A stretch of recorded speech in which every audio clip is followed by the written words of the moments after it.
A Nascent Kaleidoscope. Chapter 126. Generally, both fire and lightning like to run rampant.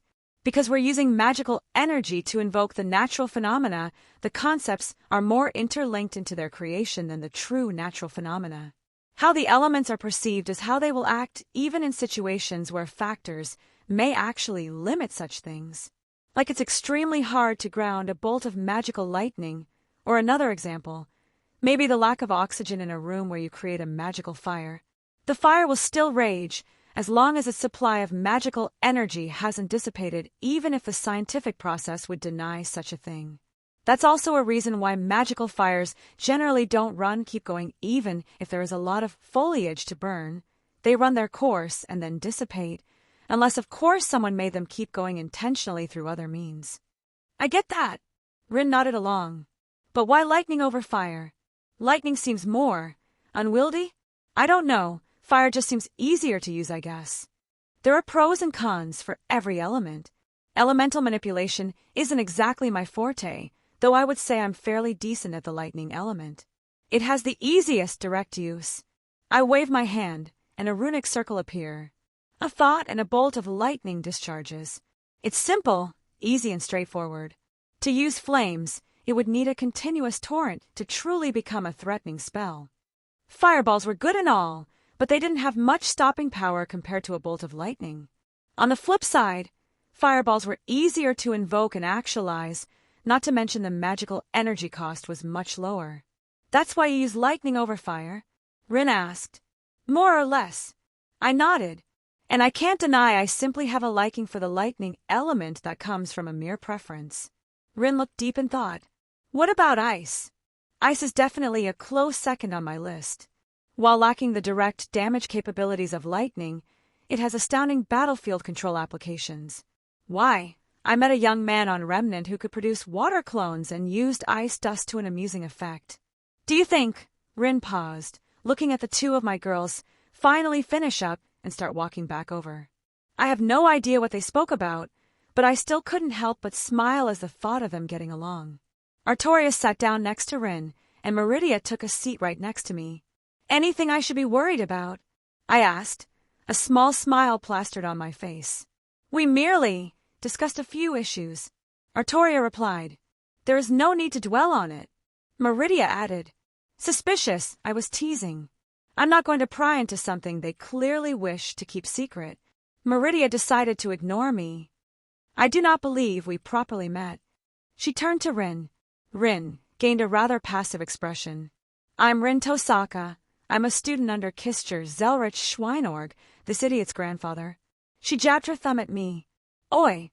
I pursed my lips, turning toward Meridia. Defend your man. I poked her. What do you expect me to do when someone speaks the truth? Betrayed by my own woman. She rolled her eyes. I'm Meridia. She gave Rin a small acknowledgement. I am this idiot's woman, as he so aptly put it. She said rather drilly. How did that happen? Rin asked. I ask myself that question every passing minute. My charming smile and winning personality. Meridia's lips curled up into a small smile. A few of the words in that sentence are correct. Maybe we need a second opinion? I turned towards Artoria. I was moved by your ability to receive a sufficient beating. Artoria replied, an amused smile on her face as well. Are there proclivities of yours I am unaware of, Wilhelm? Meridia eyed me. Oh, so that's how it's going to be?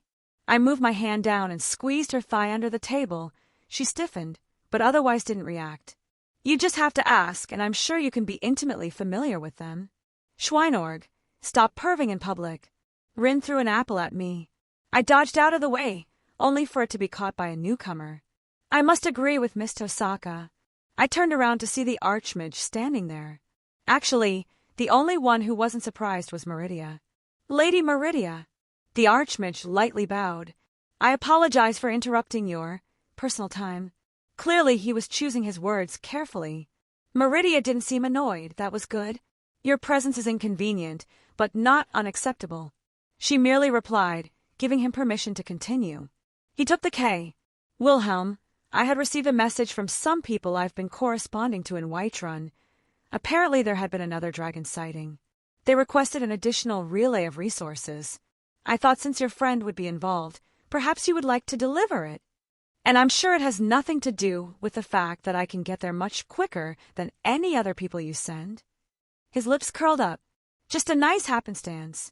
"Well, I did want to see the room again," I admitted, casting a quick gaze around the table.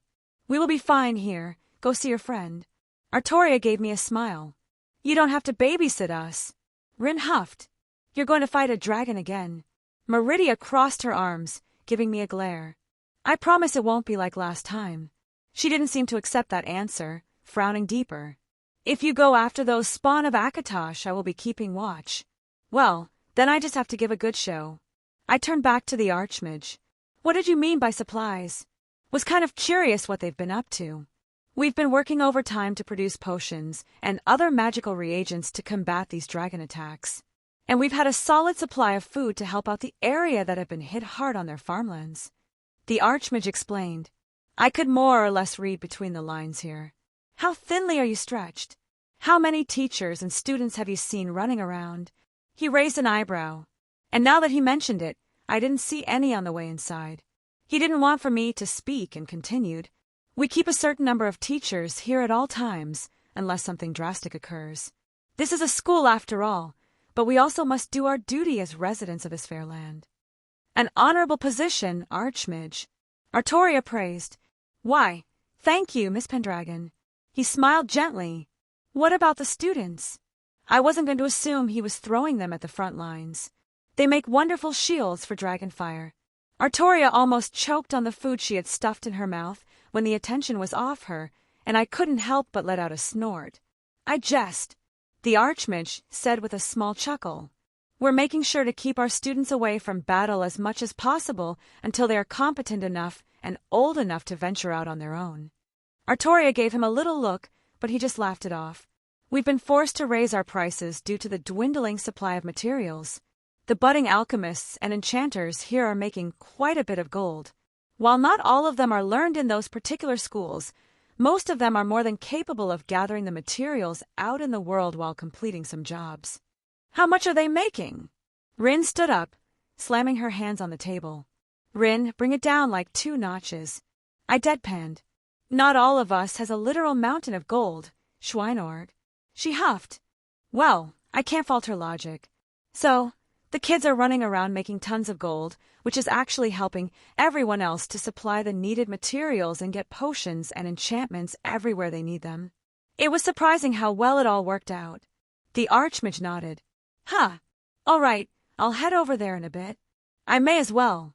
Just as Rin said, I don't need to babysit them." "Wonderful." He waved her hand, setting down several crates, sacks, and all manner of containers on the ground near us. "If you need anything from me, just call out." He gave one last nod to Meridia before disappearing. "He is bearable, for a mortal," Meridia said idly. "Am I bearable too?" I shot her a smile. "Humph." She crossed her arms. "Perhaps if your hands didn't wander," she said evenly, even as I squeezed her thigh again. "And with that, I'm out." Rin stood up. "If you need me, you know how to get a hold of me, Schweinorg." She grabbed her books and sauntered off. Yeah. I ignored her indignation. She was looking for any reason to head out now that she smelled gold. But maybe I was being a little bit rude with my affection. I'll keep it down a bit when she's around. I don't want to rub it in her face. "Take care of her, Artoria." "Of course." Artoria puffed up her chest. "It is my duty. I guess I'll be off." I gave both of them a look. "So, dare I ask who I kiss first without making it awkward?" We decided that Meridia will be your first." Artoria blushed, looking away. "In situations like these," she added on quietly. "Huh, I guess they just wanted to not step on each other's toes with the little things." "You're my first, huh?" I looked at my goddess. She wasn't as red as Artoria was, but that faint dusting of her cheeks was hard to miss. I leaned in, giving her a kiss. She put some affection into it, but I don't think she was used to other people watching. I think she was slightly embarrassed by this whole thing. Frankly, she was less talkative than I assumed she would be. "Artoria?" I asked, walking around the corner. She held out her arms, apparently more welcoming, and not as shy to the company as Meridia was. I welcomed her unique flavor all the same. I shall make sure our man does not get in over his head. Meridia glanced towards Artoria as we finally separated. Artoria gave a bright smile, a quick nod of thanks as she ran off towards Rin. There was Defentiel, some hidden words traded between them with the gesture. I really wanted to know what they talked about, but I would refrain from imposing. What do you think? I asked her now that we were alone. Artoria is acceptable, she said bluntly, but from her, that was high praise. Slightly, her expression shifted to something softer. She was not deterred by my existence. She was respectful for the sake of being respectful, regardless of my status. It was refreshing to chat with another person who did not put on airs around me, who I did not have to keep up my guard around. I'm glad you two get along. My arms found themselves wrapped around her in a very familiar way at this point. Enough of your nonsense, she huffed. Go deal with your business, and cease your molestation of me. So cute, I chuckled, walking over and sweeping up the supplies and putting them all in my ring. I would want her to meet Jin soon as well, but we weren't really in a relationship the same way, so that probably took less priority in Meridia's eyes. Besides, Jin was probably having the time of her life in the library right now. I pulled out Mirage, the familiar glowing energy wrapped around my blade. Ready to go? Meridia gave me a curt nod. I'm already watching your friend. He has engaged a duo of dragons. Sometimes I forgot how powerful she was, or more so exactly what she was. This her right here, right now, wasn't the only sense of self she was projecting. Honestly, I didn't really care. Call me selfish, but as long as she was mine, that was fine with me. What she was weighed very little on the scale of importance. She cared for me, I cared for her, that's all that truly mattered. I raised an eyebrow. Oh, is he doing okay? He is holding his own, and does not appear to be struggling in any meaningful way. If I had to make a judgment, these two spawn of Akatosh do not seem particularly strong for their race. Are you giving me your blessing to go fight? I asked. You will do so regardless. I may as well inform you of your opponents. She scoffed, but her look betrayed her tone. She was worried about me. Hey! I moved closer, hand rubbing her cheek. I'm not so arrogant to think I can take on the world, but I can handle this. It is not the dragons that I am only worried about. She whispered. I'm confident in running away, if that makes you feel better. Slightly, she muttered, dipping her head, allowing herself to be wrapped by me again. With one last kiss on her forehead, I stepped back. My sword flashed out, creating a portal over towards Whiterun. Getting a glimpse of where I wanted to go, I redirected it a tad closer to my friend. With another look, I nodded at her and walked through. I walked out of my portal, the immediate battle scene greeting my eyes. Well, this doesn't look too fair. How about we even the odds? Thorum. Will! Thorum, my friend who I hadn't seen in what felt like forever, turned towards me. The battle seemed to pause at my sudden arrival. The two dragons looked at me, strangely. One of them was flapping its wings a bit in the air, the other on the ground, having traded a few blows with Thorum. They looked slightly different from one another. The one in the sky having a slight red sheen to it, wings a little bulkier, whereas the one on the ground had an earthlier color, spikes protruding from its body in more places. I think the only thing stopping Thorum from running over and hugging me was his battle sense. He had definitely gone through some changes. His mere presences screamed more. At this point I was rather adept at feeling draconic power, and he was certainly shining bright. Abomination! The dragon on the ground roared. Usurper! The one in the sky followed. Those are my titles. Drake grumbled, though I just ignored him for now. Well, they don't seem to like me. I chuckled, taking a few steps towards Thorum, since they seemed to want to watch me for the moment. It's been a while, Thorum. Aye, my friend. You've come at the best time. I believe I have a promise to make true on. Thorum laughed heartily, a bold confidence to him that he certainly was lacking in before. I don't think I can actually eat dragon souls. I pointed out. Have you tried? Admittedly, I have not. Do mages not like to experiment? Fuck it, let's see what happens then. I couldn't argue against this logic. Aye, that's the spirit. He laughed again. But, I don't suppose you have an extra weapon on you? He held up a sword that was missing about a foot of blade on it, cracks running down the remainder. I do have many weapons on me, but a thought crossed my mind. I took a look at the dragons who still continued to watch me and Thorum intently, like they were waiting for some big secret to be revealed. Were they waiting for Drake to make an appearance? Doesn't matter. Try this. I took out Graham and tossed it over to him. He tensed up as the blade was produced. Even the dragons looked shocked from out of the corner of my eye. This! He gripped the blade tight. Its baleful red aura flared up, practically surrounding Thorum like it wanted to devour him. I knew it couldn't truly harm him on its own, but I had a theory about it. The red aura raged widely until it finally started to settle down into something resembling compliance. A dragon whose existence means to kill and devour other dragons. I muttered. Of course that sword would find you an acceptable wielder and overlook your dragon nature. Will! He looked towards me. What's going on? Thorum, meet Graham, the dragon-slaying sword. It detests anything draconic in nature and has special properties that allows it to harm dragons more readily than a normal weapon. This is not a Daedric artifact, is it? Nope. Purely created by mortal hands. Kinda, sorta, depending on the myths. And it's all yours. It doesn't like me anyways due to Drag in my soul, but lacking the munching dragon's portion that Thorum had. Thank you, Will. He gave his big signature goofy smile. How about you thank me by taking one of their heads? I stood by him, Mirage in my hand. Only one! I hefted his new blade with a surprising ease, giving it a few swings. Well, I want one as well. I smirked. That seems fair. He brought Graham up, resting on his shoulder. Well, by the roar of the dragons who apparently grew tired of our little chat, they too were ready to dance. Chapter 127. I gave the dragons another glance. While they roared a challenge, neither side made the first move. My instincts were telling me that this pair were a level above that one we fought previously. It was hard to gauge where they fell on a sliding power scale for the moment, but I was on guard. Not to mention their Thursdayum would always give me cause for concern. Meridia said that Thorum had many eyes on him, and I only knew the vague details about a sort of prophecy regarding him as a dragonborn that affected the world. Would not Kest? Thorum shouted, making the first move as he turned into a whirlwind, charging at his chosen opponent with a very impressive speed. The baleful aura of Graham covering him, soaking the air in its hate, its desire to slay these draconic foes. It made me shudder slightly. I had underestimated this weapon from my birth world. While I would still call it inferior to my Ascalon, it was still impressive by itself. F.O. Kradian. The dragon countered, not taken off guard by Thorum's sudden attack. A cold air manifested, bursting out of the dragon's mouth.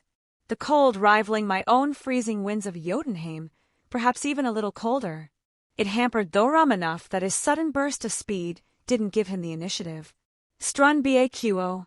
A shout bellowed from above, echoing throughout the area. The sudden shift of weather immediately grabbed my attention as I had to look away from Thorum's fight. My wings burst out from my back, and I shot into the air. Massive bolts of lightning having torn up the spot I was in a moment prior.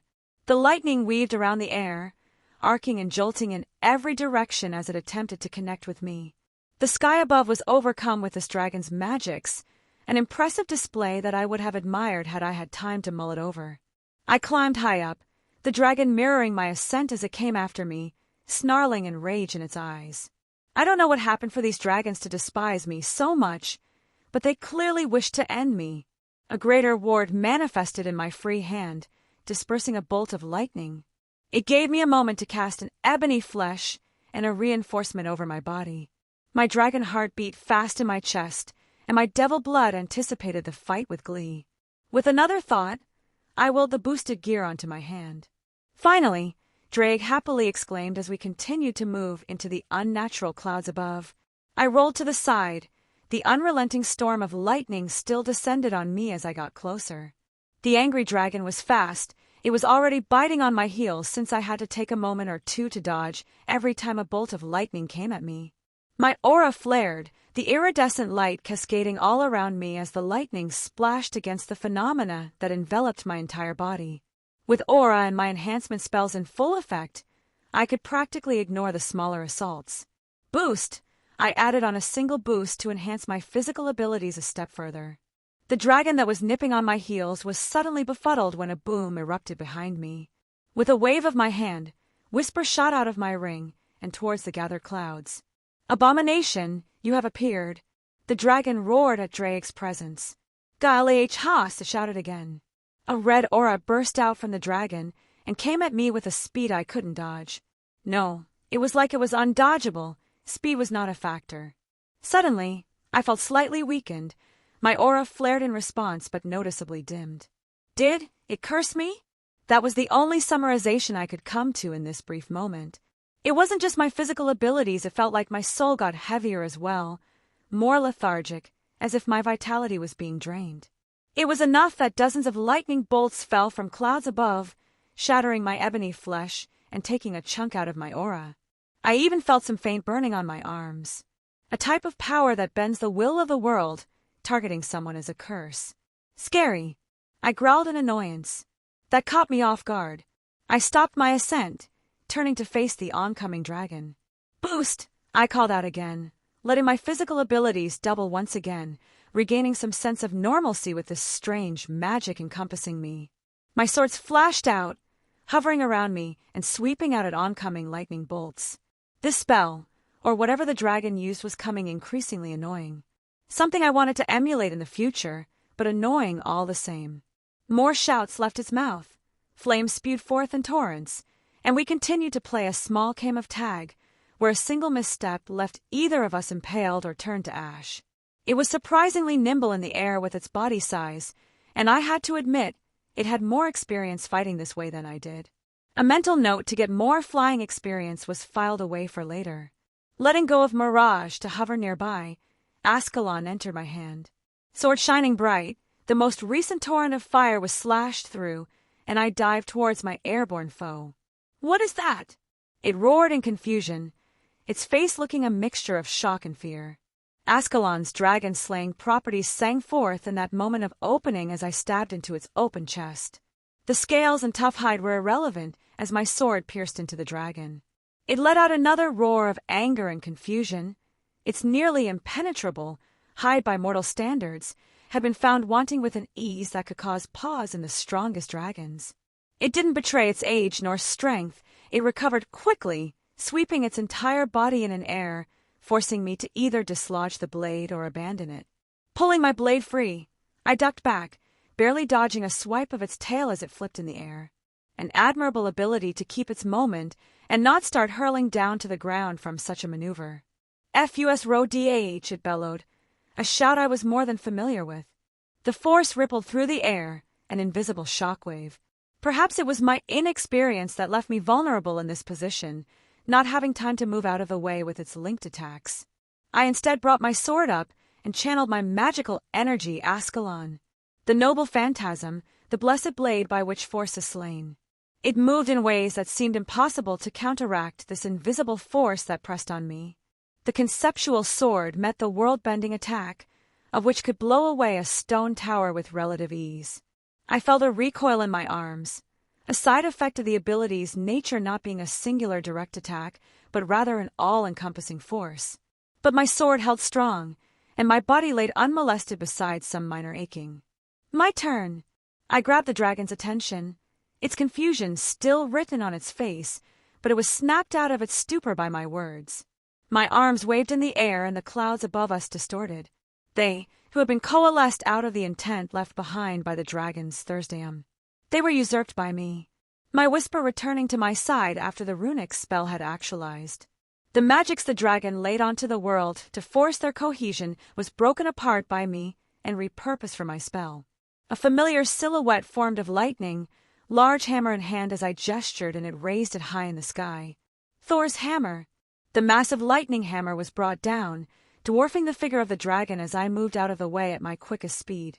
The lightning crackled, the scales and skin of the dragon charred and burst open at the powerful attack. "Elok VHKOR," it shouted once again, strained and full of pain. As the words left its maw, an invisible force spread out and all the clouds, the lightning, all weathering effects in the area dissipated at an astonishing speed. For as far as I could see, this high up in the air, there were no clouds in the sky, all the way up to the horizon. The dragon began falling backwards towards the ground, its wings not looking too good, but they tried to flap to regain some kind of momentum for continued flight. I shot down, sword nearby. Boost! I called out one last time, colliding with its underbelly. My swords followed suit, impaling themselves on its exposed underside. Wounds littered its tattered hide. Its vibrant red hue was dampened and charred at the high heat and voltage of my lightning. The dragon accelerated to the ground as I jumped off at the last moment. A huge mound of earth displaced and bursting into the surroundings as a new crater was created. I floated down lazily, the dragon still barely moving, twitching, trying to force itself into an upright position. Tenacious if nothing else. I don't think its wings could provide flight anymore. Landing on its underside again, it let out a pained groan. I reached forward, grasping my sword of destruction, and fed it my aura. It erupted in my bloodline ability, my power of destruction, and the dragon began to wither away and dissipate at the point of origin. It failed and roared, but it was on its last legs. While being stronger than that other one, this one didn't seem too impressive by itself. Maybe that's why it joined up with the other to target Thorum. My gut was telling me that this one wasn't indicative of their race's overall strength. Red Dragon Emperor. It roared one final time as my power of destruction took its life. I was slightly surprised it called me by that title, but I could only sigh remembering the conversation with that gray beard from last time I was here. Hee hee hee. It was hard to resist the urge to face palm from Heading Drags giggling. I withdrew my power of destruction with a forceful thought. It was still a little difficult to control, and not always wanted to listen to me when I needed a gentler touch. I didn't wish to start destroying this thing's soul. At the very least, I wanted to help Thorum get a little stronger. I made sure this dragon was dead. Ascalon flashed out and severed its head. The last time did make me a bit cautious in that regard. Never thought I would be using a dragon's head as a seed, but here I was. I got a little comfortable as I watched the end of Thorum's fight. The dragon never took too high off the ground, almost like it was brawling with my friend. Actually, that's exactly how I could describe this fight. Magical brawling. The dragon's tail whipping out, Thorum swinging his sword to cleave chunks out of its skin, only to be caught by the dredges of some dragon fire. They were just trading attacks like, I wanted to call them idiots, but glass houses and all that. I just sighed as Thorum finally ran his sword through the dragon. There were no words of anger or taunting. The dragon looked almost respectful towards him, a large difference from my fight. Thorum also gave a respectful nod to the dragon as its body dissipated and the soul flowed into his body. Almost immediately, though, he turned to me with that big goofy smile, like he wanted to show off his kill. He walked towards me happily, Graham lifted up on his shoulder. It looks like I lost, though there was only happiness in his voice. It was close, I offered, though my fight consisted of a lot more running around. He gave a good-natured laugh. Approaching the dragon I was sitting caused it to decompose, similar to the ones I've seen previously. The golden light that I assumed was its soul flew out into Thorum almost unnaturally quickly, like it was desperate to get away from me. Oh, I didn't mean to. It's all right. I waved him off. I honestly didn't think I could drink a dragon's soul anyways. Besides, you owe me a proper drink later. I sure do. We shared a look for a moment before Thorum moved over and wrapped his arms around me in one quick motion. My friend, it's been too long. You have been sorely missed. You big idiot. I missed you too, Thorum. I pat his back as he tried to squeeze the life out of me. You must tell me of your adventures in this past month, especially over a cold meet among friends. I'm sure the others will welcome your return. He loudly proclaimed. Well, I'm sure some people will be happy. I wasn't exactly looking forward to stepping into Whiteren's political scene again, but that seemed inevitable at this point. All right. I'll tell you what I've been up to. I smiled. But you gotta tell me what's happened to you as well, Haha, fair is fair. He nodded, patting me on the shoulder. Come, the drinks are waiting. Gods, I miss this. Though, I eyed the dragon bones on the ground. I would happily grab those first. Chapter 128. I quickly scooped up all the dragon remains and put them inside my ring. Thorum didn't comment, just watching me as I took the spoils from my kill. I don't know what he was going to do with the other one, but I didn't make a move on it. It was he to do with as he pleases. My swords hovered behind me, and I couldn't help but want to show them off to my friend who was in fact taking a good look at them.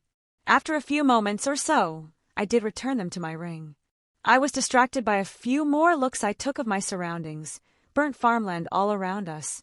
The last time I was here, there were fields and fields of various crops planted all around the area, farmhouses, watermills, yet I could see nothing outside the walls of Whiterun. Was this also my fault? The sheer breadth of farmland that was nothing more than burnt earth. Would things have turned out different if I didn't act out like I did? I forced myself to think of other things, turning back to my friend. How'd the dragon's souls taste this time? I asked. About the same. He smiled. But the one I got from your dragon, it sorta had this cooked taste to it. While he isn't actually eating the dragon's souls in the way one would assume, I could more or less guess that was my power of destruction nipping it a little before I withdrew. Perhaps it was just how his mortal mind was coping with the metaphysical concepts colliding with him. It made sense to him in the simplest way he could understand. I just let out a small chuckle. So, what's this I hear about you learning some more advanced magic? We started walking back towards the city, only being about as far away as the watchtower from the first time we fought. Thorum had a prideful grin on his face. I managed to learn the restoration spells. A light burst out from his hand as he started to heal the minor wounds around his body. Looking at my own arms, I did something similar. I wasn't wounded in any meaningful way, but I allowed some things to affect me more than I should have. Thankfully, that thing the dragon did wasn't a curse in the normal sense, merely parsed like one while in effect. As soon as the dragon died, the lingering effects vanished. Impressive. That should be an intermediate version of the basic healing spell, yes? They were the most difficult for me to learn, but after I absorbed a couple dragon souls, it started to come easier. That makes sense. He was gaining the experience from the dragons he slayed. One of them was bound to give him a better understanding towards magic in general. What about you, my friend? That spell you used was mighty impressive. I doubt there was anyone inside the city who didn't witness it. He slapped my shoulder. You like it? I couldn't help but beam under his praise. It was a spell I created under the help of my teacher. One of many more I have yet to use outside of training. A teacher? For you to want to train under someone, they must be quite the mage or warrior. She was special. I sighed. Sounds like there's more of a story there than I thought. He looked at me strangely. Well, by the end, she wasn't just my teacher. I shot him a smirk. He bellowed out a laugh, taking a moment to regain his composure. I envy you, my friend. As much as I revered the gray beards, they were no beautiful woman. Yeah, I could admire her beauty every day as she kicked my ass. I snorted. A powerful woman at that. As a Nord, that just makes it even more impressive. Admittedly, I do like that she could beat me up. Strong women definitely fall into my type. That reminds me, what about your other woman? Me? I quickly covered his mouth, shushing him. He didn't react overtly, more so just confused at what I was doing. Careful, lots of prying eyes around here. I looked up into the sky. If I focused, I could just barely sense some invisible fluctuations of space around us where entities were peeking through higher dimensions. I dared not poke them any. I understand. Thorum nodded. While I don't think he thoroughly knew what I was speaking about, he could probably guess that people were eavesdropping. Telling all those other higher entities that Meridia and I were in a relationship would probably bring her trouble, and I didn't want that for her. Even if I did blatantly use Dawnbreaker. At the very least, I wanted all those who watched to know that I belonged to her, even if they didn't know that she was also mine. Tell me about this other woman, then, who could match up to the one you spoke of before. He questioned, a big smile on his face. Scathack is her name. I stated, a small smile forming as I reminisced about her. A right bitch, but I wouldn't have her any other way. Kicked my ass for a couple years to get me into fighting shape, helped me with my magic, and had the cutest laugh. A very sharp tongue, but was also very sweet when she wanted to be. I had to force myself from running a hand through my hair, my tick ever present. She wielded a spear. Doubt there will ever be a person I meet who could match her in that regard. She sounds like an amazing woman. I would be happy to meet her one day. Thorum nodded along at my explanation. And what do you mean, years? You were gone a month. Was she your teacher before? Well, that's a bit hard to explain. Time is relative. I paused for a moment considering how to explain this, but decided to give up. I'll give a better explanation later. This would be a whole other conversation to have. Unfortunately, she's preoccupied for now, but in the future I'll definitely bring her around here. I have no doubt you'll get along well with her. Hell, she could drink everyone at the companions under the table. He didn't seem to at all dwell on my dismissal of his question. Oh, those are some strong words there, my friend. I will put money on it. He let out a big laugh. We will have to see then. He clearly took it as a challenge. In the meantime, how about I introduce you to my other woman when she has some free time? The corners of my lips curled up at his confused expression. My friend, just how many women do you have? 4. I laughed. 4. He looked at me in shock. That deserves many drinks. He shook his head in exasperation. And they are all aware of each other? Of course. Do you think I would play around with them like that? I did not mean to imply anything. I know you are honorable and would not take advantage of their hearts in such a way. Thoram hastily replied. But 4. You must teach me this magic. The magic of being handsome. I flashed him a cheeky smile. Being handsome is it? He grabbed me and got me into a headlock. Are you saying I am not handsome? Shall we go ask the fair maidens in the local tavern who is better looking? No way. My girl would have my height if I did something like that. I squirmed under his grip. Meridia would definitely be upset if I did something as provocative as that. I will take this as you admitting defeat then, Thoram said triumphantly. But tell me of these others. Who else had managed to catch your eye? Artoria is wonderful. I couldn't help but smile. Strong, honorable, a knight. If Scathach could drink us all under the able, Artoria could do the same with food. I let out a chuckle. She's also very kind and gentle, always willing to help people in need. Jin is difficult to describe, but I wouldn't trade her for the world. She's the mage type, likes to keep her head buried in books. She's a bit mischievous, likes to tease, or generally just have conversations. She's adventurous, willing to try almost any new thing. But you'll be able to see that for yourself soon. They sound like good women as well. I continue envy you. He slapped my shoulder again. You say they here as well? Yeah, they're currently at the college. My grandfather's student is here too, Rin. She's like a sister to me, and I wanted her to get some experience outside of her workshop. Another mage type? I can't wait to meet them. Thoram gave his big goofy smile. What about you? How many women did the Dragonborn manage to woo? I raised an eyebrow. He coughed awkwardly, and I couldn't help but laugh at the way he got flustered. I may have spent a night or two with a woman, but nothing beyond that. There's no way I'm just leaving it at that. Give me more details. Oh, we're back. Thoram changed the subject. You're not getting out of this that easily. I pursed my lips, but I would allow him his respite. He was clearly embarrassed in some capacity, so I wouldn't bring it up in public. Dragonborn. Several voices shouted out as we approached the gates, but one carried a bit more. A guard walked forward, greeting us. Thank you again for dealing with the dragons. He turned to me. And welcome back to Whiterun, Red Dragon Emperor. What? I couldn't help but blurt out. Did I say something wrong? The guard looked at me in confusion. Why did you call me Red Dragon Emperor? Did you not know, my friend? That's the name everyone has taken to calling you. Thoram laughed. I just blinked at his words. How? Why? I mean, it was technically correct. But how did even the people here start calling me that? Ever since the dragons started showing up and calling for the Dragonborn and the Red Dragon Emperor. The guard replied. Folks have just started calling you that since most don't know your name. That's fair, I suppose. Rin is going to make fun of me for this. I have decided Skyrim is a beautiful land and you will cherish it. Thanks for your input, Drake. The Jarl called for the Dragonborn once the fight finished. I believe he would wish to speak with you as well. The armored man stated, giving me a look that basically told me to follow Thoram. That's fine. I was here to drop off supplies from the college anyways. Blah, didn't want to deal with the Jarl any more than I had to. I could probably use the college as a shield if he tried to rope me into anything, though. I took a look around the fortifications. There were many armed guards manning the walls, bows and arrows ready for an emergency, but it looked like they were placing quite a bit of trust on Thoram to have handled the dragons. Well, from what I've been told so far, he's been doing a great job of it.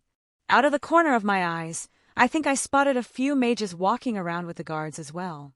They stood out due to their different preferences in clothing and defensive wear. Where did the mages come from? I asked Thorum as we continued on our way. I thought you came from the college. He looked at me. We had some mages from there come aid us. Most cities receive support from the college. The Archmage did mention something about that. I rubbed my chin. I guess just seeing them not being so blatantly despised threw me off. These dragons have forced many people to come together in these troubling times. Even the Stormcloaks have been working alongside other races in their defense of Skyrim. Stormcloaks, haven't thought of them since our first meeting. I sighed, remembering how I first came to Skyrim. How odd it is to think of being bound and headed for the block as simpler times. Thorum snorted. Not just dragons, there had been whispers of vampires making more appearances in the east. Mostly just talk in the taverns, but the Jarl hasn't denied them even after they're on everyone's lips, so most people are taking them as fact. Vampires, huh? I briefly thought about what I knew of the vampires here. Nasty bunch. Right they are. Never heard nothing good said about a vampire, but I hope they're just rumors. People don't need to be worried about their neighbors being monsters. Thorum sighed. That would just add more onto this already depressing situation. I decided to shift the subject away from them for now. Feels like a lifetime ago when we first met on that card. I muttered. How have things been, Thorum? I only asked him a question or two, but I still don't know how exactly he's been holding up. Surviving. He had a calm smile on his face. The companions are still going. A few more members have been lost here or there, but they've picked up on recruitment though. We approached the Jarl's Hall, guards respectfully ushering us forward. I guess we can talk about the big stuff later. I mused, admiring the familiar building. I still had a lot of questions. How his training went, what he's been up to in more detail, his previous fights, what magics he's learned. But those would be best left for when we can talk over some drinks. Big stuff? Should I be prepared for more women you haven't told me about? He gave a good-natured laugh. I cleared my throat awkwardly. About that? His laughing stopped and he stared at me. You, my friend, are an admirable man. He clasped my shoulders. At least I shan't be surprised anymore at this point. Did I mention I have a daughter now? His reaction did give me a genuine smile. Chapter 129.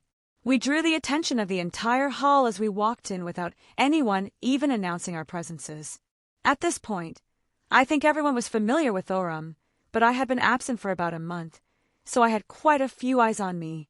Well, there were also a few people giving Thorum's new sword a look over. I couldn't blame them. It had a baleful red hue that was hard to miss. While it didn't lash out its hate towards non-dragons, the demonic nature of the sword was clear to people who didn't even know the proper terminology. I could appreciate the culture here, the fact that the Jarl's people weren't kicking up a fuss about him be so blatantly armed. A warrior culture. The Jarl held up his hand to his advisor who was whispering in his ear, sitting up straighter on his throne. Thorum, I hope you bring good tidings. My Jarl. The dragons have been slain. Thorum nodded as we took center stage. At his words, the room quieted down, intent on hearing the conversation. Out of the corner of my eye, I spotted Farengar hiding in the back, near the entrance of his little workshop. I briefly remembered what happened last time, and I held back a sigh. Perhaps I was a bit too abrasive. I don't need to go around making enemies when I don't have to. I won't purposely antagonize him, but I also won't put up with his nonsense. My thoughts broken when the surrounding people clapped and cheered his name, Thorum just giving a bashful smile. Well done, Thorum. Truly we are blessed by the divines to have you here, Jarl Balgruuf said with a grin on his face. But there appears to be more to the story this time. His gaze turned to me. Welcome back to Whiterun, Wilhelm. I take it you also participated in the fight. Thorum slapped my back. Will appeared short after the fight began, aided me in defeating them. It would have been a much harder battle had I been alone. Well, no use in denying it. I opened a portal in plain view of many people. I'm sure word will reach his ears eventually anyways. That's right. I recently came back to Skyrim and stopped by the college first. I intended to head back down here in a few more days, but the Archmage was alerted that Whiterun needed some supplies and that some more dragons were spotted, so I hurried on over. I briefly explained. A few small expressions flashed across the Jarl's face, clearly picking apart my words. I made sure to mention the college and indicate that I was a part of that faction so he wouldn't keep trying to bind me to Whiterun. Not to mention, me bringing some much-needed supplies, he couldn't very well start poking or prodding me for information without appearing crass in front of his subjects. Also the fact that I helped Thoram slay the dragons, I was probably very popular with his retinue right now. Yes, it was hard to miss your addition to the battle. Until you had just showed up, we were wondering what had happened. While we could not see much from here, the magical phenomenon was clear to everyone in the province. Balgruuf's tone was light, but there was a hidden edge there, as if he was letting me know that he was aware of my strength. I admit, I have heard tales of your magical ability, but to see the effects, it leaves me in awe. The spell you used was humbling to see from the distance. My Hammer of Thor. I could only imagine it looked particularly frightening from the distance. I had good teachers, I said simply, and now I somewhat understood why Farengar was standing to the side and not speaking. Maybe my skill left him feeling a bit intimidated. I think he was hoping for a little bit more information, but he settled on something resembling happiness after a moment. Regardless, we welcome any aid that the college could lend. He stood up. Tell me, where are these supplies? Are there carts waiting outside the city? I have them here with me, if you have somewhere you want me to unload them. I let my hand glow with the obvious signs of magic, allowing him to draw conclusions. He just blinked, a genuine smile on his face. Well, that makes matters easier. Right here would be fine. It saves my men from having to move things too far. I just shrugged as Thoram stepped back. He'd seen me making things appear and disappear, so I guess he knew I could store things. Waving my hand, I let the supplies unload onto the floor in front of his throne. It should all be here, but if you think anything might be missing, I won't be offended if you want me here while you check. That will not be necessary. Just the fact that the Archmage sent you would have been more than enough. Savos Aran has been nothing but selfless in these trying times. I don't think there has ever been a mage so well-liked among the Jarls in Skyrim's history. Jarl Balgruuf let out a laugh. That's ignoring the honor and valor you showed in Whiterun's defense. There were a few stomps and pounding on the table in agreement. The Jarl paused, looking at some of the supplies. What's this? He walked over, opening a sack and reaching inside. Rice. I have not seen this since my days in the Imperial Legion. You recognize it. That makes things easier. I mused. I was not aware the Archmage had stores of rice. I would have purchased some before this whole dragon fiasco occurred. That's my contribution. I corrected, earning his attention again, scratching my head awkwardly. I had bought a large amount back in Kyoto for my own use, since I often found myself outside of Japan and often missed my homeland's cuisine. I saw the damage outside the walls and wanted to lend a hand. Honestly, I didn't dislike the Jarl. I understood his position, even if I had to take steps to avoid his authority. If anything, I respected him. He didn't abuse his position and try to force me when I showed clear displeasure at certain things. He seemed like an honorable and realistic man. Perhaps I felt a little guilty as well. If I could alleviate some of the city's pressure for food needs, I wouldn't mind lending a hand. It was only money for me, but it was food on the table for some unlucky families. The Jarl looked over the sacks of rice. While not as much as everything else, there were several dozen altogether. Enough to feed quite a few people for a long while if rationed well. Rice is not the usual palate of Nords. Jarl had a small smile on his face. But I'm sure I can show some of my men how to enjoy such robust grain. I wonder if my cooks could recreate some of those dishes in my memory. He slightly reminisced before turning back to me. Once again, you have shown your honorable side, Wilhelm. You are neither Nord nor a Skyrim native, yet you continue to offer support to Skyrim's children. My friend, the Jarl speaks the truth. You continue to impress me with your goodwill. Thoram looked at me with a little bit of awe. Oh, Thoram, I'm not as good a person as you think me. A Venixai, the Jarl called out, and a non-Nord man walked over from the side, great sword on his back. Yes, my Jarl, he asked. Would you please start organizing the supplies and send them where necessary? Jarl moved back to his throne. Of course, Jarl. A Venixai walked forward looking over everything. I just require some manpower. I've already taken note of who needs what. The Jarl looked pleased. With a nod, he ignored a Venixai start calling people over and began ordering them around. I understand you both probably wish to celebrate at the Jorvasker with the companions, but I have one question that is merely a curiosity. Where did you acquire that blade, Thorum? He pointed towards the new sword politely kept to his side. Thorum blinked, pulling it up. Will gave it to me when he appeared. Truly! The Jarl scratched his beard. It looks like a mighty fine weapon, though it gives me an eerie feeling. It's not a Daedra artifact, if you're wondering. I wanted to nip that in the bud right now. Its name is Graham. It was wielded by a warrior named Sigurd in the past. He once used it to slay a powerful curse that took on the form of a dragon. The weapon, bathing in the dragon's blood, gained an absolute hate towards them. As a result, it's very strong against draconic enemies. I explained. Fanfare was a strange thing in my home, while it was an actual dragon in my birth world. It was easier to explain it as a curse given form than to get into the concepts at play if I went by the one I'm more familiar with. Fascinating. The Jarl looked impressed. I don't quite understand some of that, but a sword that slays dragons, it is a wonderful weapon for a dragonborn. Thorum was looking at me with a strange expression on his face. I think he wanted to say something but was holding back. I will not hold you two up any longer. The Jarl finally leaned back, relaxing. I think I successfully distracted him well enough with the supplies. Go, celebrate with your companions. He dismissed us with a smile. Lest I forget, please pass on my thanks to the Archmage, Wilhelm, next you see him.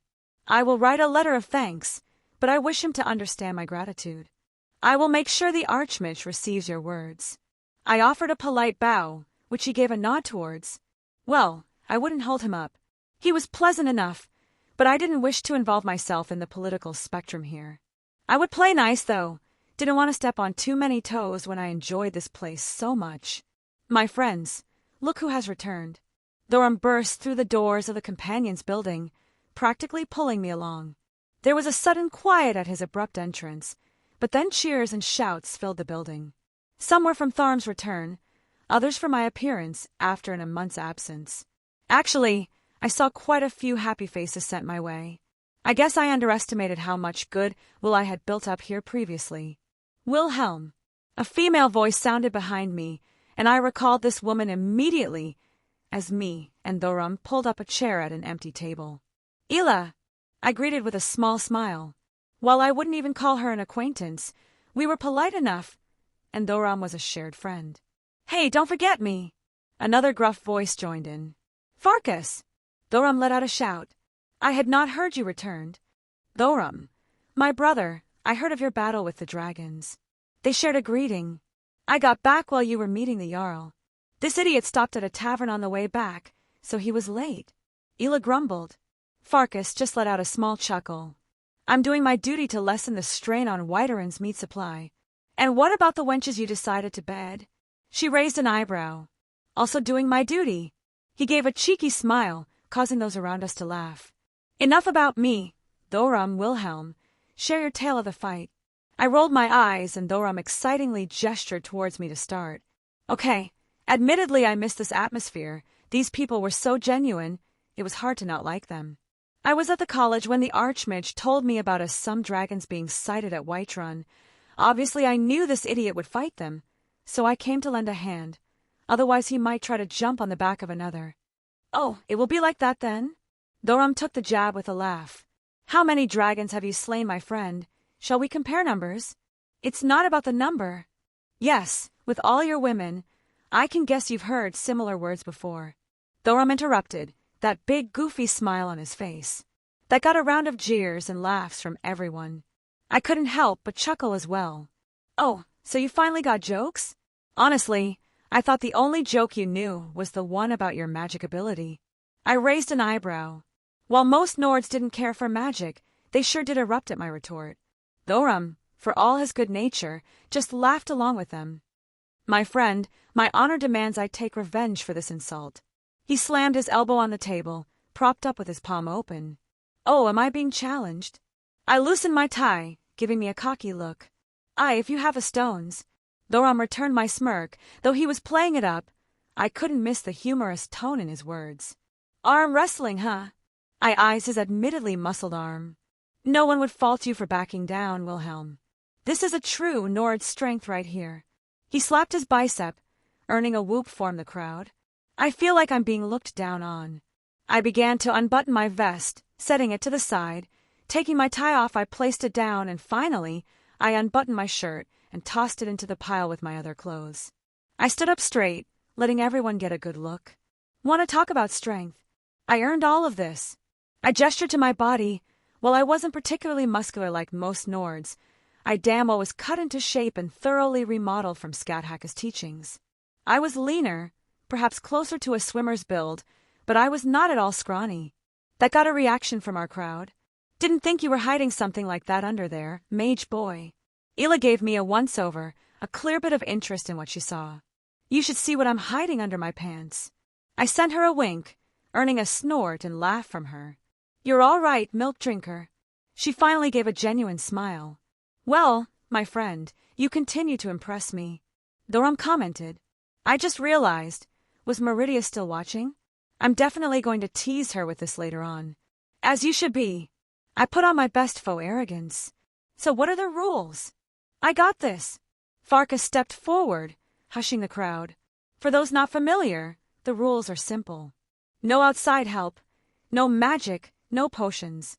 We rely on physical strength. Loser buys a round of drinks for everyone. Do you guys pay for drinks here? I blinked in confusion. We have to restock somehow. He shrugged. Made sense. Well, Dragonborn ready to lose. I put my arm on the table, clasping it to his own. Red Dragon Emperor, it will be you losing. He returned my little taunt with a smile. Farkas placed his hands over ours. He let go, taking a step back. Immediately we began pushing in opposite directions, trying to force the other's hand down. My eyes widened as I felt his physical strength for the first time. Damn, how many dragons did you eat, fatty? I grit out, feeling my muscles bulge under the strain. He looked a lot more relaxed, but I could still feel the tension from his end. Enough to take a mage or two down. He smiled again, putting more strength out, and my arm began to fall towards the table. I had a dragon's heart, aura, and my own devil physiology, yet he was beating me in pure physical strength. I knew he got stronger by munching on dragon souls, but hot damn was this impressive. No wonder he killed that other dragon so easily. Thoram! Thoram! Dragonborn! Thoram! Most of the shouts were for Thoram. Not that I could blame them. I was a bit of an outside here, even if I had a lot of goodwill from these people. Hey Thoram. I earned his attention again. Did I ever tell you I got a familiar? I was doing everything I could to keep my arm from going down any further. A familiar? He questioned. I suppose he wasn't too knowledgeable on mage practices. A contract with a creature or animal, a bond that makes them become a sort of companion. I briefly explained. With my free hand I took my hat and turned it upside down, letting Sir Wiggles walk out onto a fee corner of the table. That earned a bewildered look from Thoram, enough that I pushed him back slightly, but he regained his wits and stopped me from moving any further. Behold, Sir Wigglesbottom Fluffytail Octavius Benedict III, Crown Prince of Emerald Kingdom, Duke of Carrot Island, General of the Northern Armies. What? Thoram just looked at me blankly, then at the rabbit on the table. A sentiment shared by most of the people in the building. Sir Wiggles, attack. I ushered as my familiar hopped towards Thoram and started getting up in his face. Hey, what are you? Thoram started honest-to-God giggling as Sir Wiggles rubbed up on him. I of course took this chance to push him arm back, taking him by surprise once again. His eyes widened as I felt another surge of strength overcome me. He stopped me mid-push, and slowly I began to be pushed back again. No break this time until the back of my palm hit the table. Winner, Thoram! Farkas yelled and the crowd cheered. Little fella! Thoram seemed more amused by Sir Wiggles. All right, all right. I held my hands up and defeated, taking out some gold and setting it on the table. Drinks for the evening are on me. A lot of faces I didn't know gave me genuine cheer and thanks. It was nice. I did forget how welcoming the people here were once you got in with them. I didn't even have to move as drinks started being shoved into everyone's hands, people happily chatting and laugh about. It didn't matter that dragons were constantly attacking the city, as long as there was a moment of respite. These people would celebrate. At least I didn't have to move for drinks to come to me. I quickly got started into my mead, the taste nostalgic, considering Scat Hack drank my stash. I guess my secret technique didn't work. I grinned at Thorum, who was happily giving Sir Wiggles attention. "Aye, but it was a good try," Thorum happily replied. I blinked for a moment. Realization dawned on me. Weren't we supposed to tell about the fight with the dragon? Even Ela and Farkas seemed caught up in their own little thing at the side. Thorum looked around and realized they weren't being paid attention to much anymore and just shrugged. They looked more caught up in their next drink. He mused. "Well, whatever. But I would like to hear about this daughter of yours." He grinned right back at me. "Well, that's a bit of a story. I guess I'll start from the very beginning." I took another drink, and I could guess this was far from the last one for the night. I hummed to myself, straightened my tie, and made sure Sir Wiggles was sitting snugly on my shoulder. Here we go again. Sir Wiggles, the big times. He twitched his nose in response. "Well said. It seems like our duty never ends." I nodded. "But this time, we can't merely blow up the idiots. This will be a by-the-books, clean court case." I slammed my hand down on a desk I had purchased just for this reason. "This will take all of our cunning, Sir Wiggles, but I have faith in us and the system."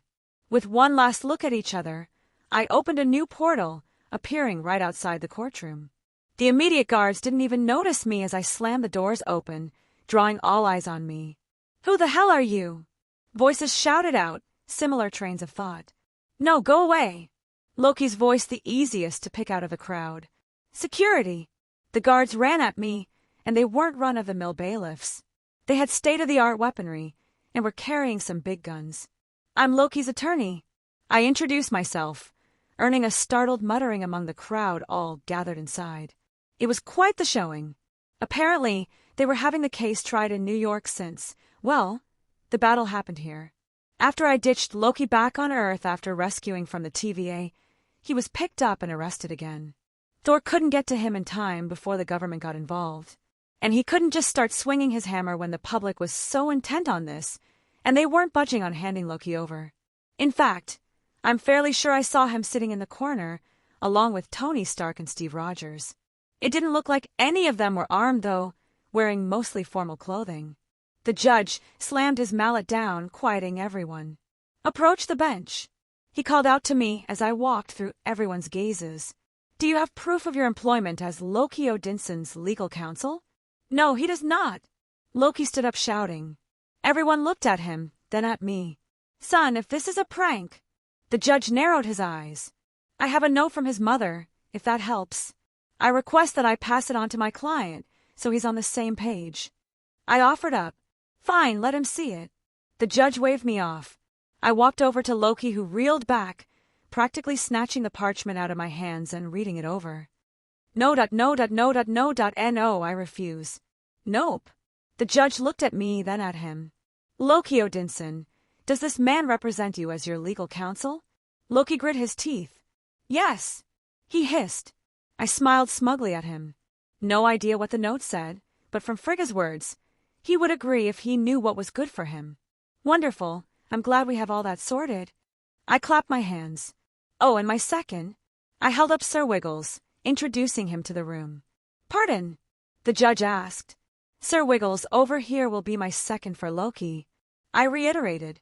"Are you saying that this rabbit is going to participate as Loki's legal counsel?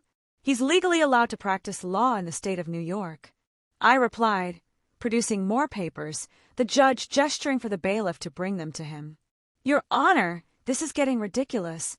The prosecution stood up, pointing at me. "Wow, the racism is already coming out, and we haven't started yet." I rolled my eyes. "What are you talking about? It's a rabbit. He's a sapient being who went through the same slog we did to get certified, and I would ask you to respect his existence." "It's a rabbit." "Oh, so because he's not human, he doesn't have the right to practice law?" I scoffed.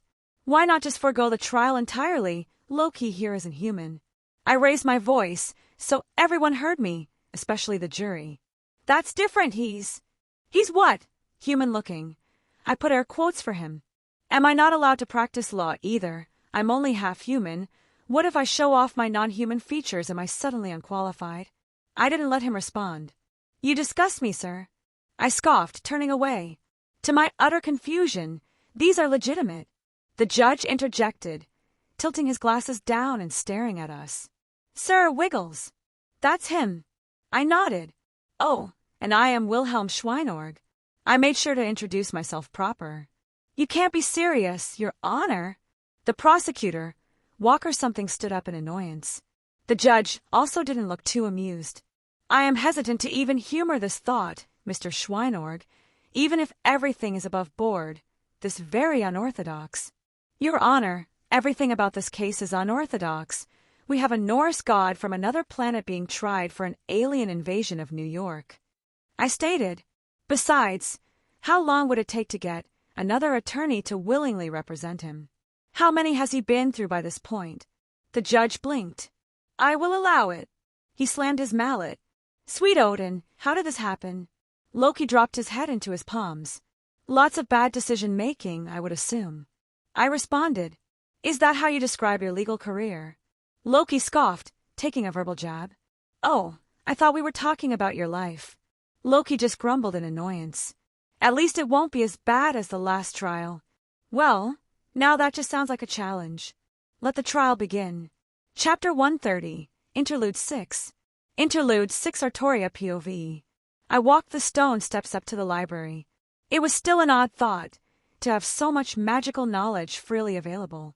I was not a magus, nor would I ever describe myself as one, yet I could still appreciate the atmosphere this college created. There were many things reminiscent of a clock tower, yet this place felt much more alive, even if it only had a fraction of the people walking the halls. There were no blatant political schemes woven into every conversation, no attempts at subterfuge when someone walks around the wrong corner. While I would not say every person I've met here to be pleasing, they are at least above the average magus back home. It was a pleasant experience. Mayhaps a small part of me considered learning a little bit of magic if this was what I had to look forward to. Such thoughts quickly died down. Merlin's lessons still haunt me to this day. I often thought about him, about the others in the past. I wonder, would they approve of how I now live my life? No crown upon my head, no gilded throne to elevate myself above the common folk. I simply was another person in the crowd. But I felt a happiness I could only vaguely recall from my childhood. Mayhaps it was not merely happiness, it was that I felt content, that I enjoyed my life and was free from those harsh burdens. My duty to Rin still remained, yet I was almost free to do what I wished, to pursue any whimsy that came to the forefront of my mind. Well, most of my time was spent with Rin. She is my closest friend, and some I trust absolutely. The Wizard Marshal has also been very welcoming, and I feel comfortable in his presence. Not to mention I have recently made a new friend in Izanami, something I had never expected I would ever utter. I couldn't help but furrow my brow when I recalled that I had yet to tell Wilhelm of my time with Izzy when he was away. Lord Zelretch being kind enough to allow me to visit her. She had been teaching me about all the wondrous technology of their era, something we would be discovering in a few decades. Then there is Wilhelm. I could still feel my cheeks heat up and my heart beat a little faster when his face appears in my mind. That night we spent together, feeling of his gentle touch on my skin. The way he looked at me, so hungrily, still sends shudders down my spine. I do not know if I would have been able to resist him had he tried to be more assertive. But he never crossed the lines I did not wish to just yet, and this warmness in my chest still persists from that night. The way he can just turn me into a stuttering, foolish girl with but a few words. Yet, I look forward to it all the same. Was this what Kay always spoke of? Was this love? I shook my head, dismissing the thought and doing my best to rid my cheeks of this pink tint. Pushing the nearby door open, I was welcomed with rows upon rows of bookshelves, filled to the brim and overflowing onto the tables and ground. Stacks and stacks books in every direction. My eyes only wandered a moment before finding the target of my search, the very distinct blue-colored skin of the women I was looking for. Artoria! Jin happily greeted me, setting down several books in her hands. Hello, Jin, I replied courteously. I was still unwholly sure of how to treat this woman. With Meridia, we had somewhat found a common ground to work from, but Jin I still did not know much about. How are you? She gave a big smile. I'm doing great. She lightly landed on her feet, having been floating slightly above the ground this whole time. I briefly admired her shoes and wondered where she acquired them. How about you? What brings you up to my library? Jin took a seat at a nearby table, gesturing for me to join her. I obliged, sliding onto the wooden chair. I was running an errand for Rin, and I wished to perhaps trade some words with you. I answered simply. Did I do something you don't like? She looked at me, head tilt in confusion. No. I quickly dissuaded her of that notion. Maybe I came off a little bit aggressive. I merely wished to speak with you. I held back a sigh. I was never proficient at this kind of lackadaisical conversation. This was a long time coming, I guess. You wanted to know where I stand with regards to our shared interest. She gave me a knowing smile, and I refrained from showing any bashfulness. It was a thought on my mind. I admitted. I had a conversation with Meridia before. We were able to talk about how to handle being in a relationship with the same person. It was an interesting experience. Oh, the goddess, huh? Jin seemed interested at the notion. What's she like? I mulled that over. I did not spend a long while in her presence, but I did not find anything about her particularly distasteful. She was as one would expect a goddess to be. I had not met many divine spirits, but Merlin did give me teachings on them and how to approach a conversation with one if I had ever been unlucky enough to garner their attention. But I doubt he ever foresaw this situation, unless he had and was laughing himself silly right now. She was surprisingly polite. I noted, not as an insult, but a being of her stature, I would assume she possessed a certain arrogance to her. She was willing to speak to me as an equal in this regard. While blunt with her questions and own wants, she did not come off as mean.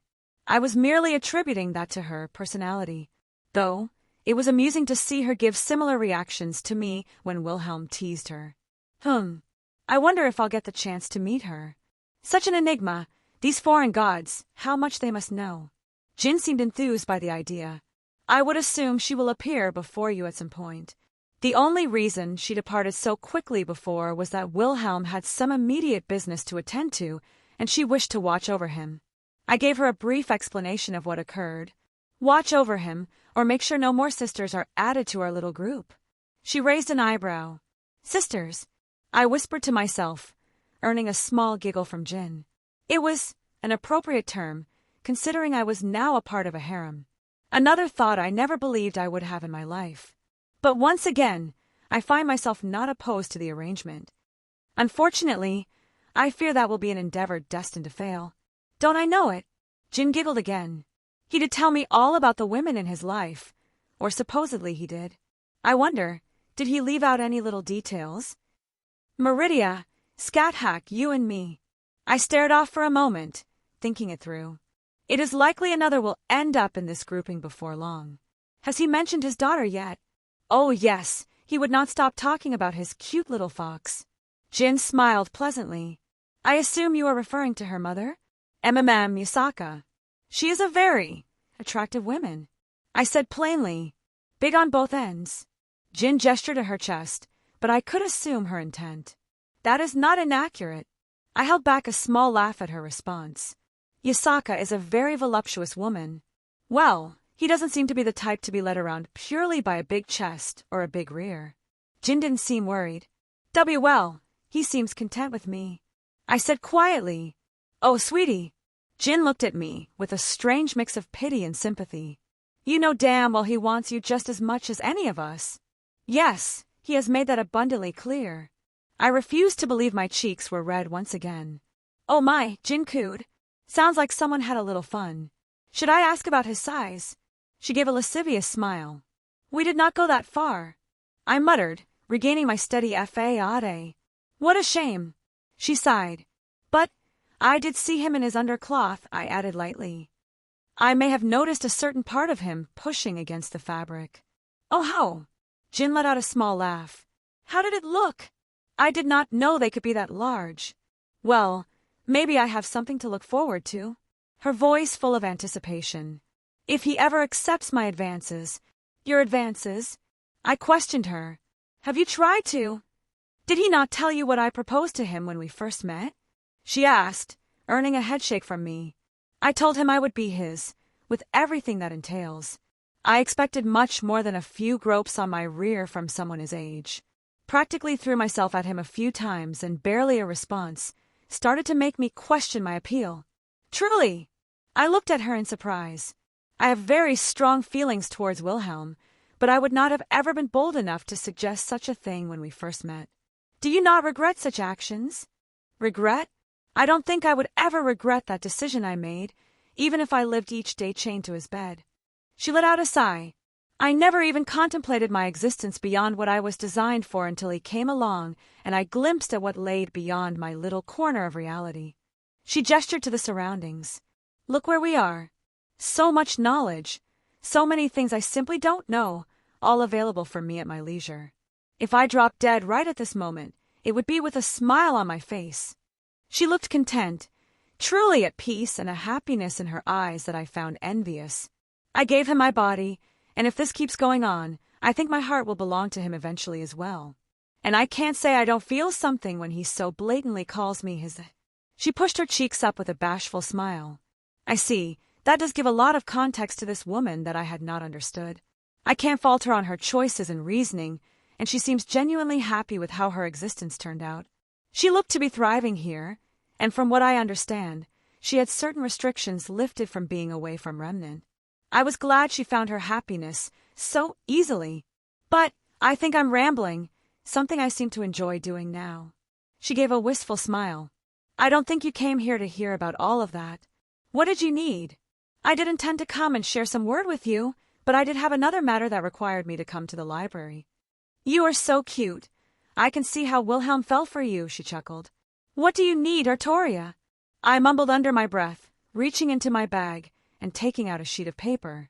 Rin asked me to find these books if you possess them here. She reached over, reading from the parchment. That's easy. She waved her hand and books flew out from all over the library, landing on the table. This should be all of them, except I changed the introduction to alchemic practices to a beginner's guide to alchemy. The latter has a more thorough explanation on the basics. The former assumes you're familiar with the basic concept and considering where we came from. I see. Thank you very much, Jin. I gave my heartfelt thanks. Oh, think nothing of it. I enjoyed talking with you. I hope we can do it again sometime. She beamed, and I recall that such a thing was very uncommon for her. I made a mental note to also come to her more in the future. I would like that very much. Mayhaps along with Rin we can have one of those girl nights out she speaks of. Jin blinked, a big smile growing on her face. That sounds very enjoyable. Do you think Rin would bring her artifact with her as well? Artifact? I questioned, before realization dawned on me. I had forgotten about Ruby. I think Rin can be convinced to let her out for a bit. Yes, I believe Ruby and Jin would get along well. I walked out of the main hall, the Arcaneum as it is called. The cold air greeted me immediately, but the spells woven over the school made them bearable to the mundane person walking around the courtyard. The amount of magic this college had in every corner, it would never cease to amaze me. Instead of light fixtures or candles, there were magic spells that lit up the area. Candlelight spell, I believe it's called. A glowing orb of light that floated in a spot. Not to mention the spells that prevented people from jumping off the balconies, that kept the temperature moderate, and a plethora of other uses that I hadn't bothered to investigate. There was no doubt in my mind that this building was filled with defensive and offensive measures woven into the very foundation. One thing that grabbed my attention over all of that was the large statue of a hooded silhouette standing before a font of mana, or magica as they called it here. It was palpable to the point there was a pillar of it that rose to the sky, visible without any auxiliary means. What do you mean add more fire? That doesn't make sense. What concepts are added to the actualization of the spell? Am I supposed to focus on the combustion, or is the chemical makeup of fire more important? I turned to see Rin arguing with a cat person. No, that wasn't correct, and I felt a bit embarrassed for even thinking of this person in such a way. His species was called Cagiate. Jargo doesn't understand what you speak of. To make fire spell better, just add more fire. I did not know what I had walked into, but he demonstrated by throwing an impressive fireball into the air, letting it explode high above. That doesn't make any sense. How does adding fire make the fire better? Rin looked like she was going to pull her hair out. Jargo thinks you should practice the basics again. Rin audible twitched at his comment. I can only assume this conversation had been going back and forth for a while now. All right, Jargo. I believe your teasing has gone on long enough. Miss Tosoka may show you what adding more fire to the fire will actually do if you push her any more. Once again, I was surprised at the sudden appearance of the Archmage, merely stepping into the courtyard from another place. Rin looked at him in a bit of shock and confusion, then back to this Jargo. You what? She narrowed her eyes. The Cagiate let out a small laugh. Jargo apologizes. It is tradition to haze new student. Jargo finally had his own turn after being teased when he first entered. Jargo will answer your question truthful. Miss Tosaka is focusing too much on final result of the spell. Jargo thinks you should focus more on the initial casting. Initial casting? Rin muttered. You mean the structure I used to formulate the spell was flawed? Rin seemed to be lost in her own world again for a moment. Got it! She waved her hand and shot a fireball up into the sky, mirroring the Cagiate's own as it exploded. Well done, Miss Tosaka. The Archmage praised. You! Rin turned around, pointing at the Cagiate. You were teasing me by telling me the truth. Add more fire, she scoffed. I wasn't using enough magical energy aligned with the fire element, opting for something more neutral, since I was more used to that. Jargo does not know what you speak of. He smiled wistfully. I'm watching you, kitty cat. She pursed her lips, earning another small chuckle from Jargo. Jargo looks forward to learning with you. Jargo is envious of your talent. It took Jargo a month to learn that spell, and Miss Tosaka learned it in a few hours. Jargo hopes that he will be able to learn the secrets of your success. Wait, are you telling me you want to steal my secrets right to my face? Rin looked at him oddly. Jargo does not steal. Jargo will watch, learn, and acquire by skill. Rin didn't seem to know how to process that information. I think she was too used to all the subterfuge and backstabbing in the clock tower. Someone blatantly saying they were going to try and learn from her success was probably something entirely new to her. You know what? All right. She tossed her hair back. Let's see if you can keep up. Jargo has taken that as a challenge. He hopes you will be prepared, for Jargo is also a genius. Rin let out a genuine laugh. The Archmage cleared his throat, grabbing their attention. I am sorry to interrupt, but I have your documents ready and the supplies you requested, Jargo. The Archmage held out a satchel to the Cagiate. Oh, Jargo is excited. He will depart tomorrow morning and return in a week's time with a successful mission. I have no doubt. The Archmage nodded with a small smile as they all watched the young Cagiate hastily make for the common rooms. Lucky, Rin muttered under her breath as I approached them. Saber. I'm back, Rin. I have the books you requested. Jin was a big help. I gave her a smile. And greetings, Archmage. Miss Pendragon. He nodded back. Yes, Jin has been a wonderful addition to the staff. Why, Ureg actually praised her when we had a meeting earlier. Never once have I ever had that old orc say anything nice like that about another person in my life. The Archmage chuckled. But I digress. I did not appear here to talk about Miss Jin's wonderful performance. He produced a piece of parchment in his hand, and with what looked like a necklace. I have heard you were looking for a job to take, but none of them caught your interest? Rin blinked for a moment, hesitantly taking the document, giving it a once-over. A field research job? Indeed. The Archmage nodded. It was actually Wilhelm who brought this little trinket back, or rather, he unearthed it in a rather explosive manner. Are you being literal? Very. The Archmage deadpanned. That sounds like him. Rin snorted. So what do you need done? Well, this amulet apparently comes in 3 parts from what we could dig up in a few tomes. Supposedly it should be fairly powerful when put back together. And you want us to go get the pieces and bring them back to you? Rin asked. Oh, well, I don't care too much for the amulet itself. I was more interested in the ancient knowledge found in a company of this thing. Again, Rin seemed a bit flabbergasted. You don't care about the supposedly powerful amulet? Well, my interest is piqued. I wouldn't mind taking a look at it. He admitted. But I have no desire to make it mine, if that's what you're asking. If you take the job, there will be no payment in monetary value, but the amulet would be yours to keep, along with what wealth you can dig up during your trip. All I ask for is things of historic value to be given to the college. Rin's jaw hung open for several moments before she regained her wits. Okay, she said bluntly, still shocked at what she was hearing. Wonderful. The Archmage clapped his hands, producing a few other items, a book and a staff.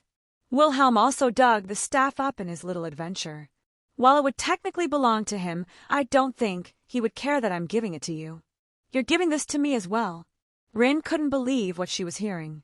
Do you not want it? It's a fairly good staff. I think my personal one is only a little bit better. He mused. No. I'll take it. Rin happily grabbed it, earning a laugh from him. It should more or less double the output of your offensive spells. He revealed. Definitely a boon to receive. I understood why Wilhelm had such a high opinion of this mage. If there were more people like this back home, mayhaps the world would have been a much better place. Does it have a name? The text only referred to it as the Staff of Jurek Alderson. Feel free to rename it as you wish. The previous owner was not what one would call a role model. He chuckled, disappearing back from wherever he came from. Rin, do you wish to take this job? I asked her. Well, I kinda already did. But, yeah, I want to do this. Think about all the good stuff we can find. Money, magical items, this amulet. She shook it in her hand for added effect. You remember what we spoke about? What enemies lay beneath the tombs that litter this land? Undead, magic creatures of all kinds, giant spiders. I emphasized that last one for added effect. She visibly shuddered. We need to prepare, she stated, earning a small smile from me.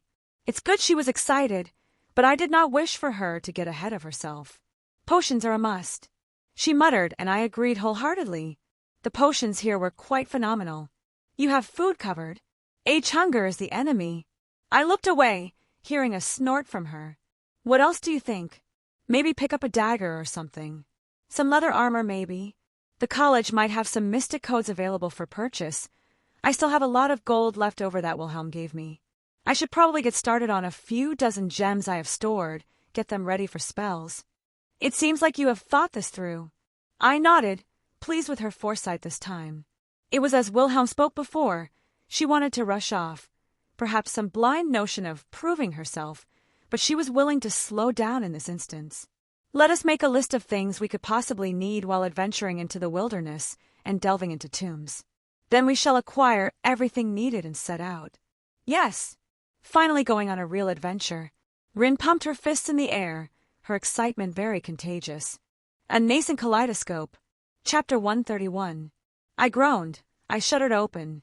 I felt a kink in my neck and a hard surface below my head, the light straining my eyes as I focused on my surroundings. I picked myself up from being sprawled across a wooden table, glass bottles falling onto the floor as I set myself upright. I almost slipped, steadying myself as I grabbed onto the table. I cast a curious glance around the room. I was not the only one who had apparently passed out in a compromising position. Fucking hell. I muttered, running my hand down my face, letting my eyes focus better. How much did I drink last night? Yes. Thanks, Drake. I sighed. No problem. Well, at least I had the sense to put my clothes back on before I got passed out drunk, which was something I don't usually do. Even that one time with Izzy, I still made it back home before collapsing on my couch. I ran a hand through my hair, noticing something very peculiar. It was not up in a ponytail. While not something I would be overly picky about, I couldn't find the binding I used. I started looking all around, under the table and between the chairs. Nothing. The piece of cloth was practically worthless, except it was the one that Scat Hack used to bind my hair the first time. I felt a small pit in my stomach at the thought of losing it. To say I slightly panicked would be an understatement. I didn't care how frantic I looked as I started practically crawling on the ground looking for it. Every nook and cranny I checked and found empty just increased my growing anxiety. I paused, doing the obvious thing and checking inside my storage space both my ring and my hat, but it was not there either. I leaned against the table, staring off into the ceiling, a pit in my stomach.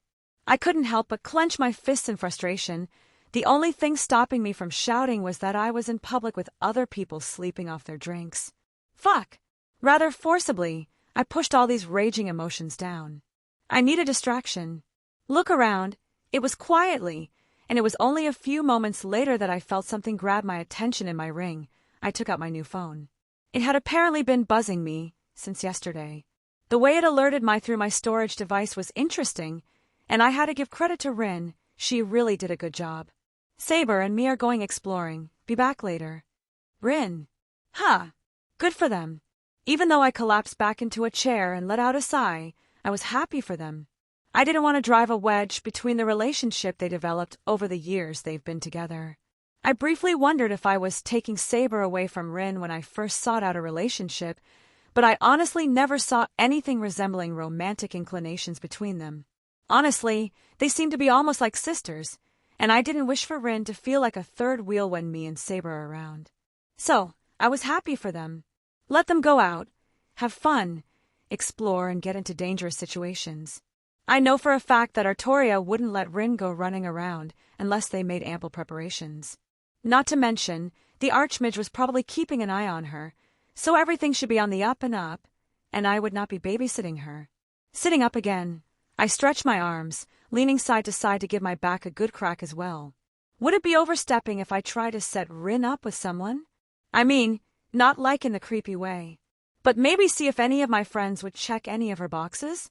Granted, my male friends list is lacking compared to my females, but then again, I think Rin swings both ways.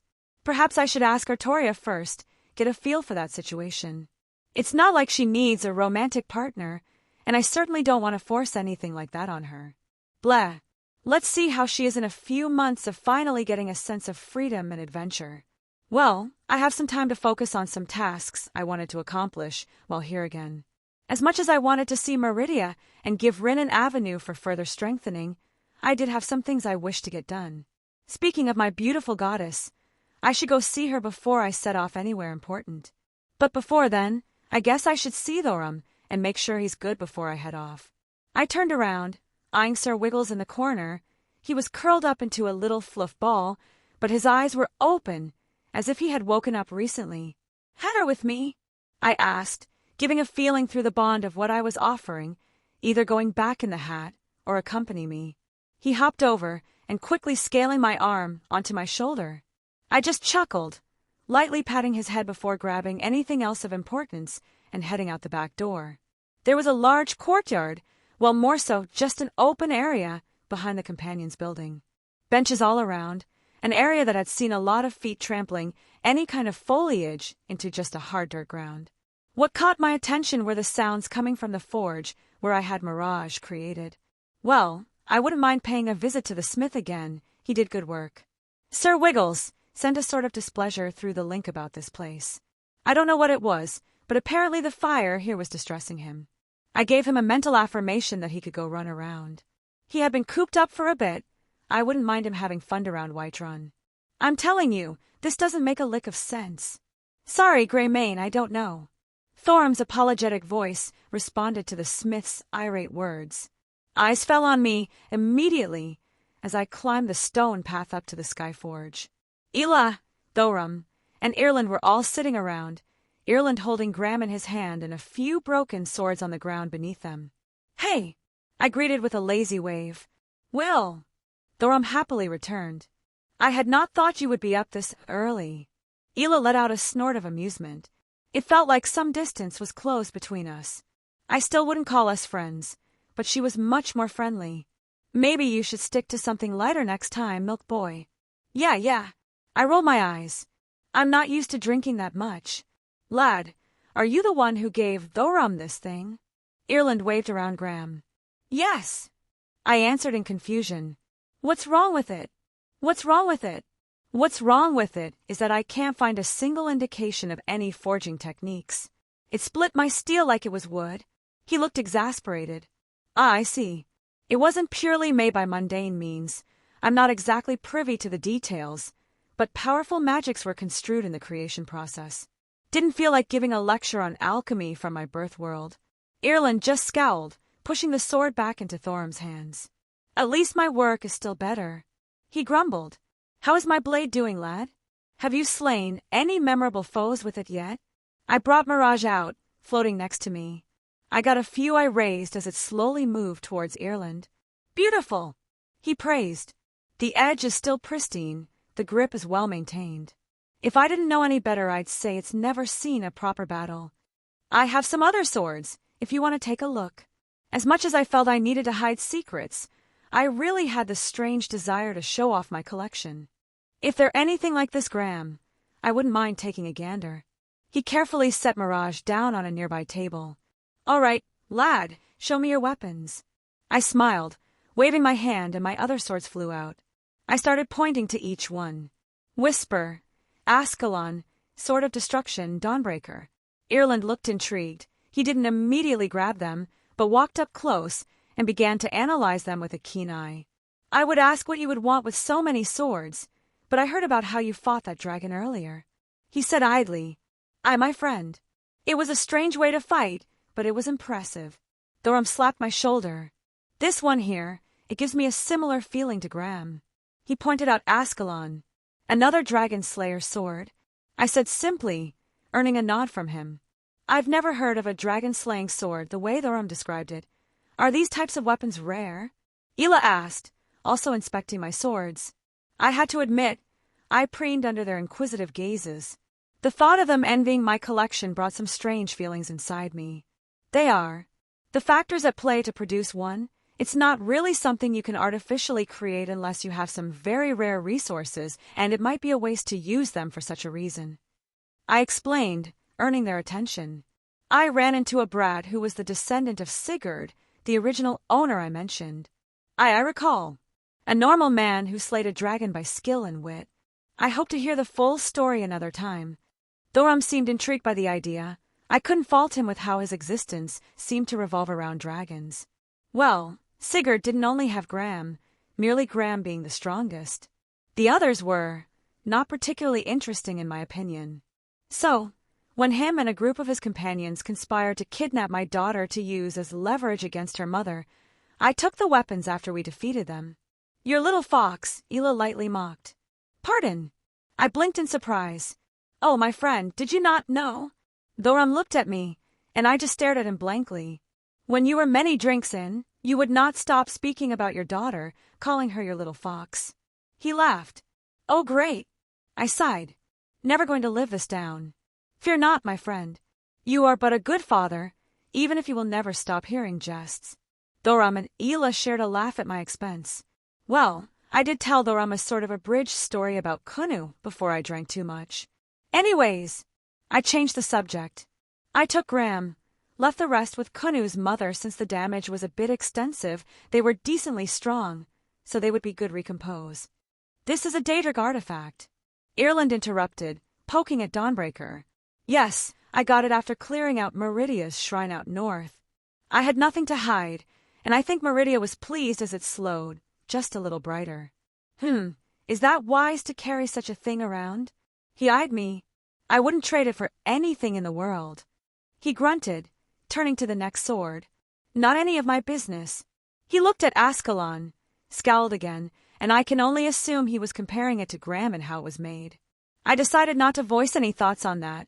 Never knew who was peaking right now, and the idea of a noble phantasm was way too foreign to properly bullshit my way through. "What is this?" He finally landed on Whisper. "Whisper. It's similar to Mirage in that it helps cast my magic." These symbols." He ran a finger over the blade. "Usually, I would be much more tense about someone touching my swords. Maybe it was the fact that he was a true smith, a respect for his profession, and that he would treat my prized possessions with respect." He looked up at me, then back down at the sword. "Did this used to be a spear?" "You can tell." I laughed awkwardly. "Can I tell?" "Lad, who do you think I am?" He grumbled. "I would normally call something like this a piece of scrap, but the craftsmanship is astounding." He looked at the sword in awe. I can only imagine how beautiful the spear must have been, but to turn it into a sword and be properly weighted, to have all the dimensions aligned like this. She was good at what she did. I thought briefly of the spear in my ring, but I was extremely possessive of that particular weapon and didn't want anyone to touch it but me. "She," Ireland whispered. "Lad, what's the name of this weapon's creator?" "Scat-Hack." I answered simply. "Scat-Hack." He let the name sink in. "I will remember it." I don't think my sword of destruction interested him much. It looked very ceremonial, and I could guess that he was thinking it a magical sword like the others, and didn't care about its creation. These have given me some idea. He immediately went back to his forge. "Get out, I have some work to do." Thorum and Ela didn't look disturbed at his sudden forcefulness, merely bidding him farewell, and I called back my sword as I followed them along down the stairs, back into the companion's compound. You know, I'm curious. What exactly have you been up to when not fighting dragons, Thorum? He told me about his previous fights, but nothing much beyond that. Granted, we hadn't spoke for too long. Well, he scratched his head. The Jarl asked me not to venture too far away while the dragons are around. That makes sense. He wanted Thorum and dragon slaying distance. Must get boring, being cooped up here for so long. The Skyrim horizons call me something fierce, but I am needed here for now. Thorum admitted, somewhat sad, but also a certain amount of resolve in his voice. Well, if everything goes well, it won't be too long. We just have to find Alduin and stop him. I offered a smile. I am not quite sure it is that simple, but I look forward to the day. What about you, Wilhelm? Ela spoke up, merely listening in at this point. Are you going to stick around? Did you miss me? I smirked. As if. She rolled her eyes. I prefer more man in my lays. Ela laughed. Oi, do I have to take my shirt off again? I'm plenty of man over here. Keep telling that to yourself, milk boy. She said humorously. Well, my self-esteem has thoroughly been shattered. But to answer your question, I'm mainly working through the college, with some personal errands I want to run. I'll keep an eye out when I'm away. If I hear anything about dragons, I'll hurry on back. I decided to be honest with my intentions. That reminds me. What? Thrym asked.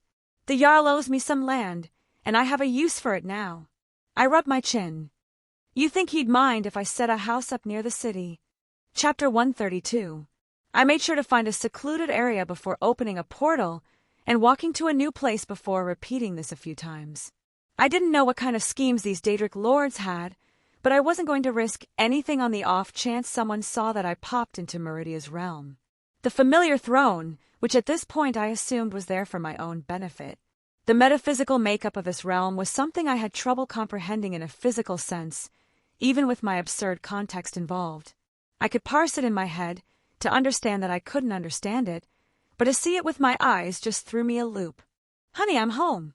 I gave her a bright smile, eyeing her milky white legs, crossed as she leaned back on her throne. Thankfully, I had a means to make sure I wasn't icky after last night, magically scrubbing away filth and any lingering smells of alcohol. Meridia looked at me unamused. You're back, she simply replied. Yeah, I just wanted to check up on Thorum and make sure he was good for now. I scratched my cheek. I may have gotten a bit caught up, though. I could tell. She drawled. Is something wrong? I asked. She seemed a little. I don't know if upset was the right word, and it didn't seem aimed at me in particular. She furrowed her brow, frowning a little.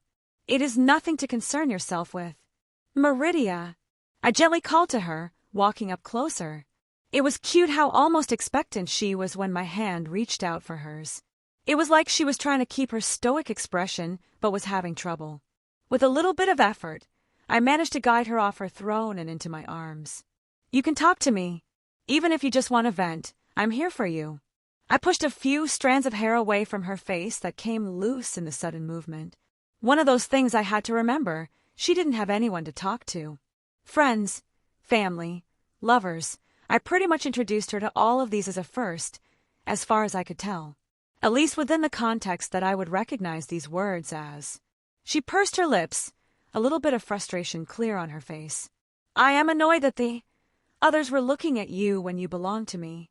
She hissed. The other Daedric lords? She grunted in confirmation, opting to pull herself a little closer, head pushed against my chest. Many of them were watching over the Dragonborn, and then you when you came to aid him. I had to listen to their incessant prattling as they treated you as another of their things. Was it bad that I showed off Dawnbreaker? They should all know now that I belong to you. I kissed her forehead, doing what I could to make her feel at ease. She squeezed me a little harder when I confirmed that I was hers. I knew the feeling, and I loved to hear those words just as well. Of course, she said arrogantly. You are mine. She looked up at me again. And you are not allowed to approach those others. Do you hear me, Wilhelm Schweinorg? You are mine, and those divines, those Daedric lords, you are not allowed to consort with them. She stated, leaving no room for retort. Of course. I wasn't put off by her possessiveness at all. I am yours, and you are mine. Good, she grumbled, sinking back down into me. I'm happy, she heard mumbling, reaching my ears. You used my sword in the open, and show them that you are with me. She fully explained. Thank you. I just hope I didn't cause you any trouble. Nonsense. What trouble could you cause me? Only the bickering of those idiots in my ears, nothing more. Well, if she said so. Were there a lot of higher powers watching? Many. What the people here know as the divines, and many of the Daedric lords. The prophecy surrounding your friend has been many centuries in the making, since the dawn of Nirn. His actions will dictate if this iteration of the world ends or not. A reset of the board in their eyes, so they are paying apt attention to the ones involved. She carefully explained. So that legend of Alduin eating the world is true then. I hummed. Indeed, though he does not physically eat the planet. I assumed not. But that raises another question. If he has the kind of strength to go through with a full eradication of the world, how could Thorum ever be a threat to him? Meridia looked like she was deep in thought for a moment. I am having trouble putting it into words you would understand. He lacks the allowance right now. Allowance, perhaps authority would be a more accurate term. I offered. His situation was reminding me of Arcueids. She raised an eyebrow. Yes, that would be more accurate. He lacks the authority to fully excavate the world from start to finish. Just as the divines rule over aspects of Nirn, he too has his purpose, and since he's not currently fulfilling it, his strength is greatly diminished to something merely the eldest child of Akatosh. Ah, I think I understand. For some reason or another, he's not doing his job, and so he doesn't get the benefits that come with it. So instead of going full world ender, he's something resembling a dragon demigod. No godly authority that gives him an absolute autonomy over the planet. That is a decent summarization. To delve further would require talking on ends about the conceptual and underlying principles of Nirn's existence, most of which would further require discourse on the birth of all creation, from our perspective. I felt like she added that last bit on the end, due to knowing that her corner wasn't everything there was. So, Thorum beats Alduin, world is saved and continues to spin forever. No, she said curtly. Alduin is eternal. He can be stopped, destroyed, in this era, and many following it after, but eventually he will return, as well another Dragonborn. It is a cycle. The prophecy dictates it will happen until it finally does. It could be trillions of years from now, but eventually, Alduin will end this world and another will take its place. All things have their end. I let out a sigh.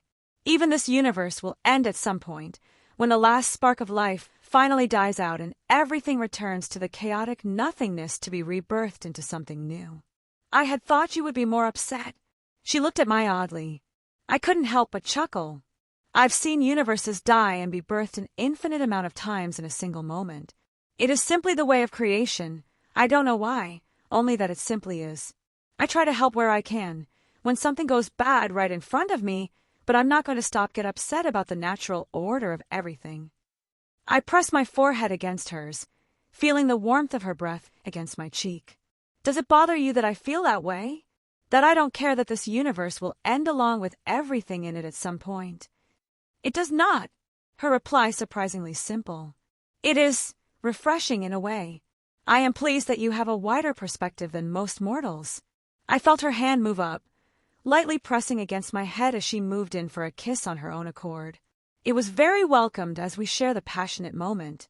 My hands also moved, tracing the outline of her hips as I made my way down and felt the ample flesh of her butt.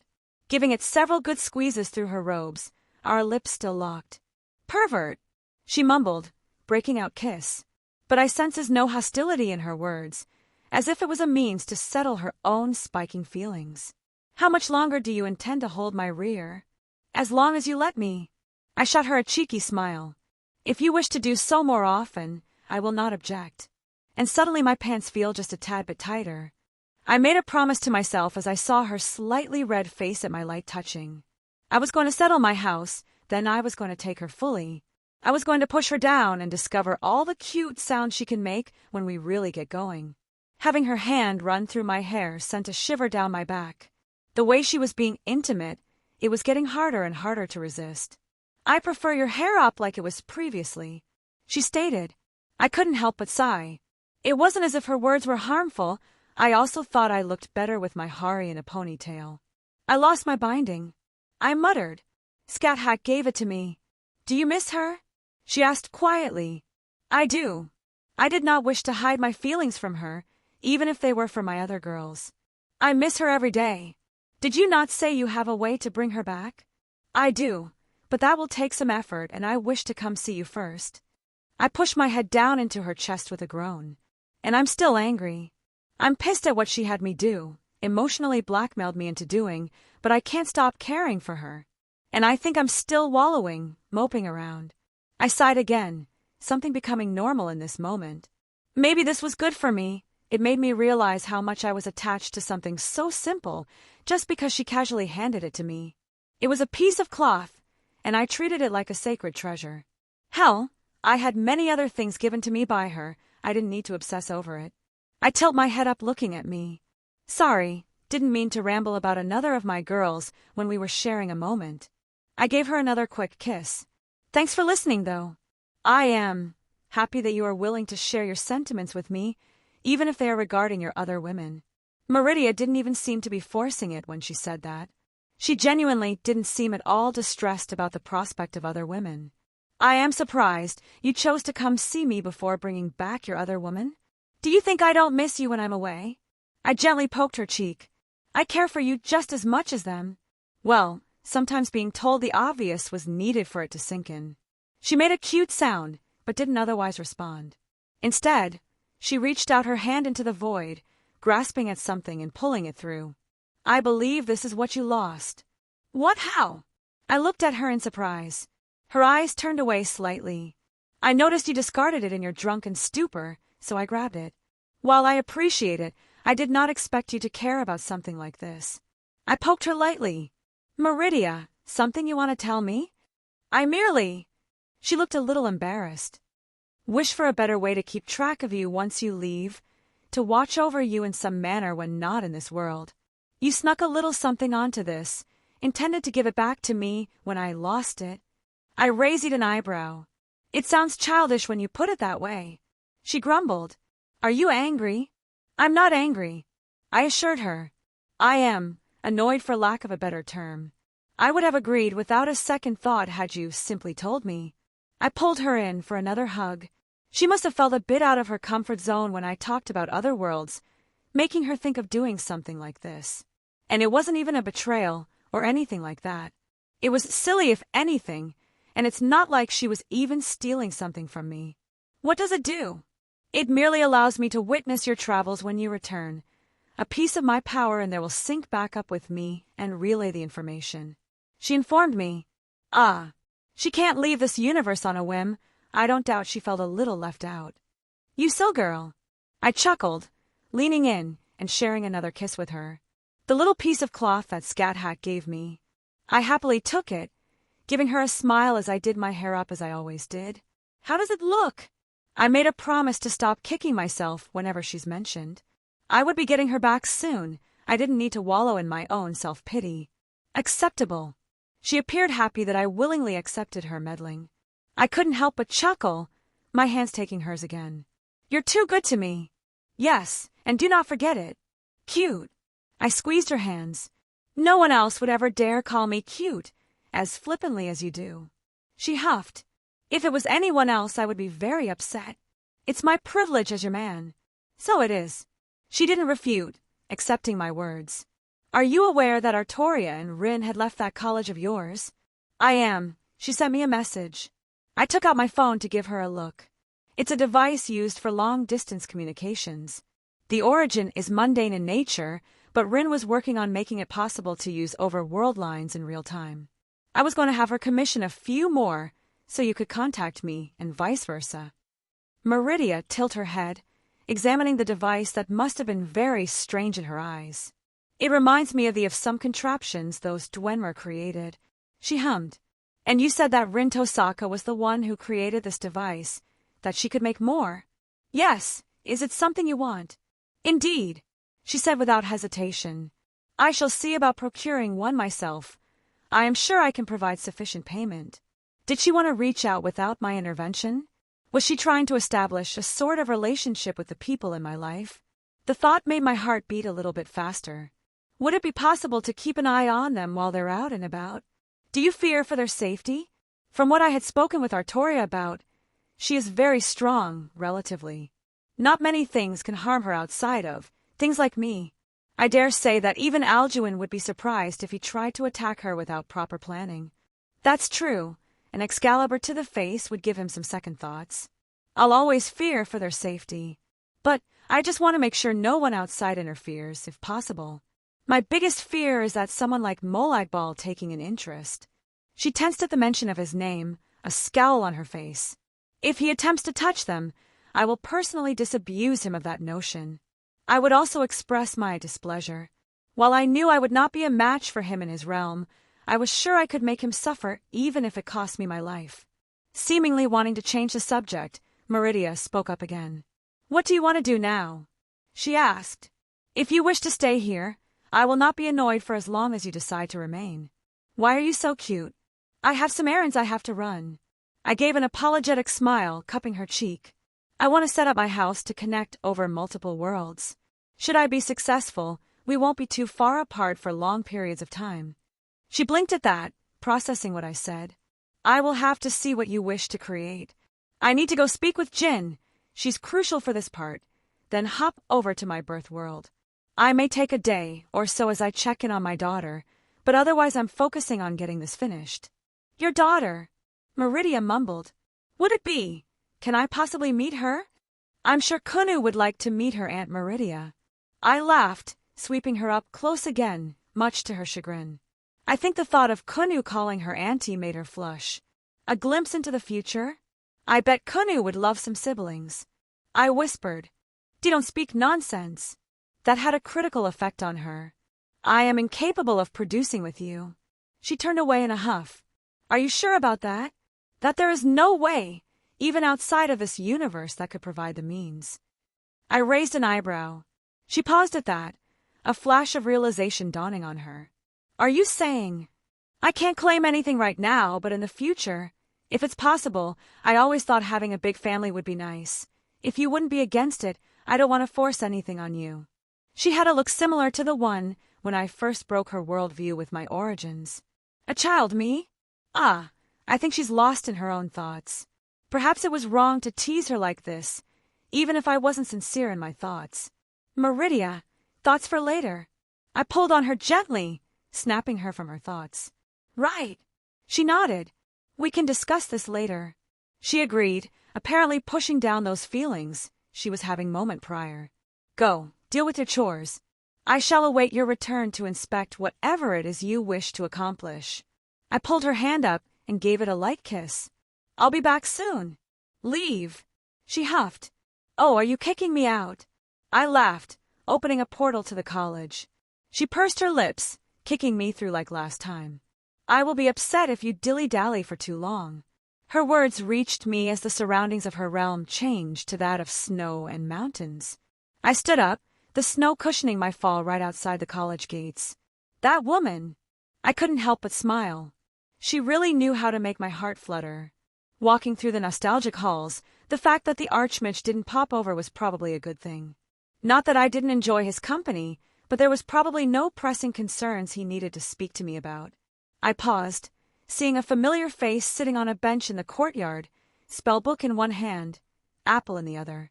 He looked up in surprise and greeted me with a smile. "My friend, it has been a while." "In Thur, it's been too long." I replied with a polite greeting. We weren't friends, but we were friendly. "What's the word on the street?" I sat down next to him. "Word on the street," he repeated, an amused smile on his face. Interesting phrasing. I have heard some particularly noteworthy rumors as of late. Rumors, huh? I could read between the lines. He's telling me he has some hot info for sale. And what are the basis of these rumors?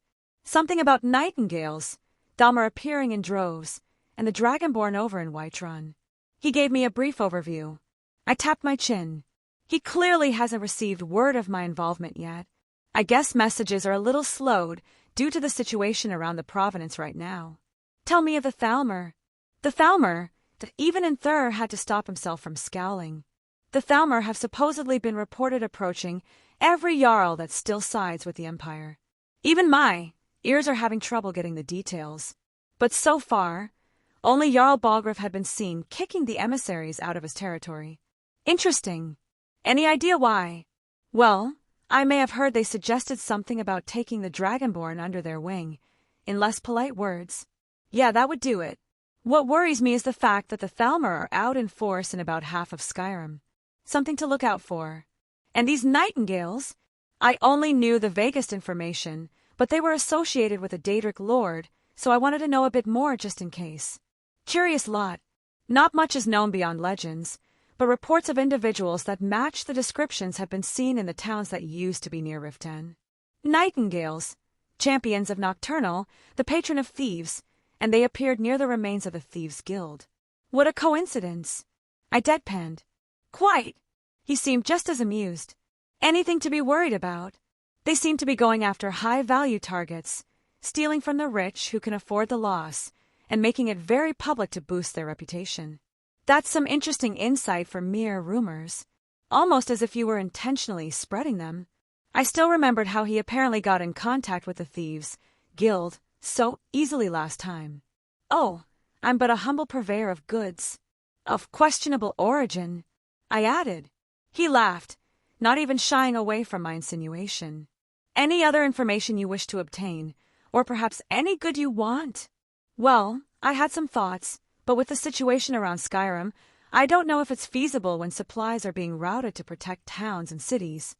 Inther let out a small sigh. Even I gave up a large portion of my supply to help the effort around Skyrim.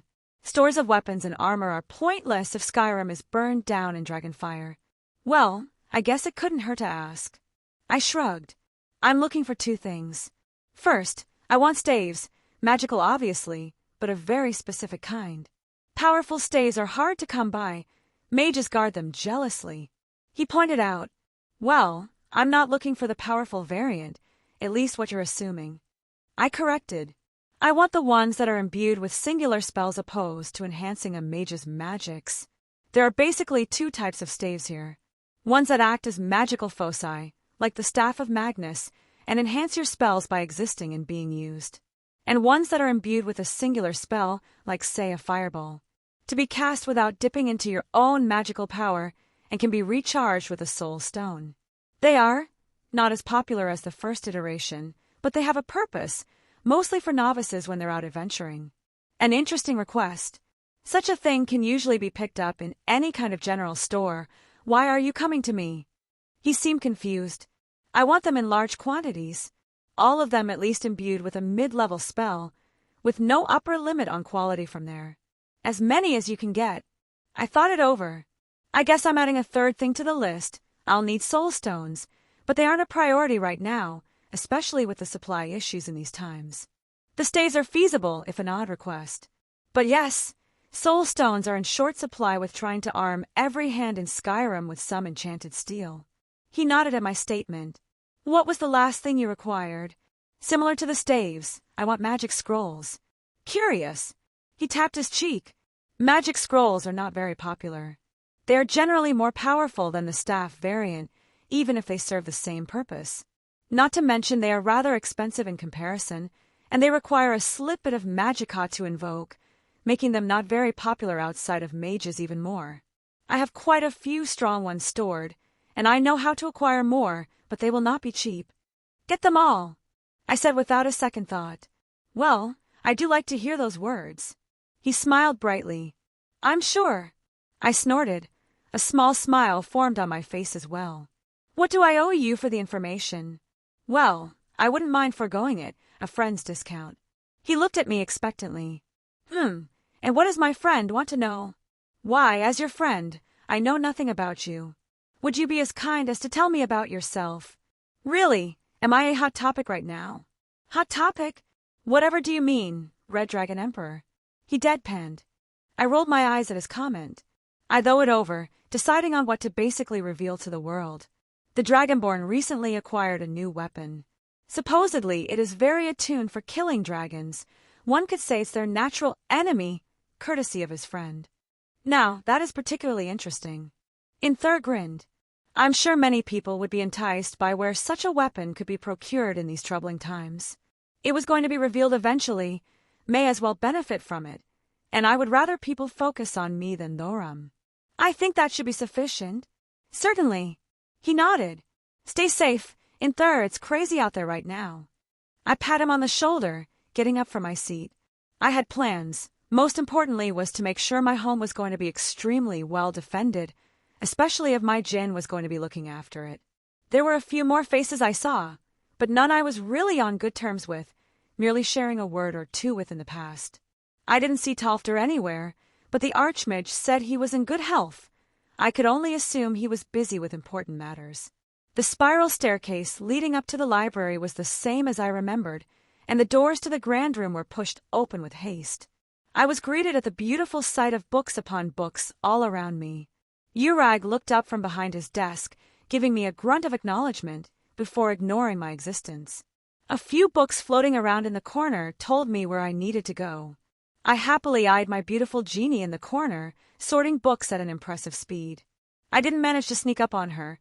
As I got close, she saw me out of the corner of her eye, but I wrapped her up all the same.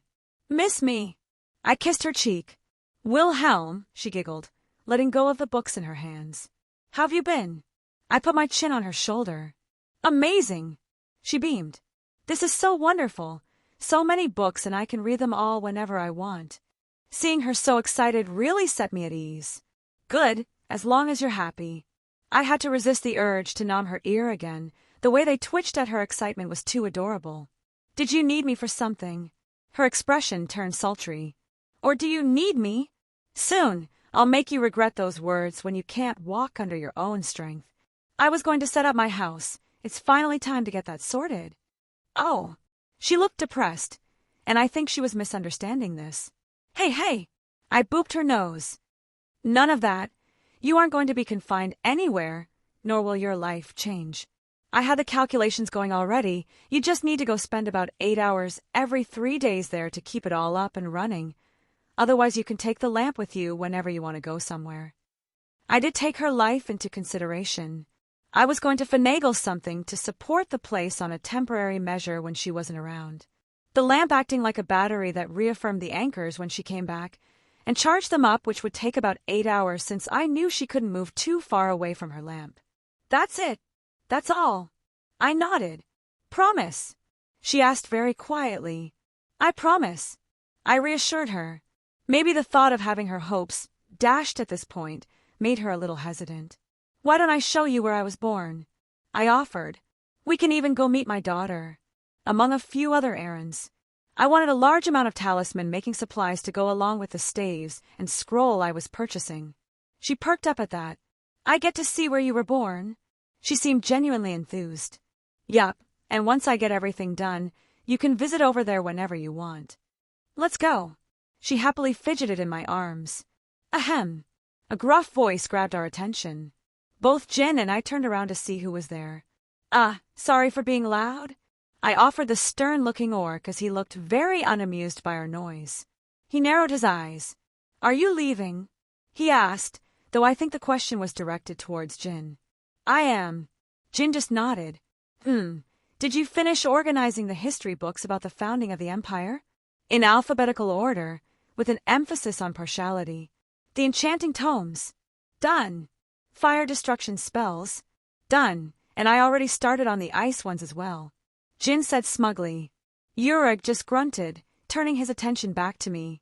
"If anything happens to her, I'll snap you like a twig," he threatened before walking away. I just blinked, looking at Jin. "Did you get adopted?" He felt like a protective father. "Maybe." She seemed bewildered as well. Chapter 133. I walked out of my portal, my house coming into view and a beautiful woman being carried in my arms. Her feet kicked in the air happily, arms around my neck to support herself, and a bright smile on her face. She curiously surveyed the area, taking in everything around her, every new piece of information that provided her with a sense of fulfillment. "This is your home?" Jin asked. "It's my house, and the world I was born to," I replied. "You don't consider it your home, then?" She cutely tilted her head up at me. "I don't suppose I do. If it wasn't for a few people here, I would not have an emotional investment in this world, merely keeping an eye on it due to a sense of duty. My lips thinned into a small line as I looked over the place. I need to actually get furniture and stuff now that I think about. She pat my shoulder, gesturing for me to let her down as I walked through the door. There was no point in locking it. If someone could get past my magical protections, what would a locked wooden door do? It's empty, she deadpanned. I said I haven't gotten any furniture. She gave me an unamused look. And you expect me to spend long periods of time here? You can do whatever you want with it, I offered. She pursed her lips before giving a small grunt. Fine. Show me what you want to do. I led her to where I had my little mechanism set up. So, I have the calculations done mostly. It works in theory, but I haven't tested it beyond just this world. Your lamp is both going to act as a battery, not in the magical power sense, but something to charge the anchorage, to make sure the house never tilts off its dimensional axis. I don't know the underlying principles, but I understand what you want to achieve. To do this would require an obscene amount of magical energy. She tapped her cheek. From what I've seen with your magic, so far, it can potentially pull on a near infinite amount. How will you sustain that flow when you're away? I blinked at her well-reasoned question. Did I ever tell you that I find your impressive magical knowledge extremely attractive? No, but I very much enjoy the compliment. She beamed. But you didn't answer the question. She gently poked me. Right. I focused. It's actually not too hard, relatively speaking. Basically, since the house is stretched and overlaid across so many world lines, I can make use of that connection to siphon magical energy from each world it passes through. Normally, to do something like that, I would have to directly manipulate it, but since the house itself will be existing in multiple places, it removes the need for my presence. I understand. She nodded, and it seemed genuine. I wouldn't know where to begin if you wanted me to look over your calculations. I will simply trust you on this for now. I'll be making sure everything is safe, and I'll be adding an obscene amount of defenses here just in case. I do appreciate the thought, but I am quite powerful. Even if you were as strong as Meridia, that wouldn't stop me from worrying. She let out a small huff, annoyance on her face. If you continue to be the sweet to me, I'm not going to wait until you're ready and pull you into the nearest bed myself. She grumbled something I didn't quite make out. I see what needs to be done, but it shouldn't take very long to accomplish. What else did you wish to do while we're here? Visit a couple people. Was missing my daughter. Would you like me to stay here? I booped her nose. Don't be silly. You're a part of my life, so I want you to know everyone else that is as well. She just giggled, holding her arms out. Well, I couldn't help but smile, sweeping her off her feet again. She really seemed to like physical contact. Let's go see my daughter. I opened another portal and walked back through towards Yusaka's home. Daddy! I turned to see the target of my affection, her fluffy tail swaying happily and her ears twitching on her head. I turned to the side to see Yusaka gesturing to some guards who looked ready to attack. They quickly backed off when they realized we weren't a threat, or they recognized me from before. Jin was already standing next to me, and I kneeled on the ground as a fox-shaped missile fired into my arms. My little fox, how've you been? My hands easily wrapped around her, hugging her tight. I missed you, she mumbled into my chest, gripping my shirt. I missed you too. I couldn't help but smile brightly at her antics. I got a good look at her as she pulled away. Look at you, have you gotten taller? I pat her head, her ears twitching. She swiped my hand away in embarrassment, causing me to chuckle. Have you been good for your mother? I've been good. The way she said it betrayed her words. Have you now? Yusaka finally walked up. I eyed her for a moment. She seemed a tad different. The last time I saw her, her breasts were on full display and barely held back by her kimono with an air of flirtation about her, but she looked a lot more reserved right now. Why don't you tell your daddy what happened while he was away? Yusaka lightly chided her daughter. It was an accident. Kunu looked at the ground. Hey, it's okay. I put my hand on her shoulder. Just tell me what happened. I was practicing my fox fire and... She pouted. I accidentally burnt down a building. She looked away. So Mom grounded me. Kunu, we talked about this. I didn't ground you because you accidentally burnt the building down. I grounded you because you lied to me about it. Yasaka's tone was soft, even as she reprimanded Kunu. I shared a look with Yasaka, one of exasperation returned to me. Kunu! I grabbed her attention again. Accidents happen, they're going to happen again. But you have to own up to them. I've made many mistakes in my life, we all do. It's a part of growing up. As long as you learn from them and accept responsibility, then it's okay. You're not mad? She asked quietly. Sweetie, I'm not mad. I reassured her, gaining another hug. Was she afraid I would be disappointed or angry at her for this? Kids don't really think things through logically at this age. Shit like this was going to happen again, and they probably think getting their parents upset is the worst thing in the world and just act without thinking in an attempt to avoid that. I flipped my hand over, hiding behind Kunu's back, so only Yasaka could see. I revealed a little hair ornament, tasteful in design without being too fancy. It boasted a little bit of splendor in the form of red leaves, reminiscence of the forever fall forest from when I went shopping around Vale in my free time. She looked at it inquisitively, and I gestured to Kunu. She realized what I was getting as she rolled her eyes with a small smile and nodded to me. My little fox, I have a present for you. I gentle broke the hug, bringing the piece of jewelry out in front of her. It's pretty. She reached out to touch it. Would you like to try it on? I offered. Yes, she happily replied. I smiled as I pushed a few bangs out of the way, helping her set it into her hair. It really did complement her yellow eyes and the highlights at the tips of her blonde hair. I waved my hand, forming a small bit of water to act as a mirror so she could see it. Kunu, what do you say? Yasaka was quick to make sure Kunu didn't get lost in her own thoughts. Thank you, Daddy. Of course. I laughed, rubbed her ears for a moment. Standing up, I looked over to Jin, who had patiently been waiting at my side for a few minutes now. I believe I should introduce my companion.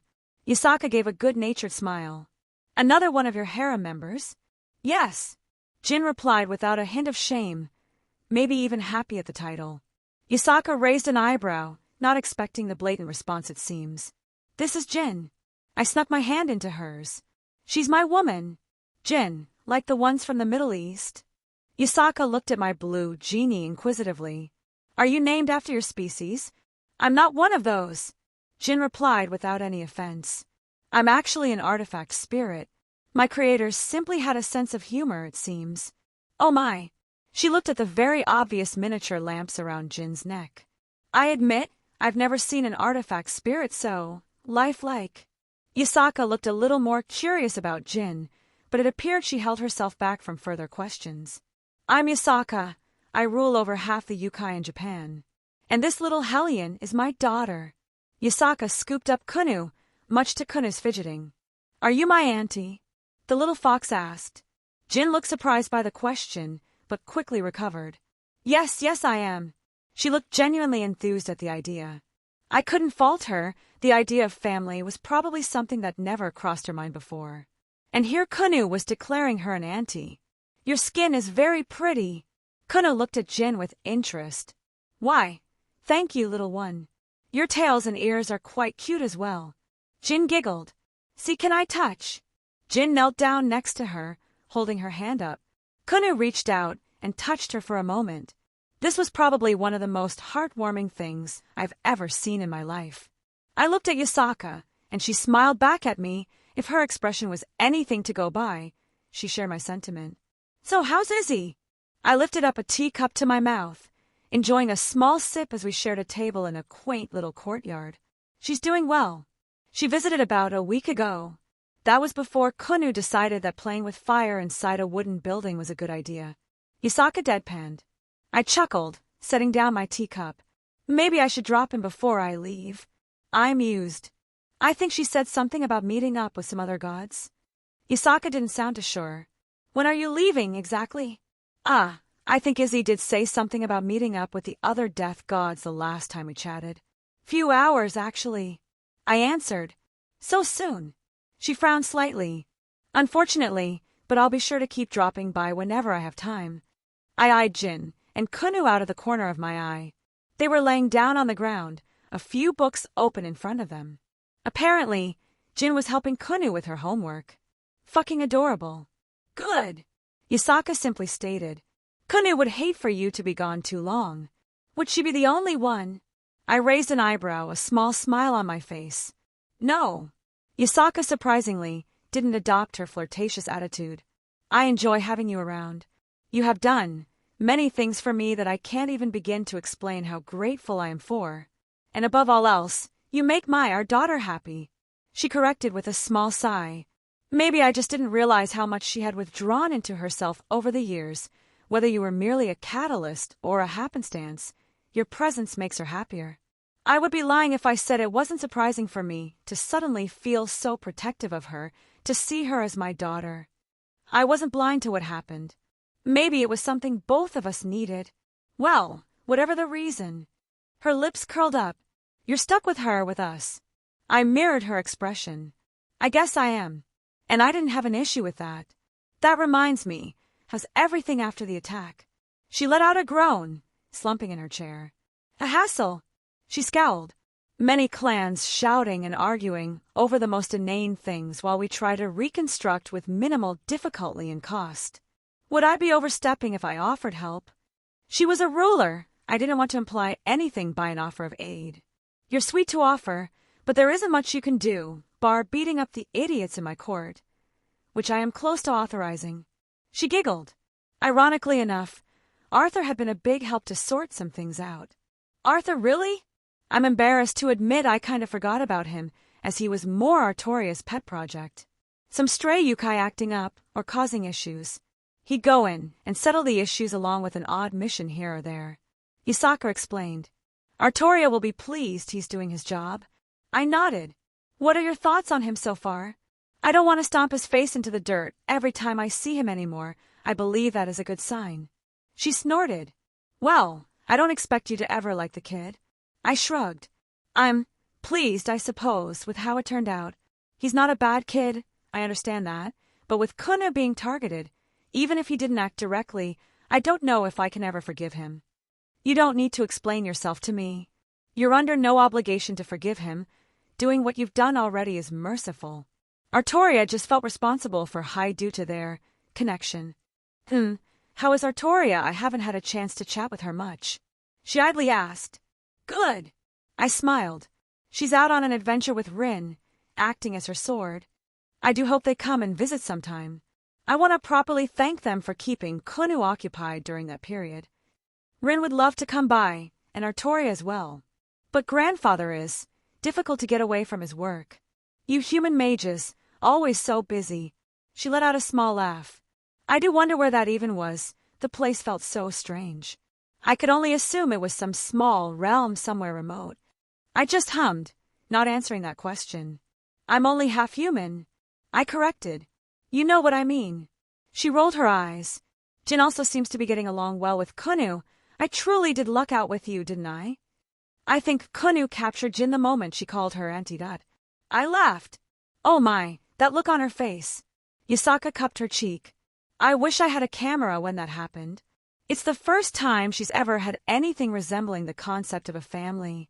I sighed. She lived her entire existence inside the artifact. She's much older than you think, so please be gentle with her with these things. Yasaka cast Jin a warm look.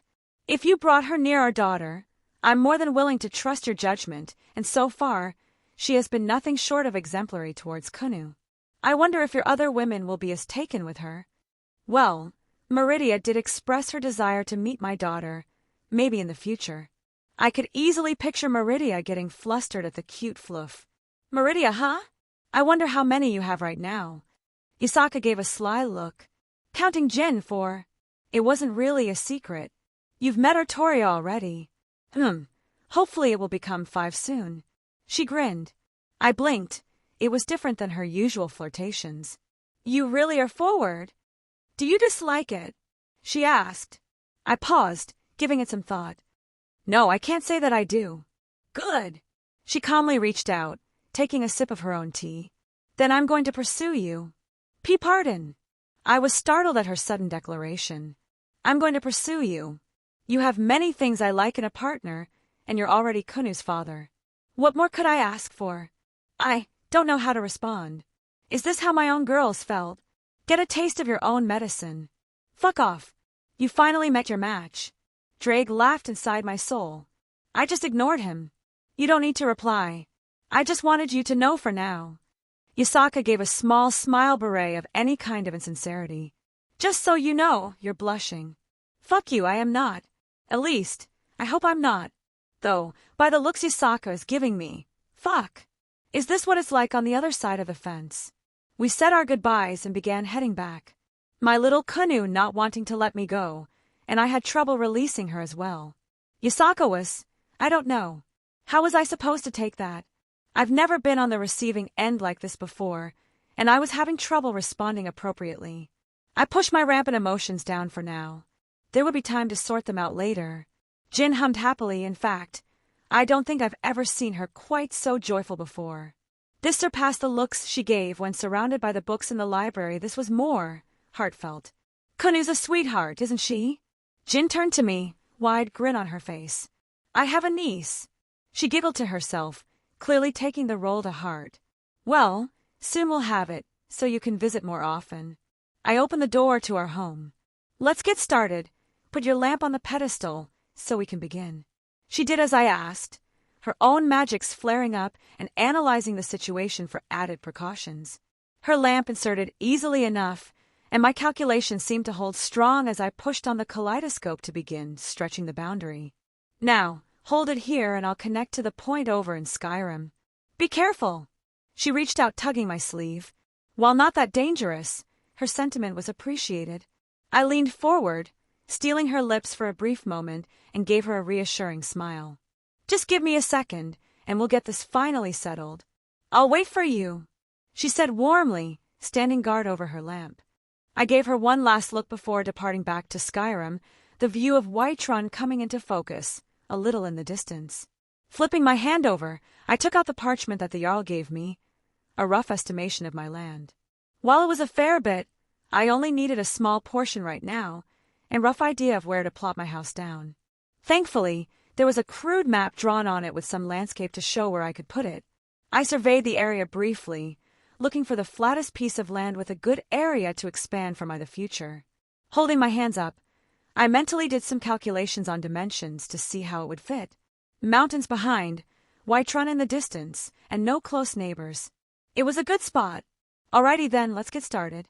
Mirage in my hand, I stabbed it into the ground. My hands pulsed with magical energy as I began to expand the dimensional refraction phenomena, reaching out towards the world line that housed Jin.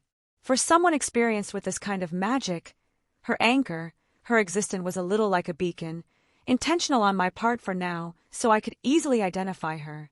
Pressing against the eye of Magnus at the end of my blade, I expanded a full three-dimensional view of my various calculations and spell equations. Everything that was happening inside the eye, everything that was currently being processed, I was looking over for any anomalies. A magical computer was the most apt description for this trinket that sat on the end of my sword. With everything set and having double-checked it all, I began. Ironically, what I was actually doing was a bit stupid, despite the absurd nature of my magical prowess being used. I was basically just grabbing a corner of the house and dragging in through an invisible funnel so it touched down here in this world line, then nail it in place across the world lines so it wouldn't budge. Jin's lamp acting as a sort of hammer that pushes the nails back in every time she puts her lamp in place. I was including fail-safes that if the nails came undone, the house would be pulled back to my birth world safely. Actually, I made that a defense mechanism, a last resort for Jin if all else failed, along with anyone else in the house at the time. I clapped my hand and the bright lights shined out around me. Visibly, a house appeared on the land in front of me, becoming less and less ethereal with every passing moment until it was truly reaffirmed on this world line. Letting out a long breath, I admired my work before going to check on Jin, her happy expression telling me everything I need to know. "It worked," she asked. "Come outside and see for yourself," I offered, stepping out of the doorway. She peeked outside, the Skyrim weather hitting her right in the face. "I have a question." "Yes. How am I supposed to get to the college from here?" I raised my finger up before stopping.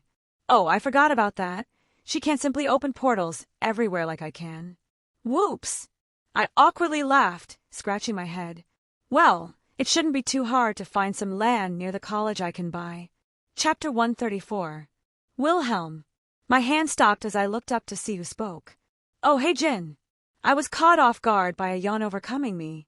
You've been working for over a day now, you need to stop. Jin crossed her arms, staring at me intently. It's fine. I'm a half-devil, I can do this for a while. I started moving my brush again. Dozens of stacks of talismans all stood around me. She walked over, yanking the brush from my hands. No, she said sternly. Aren't I supposed to be the master here? I raised an eyebrow. Do I have to tell Meridia? Jin threatened. I opened my mouth but shut it. Fine. I scowled, leaning back in my chair. I took another look around. There were quite a few talismans ready for use, more than I've ever had before.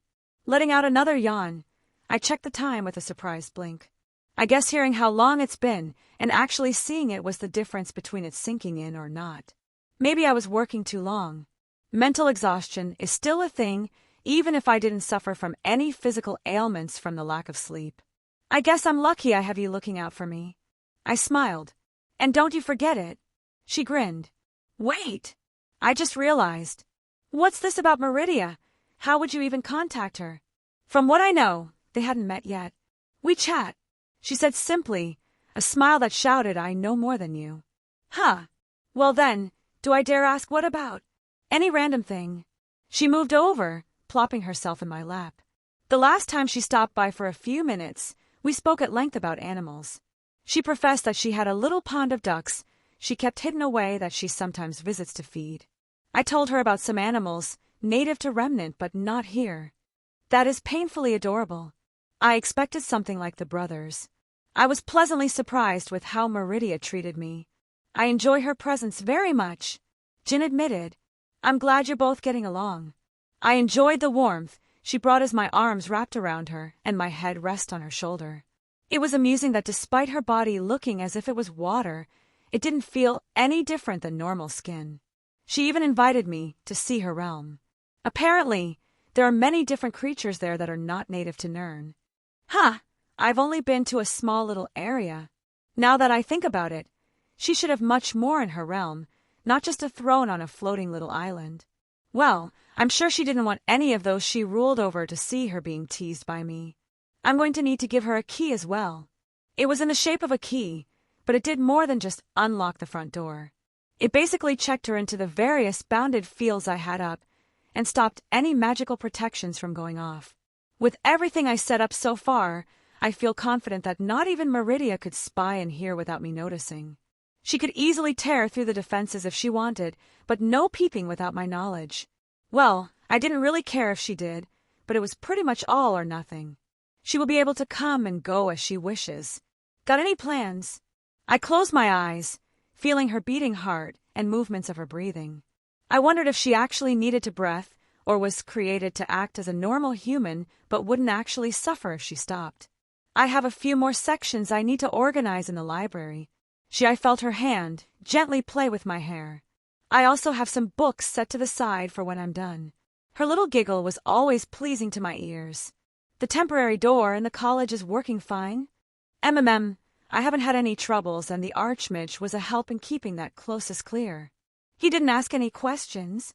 I was a little surprised. I offered him an explanation based on what you told me was fine to reveal. He responded with, "It's more fun to figure it out myself." That sounds like him. I didn't even question it. The Archmage was eccentric but a very good person. Basically, I requisitioned a random closet in a far-off corner that was stricken with dust and cobwebs to be a temporary anchor while I find somewhere to set the house down permanently over there. Learn any new magics. I've been mostly focusing on work, but I have cracked open a book here or there. I've been having fun with the illusionary school. Such magics were rare back in Remnant. I can see that. From what I understand, the magic on Remnant lent itself mostly for destructive purposes, and considering where magic came from, that wasn't surprising. The god of darkness was the one who gifted magic onto humanity in an ancient era. A focus on elemental manipulation with an emphasis on destruction, to repurpose it for anything else seems to be a task suited for only talented mages. What about you? She gently prodded my cheek. Any running around to do, or are you going to laze about all day? Laze about? I was fine doing work, and until a certain woman comes along and drapes herself over me. Excuses, excuses. She sniffed. You're just asking for a punishment. Don't think I won't. Don't make promises you can't keep. I grumbled as she softly giggled next to my ear. I'll probably go see though. I want to catch up with my Thursday. I kind of neglected it, and I realize it's a very potent avenue to learn from. I had a dragon do something to me during the fight. I thought it was a curse, but it merely bypassed my normal defenses to start draining my vitality at an alarming rate. It was an avenue of attack I hadn't much experience in defending against before. I wouldn't be quite as taken off guard the next time, but it was still something to be wary of. Sounds like it would be beneficial. She agreed. Yeah, there's still a lot I can learn here. A few more schools of magic I need to touch up on as well. I would add alchemy and enchanting to that list, but since Rin made a comment about them, I wasn't really going to encroach on them just yet. Would rather she get more adept, and if I had an interest later, I would go to her with questions and help. I think that would be a big confidence boost for her. It was already almost noon. I would take a nap in a little bit, then go check up on Noram, see if he had some free time. He was probably just at the companions building, drinking and having fun. I hummed to myself, walking through the street of Whiterun. Most of the people had already settled down for the night, but taverns and such were still open, and the occasional shout or cheer could be heard when you passed by. Out of the corner of my eye, a sharp object came hurling towards me. I let out a sigh as it caught an arrow about a foot from hitting me. Curiously, it didn't appear to be targeting a vital spot on me, and I could vaguely see something on the arrowhead, a sort of chemical I was unfamiliar with. A poison of some kind. That brought up an interesting question of my confidence in avoiding death by poison. Most definitely something I'll look into for the future. Your dragon heart should make you immune to most mundane poisons, along with your devil biology. Yeah, that was my initial thought, but something I should double-check and know the limits of in the future. Several shrouded silhouettes jumped over the roofs of the buildings and leaped out from coverings nearby. The most striking thing about them was the fact that they all had red eyes. Not only that, but low hisses sounded out, mouths filled with fangs shone under the few lights in the area. They looked like rabid beasts, but their movements were strikingly elegant. There was no loss of wisdom in their eyes, even if they looked at me like a piece of meat. My circuits flared to life as the first made a movement. His hand reached out to grab me, sharp nails threatening to burrow into my skin. My aura burst out without me even moving, the iridescent light blocking the attack, much to its surprise. I grabbed him by the throat as the others attacked. With a flick of my free hand, I used telekinesis to actually grab them and accelerate their momentum towards me, making them stumble, practically falling over themselves. Sliding my foot across the ground, earth and spikes shot up, a simple cantrip that often proved fairly lethal in situations like these. These vampires were pierced through, spikes protruding from their backs as they coughed blood and gasped, trying to free themselves. The one I had in my grip struggled, and even tried to pull a dagger out and stab me. I smacked it away with ease, but the nasty feeling on the blade gave me pause, like it was heavily cursed. Surprisingly, even as the magic dissipated and the bodies fell down, they didn't stay down. Even with holes in their chests, they growled and hissed, leaping at me again. I sidestepped the first lunge and shattered the space around me at the next, leaving them bewildered as I appeared a few dozen feet away, my prisoner still in tow. I was analyzing their capabilities. The vampires in this world were actually somewhat interesting, and their origin wasn't too different from the ones back home. The fact that I had intimate knowledge on vampiric species since in many iterations in my previous life I was a dead apostle. But enough was enough. I snapped my fingers and discharged a burst of ice from below my feet, freezing everything in the vicinity. We were somewhat secluded, so nothing was harmed, no people came running over. Had I started throwing around lightning or fire, I'm sure I would have caused a much bigger commotion. I grabbed the dagger from the ground, the cursed blade that just felt disgusting to hold, and I made sure to stab every one of them in the heart with it before my eyes finally fell on my prisoner who still struggled in my grip, except there was a look of fear in his eyes now. Letting out a snort, I tossed him onto the ground as he gasped and rolled. I took a moment to flick a few runes in 4 directions, creating a basic bounded field to keep off sound and vision. Right now, my curiosity is piqued, but my whims can change quite easily. The thing rolled around. Eyes turned back at me as it shuddered up to its feet. What do you want? So it can talk. I didn't know if it could or not if I was being honest. I haven't exactly delved into research on the subject. An explanation may relieve any unresolved anger I have at the moment. He paused like he was going to hyperventilate. Ordered to bring you back. Someone is interested in me? How did you know I would be here? I guess I haven't exactly been subtle about my comings and goings. We're told you were friends with the Dragonborn. We didn't know you would be here. We were going to take him hostage to lure you out. What? My lips thinned and I felt a faint release of anger. The area got noticeably colder, and it wasn't because of the remnant ice magic I had used prior. We were going to kidnap the Dragonborn to lure you out, so we could. I stomped on his chest, blood spraying from his throat. Who? I don't. Mirage appeared in my hand as I thrust it through his thigh. Who? I very calmly asked again. They, he screamed, profanities littering the area. I can't. He managed to spit out. Whisper appeared, hovering above his groin. Last chance. Fuck you. I didn't even bat an eye as it shot down. The scream would have made me wince in any other circumstance, but at this moment, I was absolutely livid. Lord Harkon. He cried out. Lord Harkon made us do it. Very good. I nodded, withdrawing my swords. Now!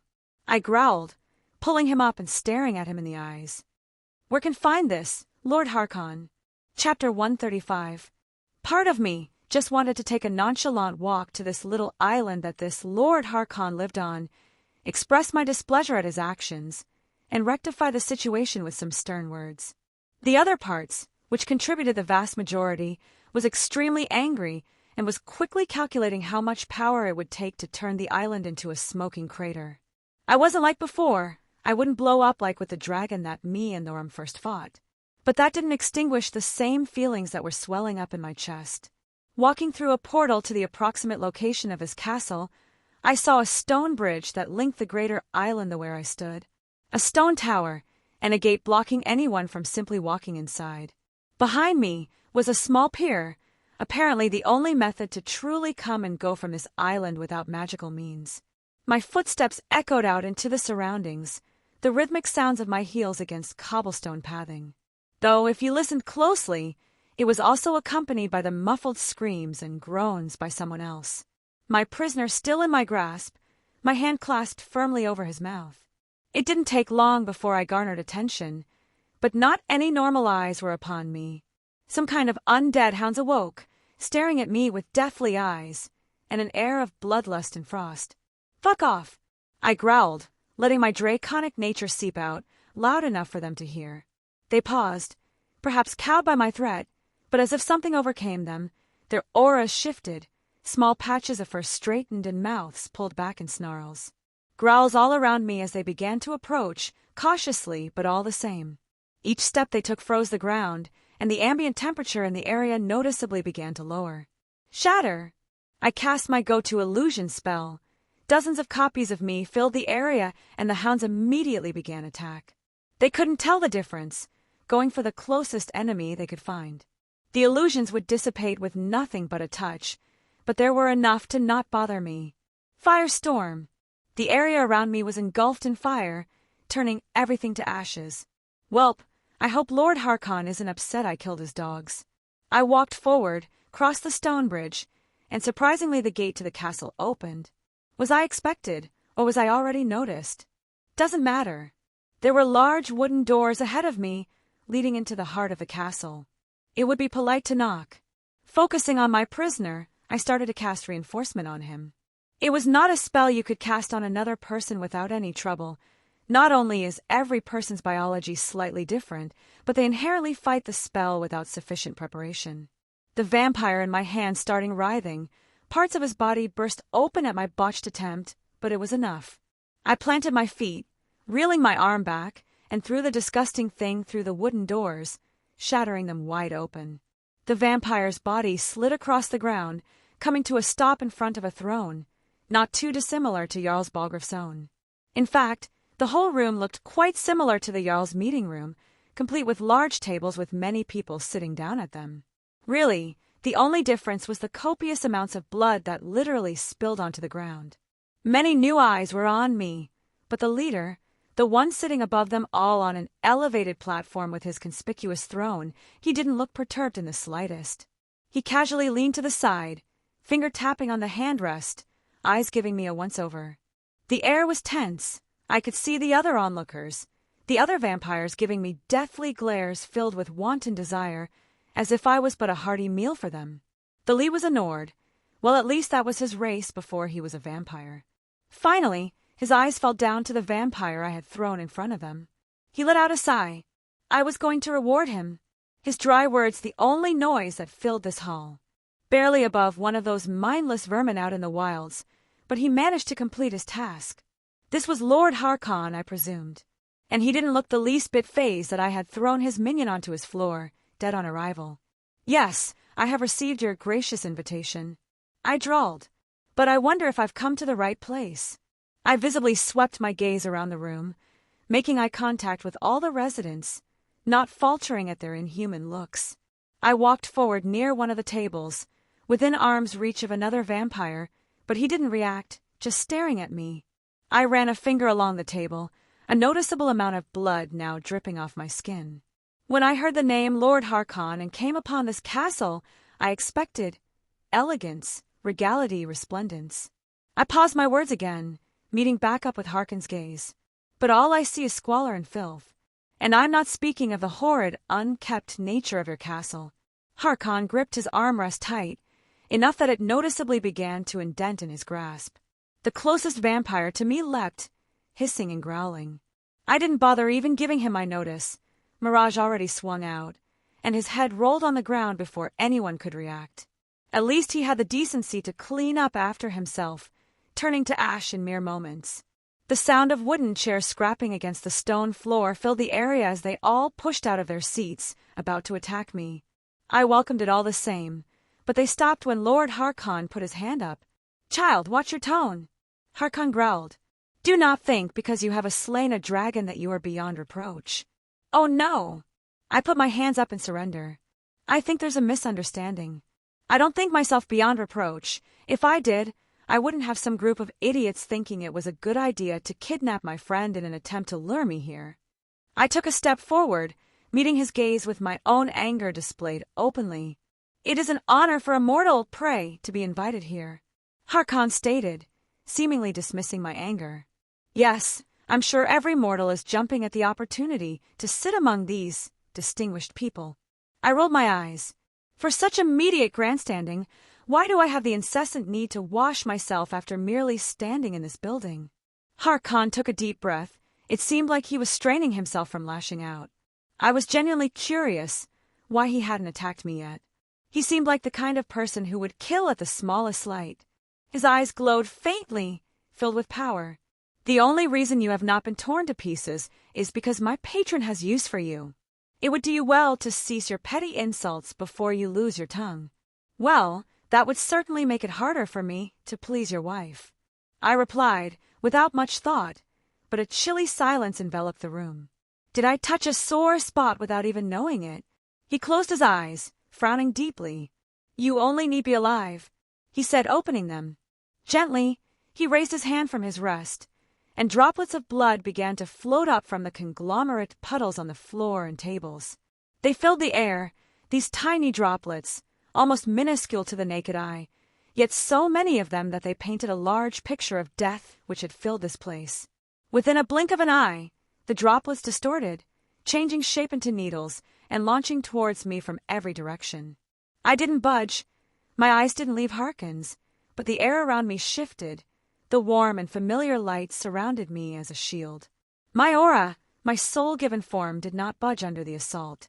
My reserves dipped a little bit, which was to be expected, but this blood magic did not touch me. Harkon, for all his arrogance, merely raised an eyebrow. "Impressive." His expression didn't otherwise change. "You have some skill, I suppose." He pursed his lips.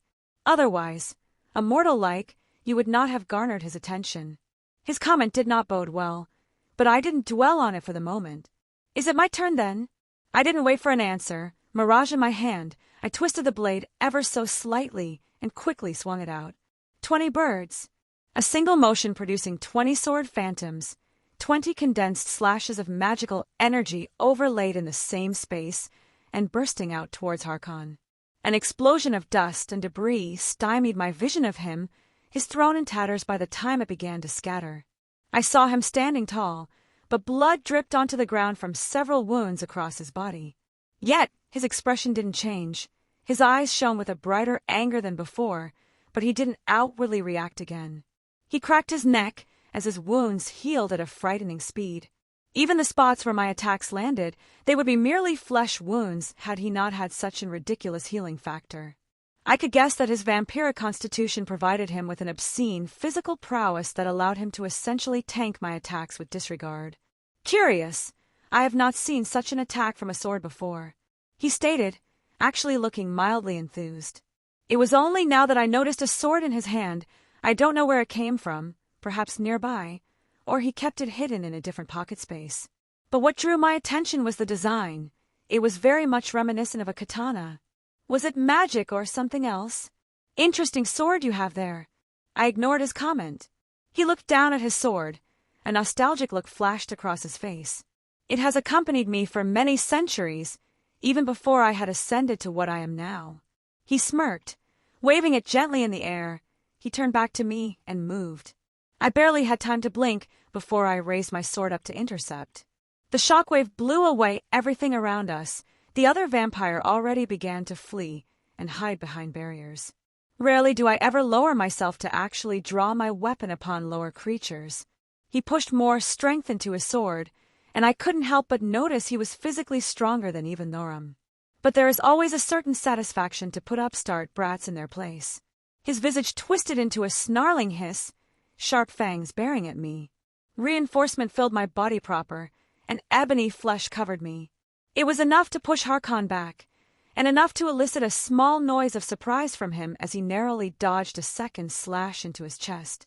All this blustering I've heard from outside, this nonsense about a red dragon emperor, perhaps it was not all foolishness. He mused, clenching his hand for a moment. Despite him squaring off against me, he really doesn't seem like the kind of person to handle an issue when he has minions to do it for him. He didn't even make a comment as they fled the area, like he expected this outcome to happen. Come then, suppose dragon. Face my blade that has slain your kin in the past. That caught me by surprise, and he must have noticed my reaction. Oh yes, this blade of mine has severed the heads of dragons in a lost era. A relic of an order that had been lost to time. Well, come on, old man. Maybe you need a cane instead of a sword. Humph! Your insolent tongue will be cut from your mouth. He soared his sword, and a deluge of blood swirled around it. Almost like a whip, it shot out at each of his movement, and he didn't stand still. Each step of his covering the distance it would take a normal person several moments to match. Tightening my grip around Mirage, I silently sent out dozens of sword phantoms to disperse his blood magics, even summoning up my own runic circles behind me and discharging bolts of lightning. He hissed in annoyance, being lightly scorched by the suddenness, but adapted quite easily. He jerked his hand forward, and the blood coalesced into huge spears and shot towards my circles, destroying them before they could finish their sequence. He did not give me respite in that brief instance, his sword moving towards my head at astonishing speeds. My foot pivoted, and I met the attack in earnest, and my own strength did not lose out, perhaps even surpassing his own. You are skilled for your age, he growled, pushing his blade into mine, yet my own edge held his off. My patron will make you stronger. You will never fear the passage of time. You will have no equal. These dragons would come to fear you in his name. Was he doing a sales pitch in the middle of battle? Does it also come with that gigantic stick up your ass? Or did you put it there yourself? Arrogant dick. Foolish. He sneered. I offer you an opportunity to be something more, yet you continue to run your mouth. Fine, I'll give you a genuine response. He clenched his mouth. I think he was waiting for me to say something insulting again, but I couldn't help but smile. I did not practice my Thursday much, but I was decent enough with a single word. F.U.S., I bellowed out, catching him off guard and blowing him into the nearby wall. I flicked my hand, summoning a handful of talismans. I flung them at the vampire, chanting a Buddhist prayer to activate the spell. Mere parchment! Harkon looked enraged. He didn't even look fazed as they approached him, having already regained his footing. He moved his hand to swat them away, but as soon as they made contact, his hand burst into flames. He roared in pain. It wasn't a mere physical thing. This was targeting his essence, a karmic flame. What is this? He flailed his arm as it continued to be consumed. He barely even hesitated another moment, taking his sword and severed the entire arm from his body. Admittedly, I did not expect that. I guess that's a good counter to that spell. He gasped, blood oozing from his missing limb. His eyes darted around the area until they landed on a cowering member of his court who had taken refuge in the corner. He didn't waste another moment as he leapt at him, fangs seeking out his follower's neck and visibly draining him of his blood until all that was left was a haggard corpse before turning to dust. He let out a pained roar as his arm regrew at visible speeds. In but a second a few one was in its place. You, he growled, looking back towards me, have earned my complete and utter ire. His sword swept up the blood in the area again, but at the amount eclipsed the previous amount. Blood magic was something I only had a passing familiarity with. I had never seen someone manipulated on this scale before. I quickly jumped back as spears of blood filled the spot I was just in, and they continued at me. I dashed and rolled out of the way as more rained from above, but that wasn't all. Harkon's sword filled my vision, having predicted my movement. I was forced to block. My free hand shot up and cast a greater ward. Foolish! Do you think a ward spell can block blood magic? He sneered. My eyes widened as they treated my spell like paper, piercing through and colliding with my aura. The numerous spears of blood pushing into me, and I felt myself colliding with the wall on the opposite side of the room. I stood up, pushing a few stones out of my way. A little bit of blood dripped from my mouth. Well, learning something new every day. Nah, child. Your inexperience is obvious. Any competent mage would know that blood magic does not work of the same magica principles as traditional sorcery. He took the opportunity gloat. Allow me to show you the power you scoffed at. He waved his arms and all the blood on the ground swirled until it turned into a magic circle. Dangerous. I had no idea what he was doing, but my instinct was screaming at me. Time to kick it up a notch. I muttered as my other swords burst out of my ring, and I grabbed for Dawnbreaker, slamming it into the ground. A massive burst of light burned away all the abominable magics, and Harkon reeled back in horror. The magics he quickly summed up manages to shield up, but even they were torn apart before the light died down, revealing a scorched Harkon coughing up blood. You're not the only one with a patron. I tapped Dawnbreaker on my shoulder. To my bewilderment, he merely smiled. No, I am not, he stated as a baleful aura began to envelop him. We have an accord, Lord Molag Bal. A presence forcibly made itself known in the room. The castle walls shuddered at the sudden weight that descended. Mortal! The voice was calm, yet the words felt like nails on a chalkboard. They gripped at my soul and threatened me with certain damnation. Meridia's champion, he snorted. Abandon her. I will offer you anything your heart desires. Give yourself to me, and this realm will be your plaything. I sucked in a cold breath of air. Fuck off. I steadied myself. He couldn't do much here, in this realm. He was lessened. He did not have the full might of his power here. He didn't get upset. He merely laughed, and it sent chills down my spine. I preferred you alive, but death will make you my slave all the same. The presence, the faint outline of a creature, turned to Harkon. A deal was made, here is the promise. He waved his hand and a mace appeared. Its aura was disgusting. It corroded anything that came nearby. It was misshapen, protruding edges that looked to be made to cause as much pain as possible as opposed to a viable weapon. Harkon grabbed the weapon. The baleful green aura spread all around him, enveloping his form as he began to shift. His humanoid flesh peeled away, and he looked monstrous, with wings spread from his back and towering over me with a new height. Spectacular. He admired the weapon. I will enjoy breaking this mortal for you, Lord Molag Bal. Molag Bal's projection did what I could only describe as smiled.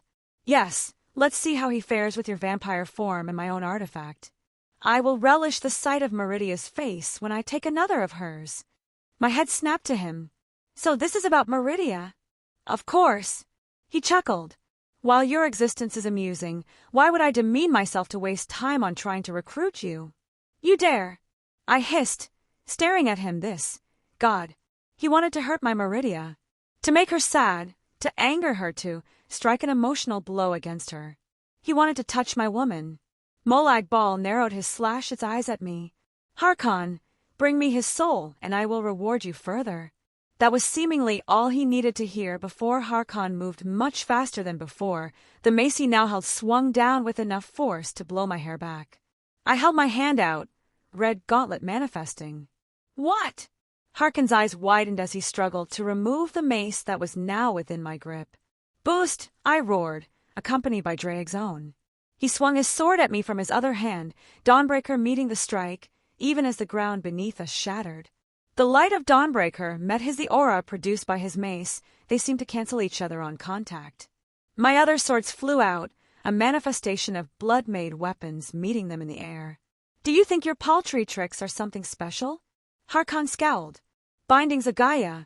I responded, much to his bewilderment, as sudden realization dawned on him. Massive roots shot up out of the ground and Whisper rejoined me, creating runes in the air at my command.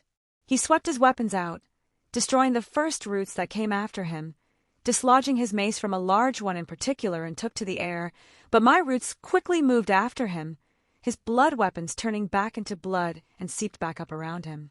His blood magics coalesced once again, and sharp spikes rained down onto the earthen roots, destroying them in chunks. I snapped my fingers. A dozen runic circles appeared behind me, and lightning coiled out through the air, lashing out against him, but merely charring the outside of his skin and healing moments later. The new aura he had covering him just further enhanced his defenses.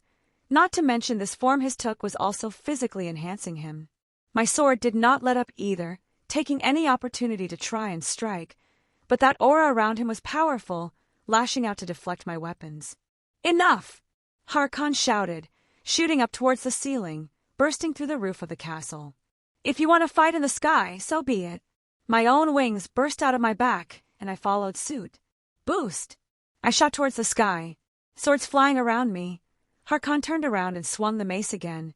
Its corrosive energy lashed out, a deep hunger to consume me.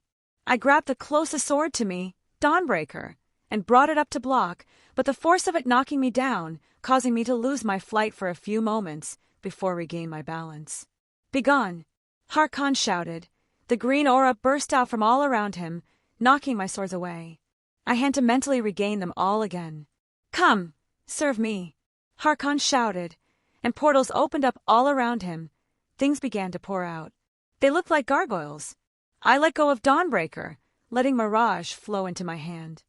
1,000 birds, I called out, swinging my sword, and the sky filled with sword phantoms. The slashes of magical energy meeting each of his summoned creatures, slicing through them with relative each, pieces of gargoyle falling to the ground below. Those creatures were minced and obliterated in seconds.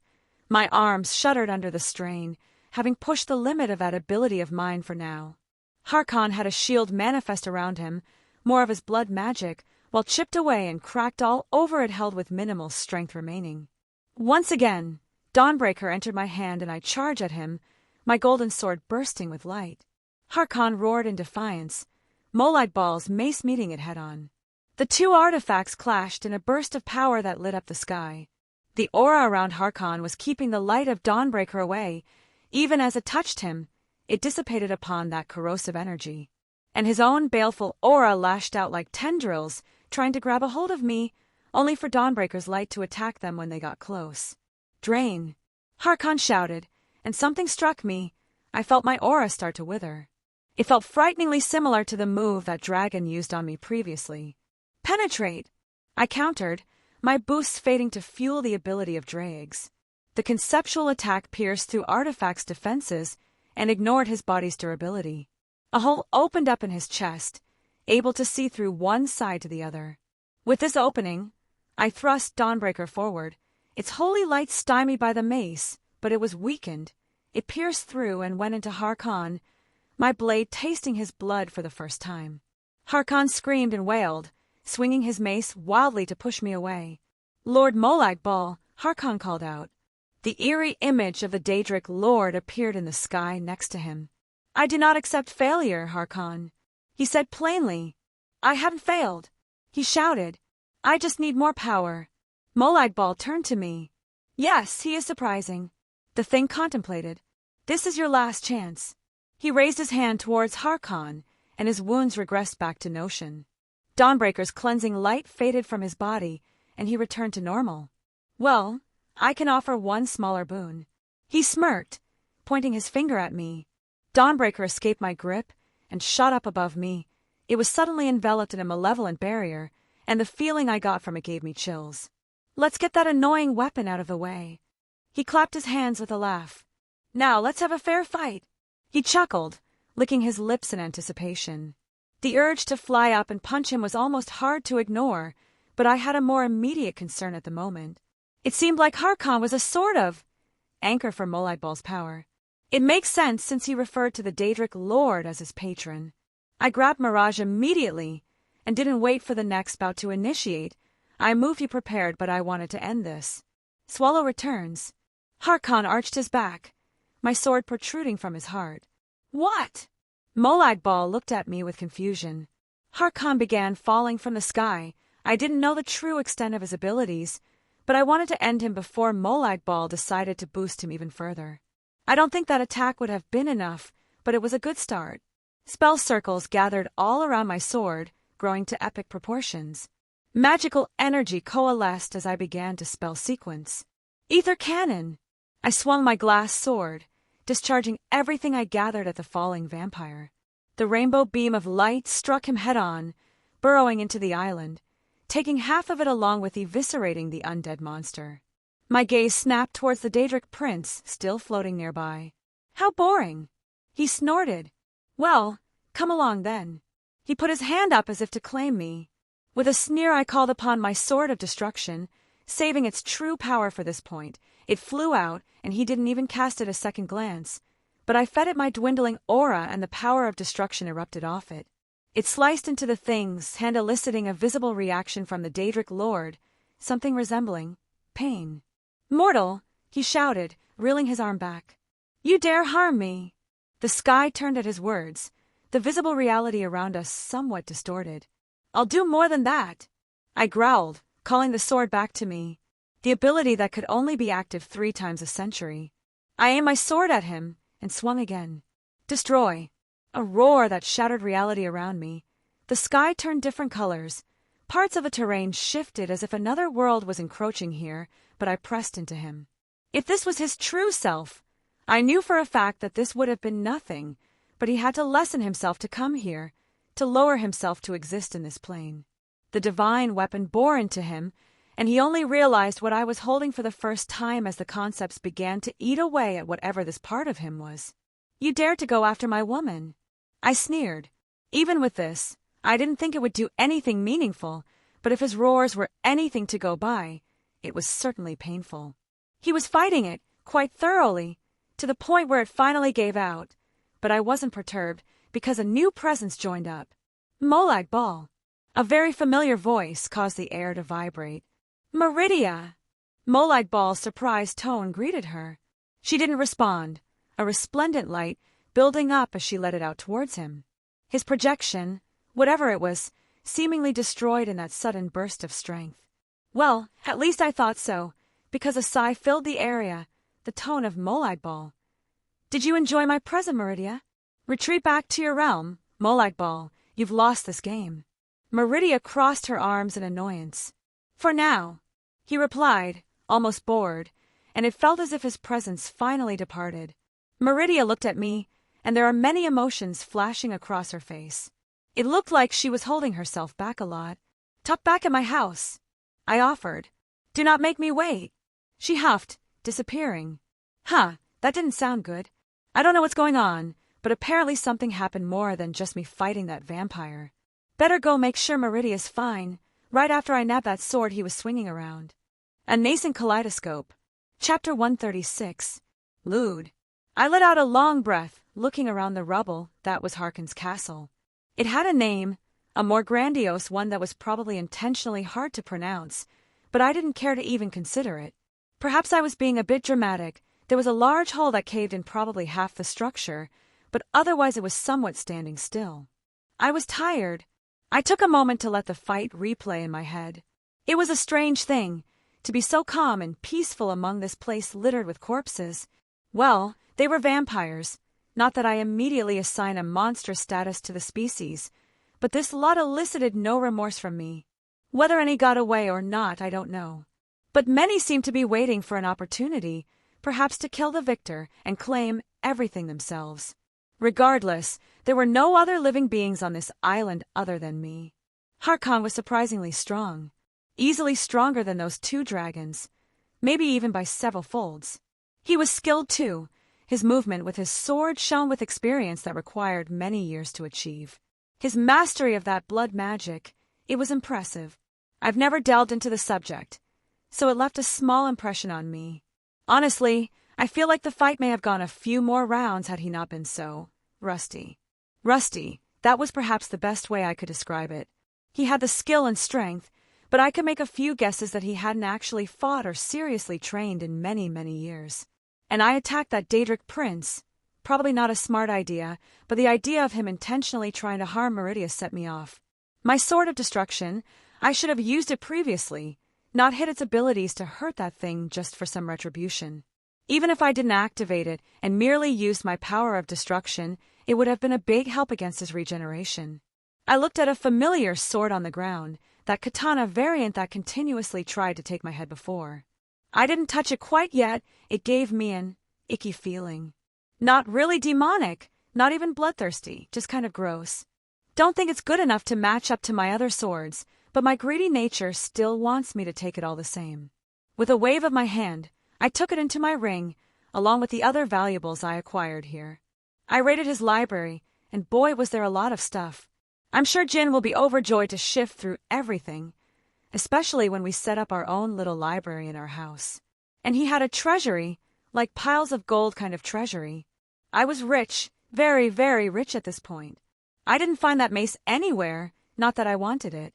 My first thought was to toss it into a sun, in some random dimension, but I guess that God had the forethought to retrieve it before departing. With a sigh I stood up. I'm coming, muttered as Dawnbreaker visibly grew brighter. I could guess that Meridia was telling me to get a move on it.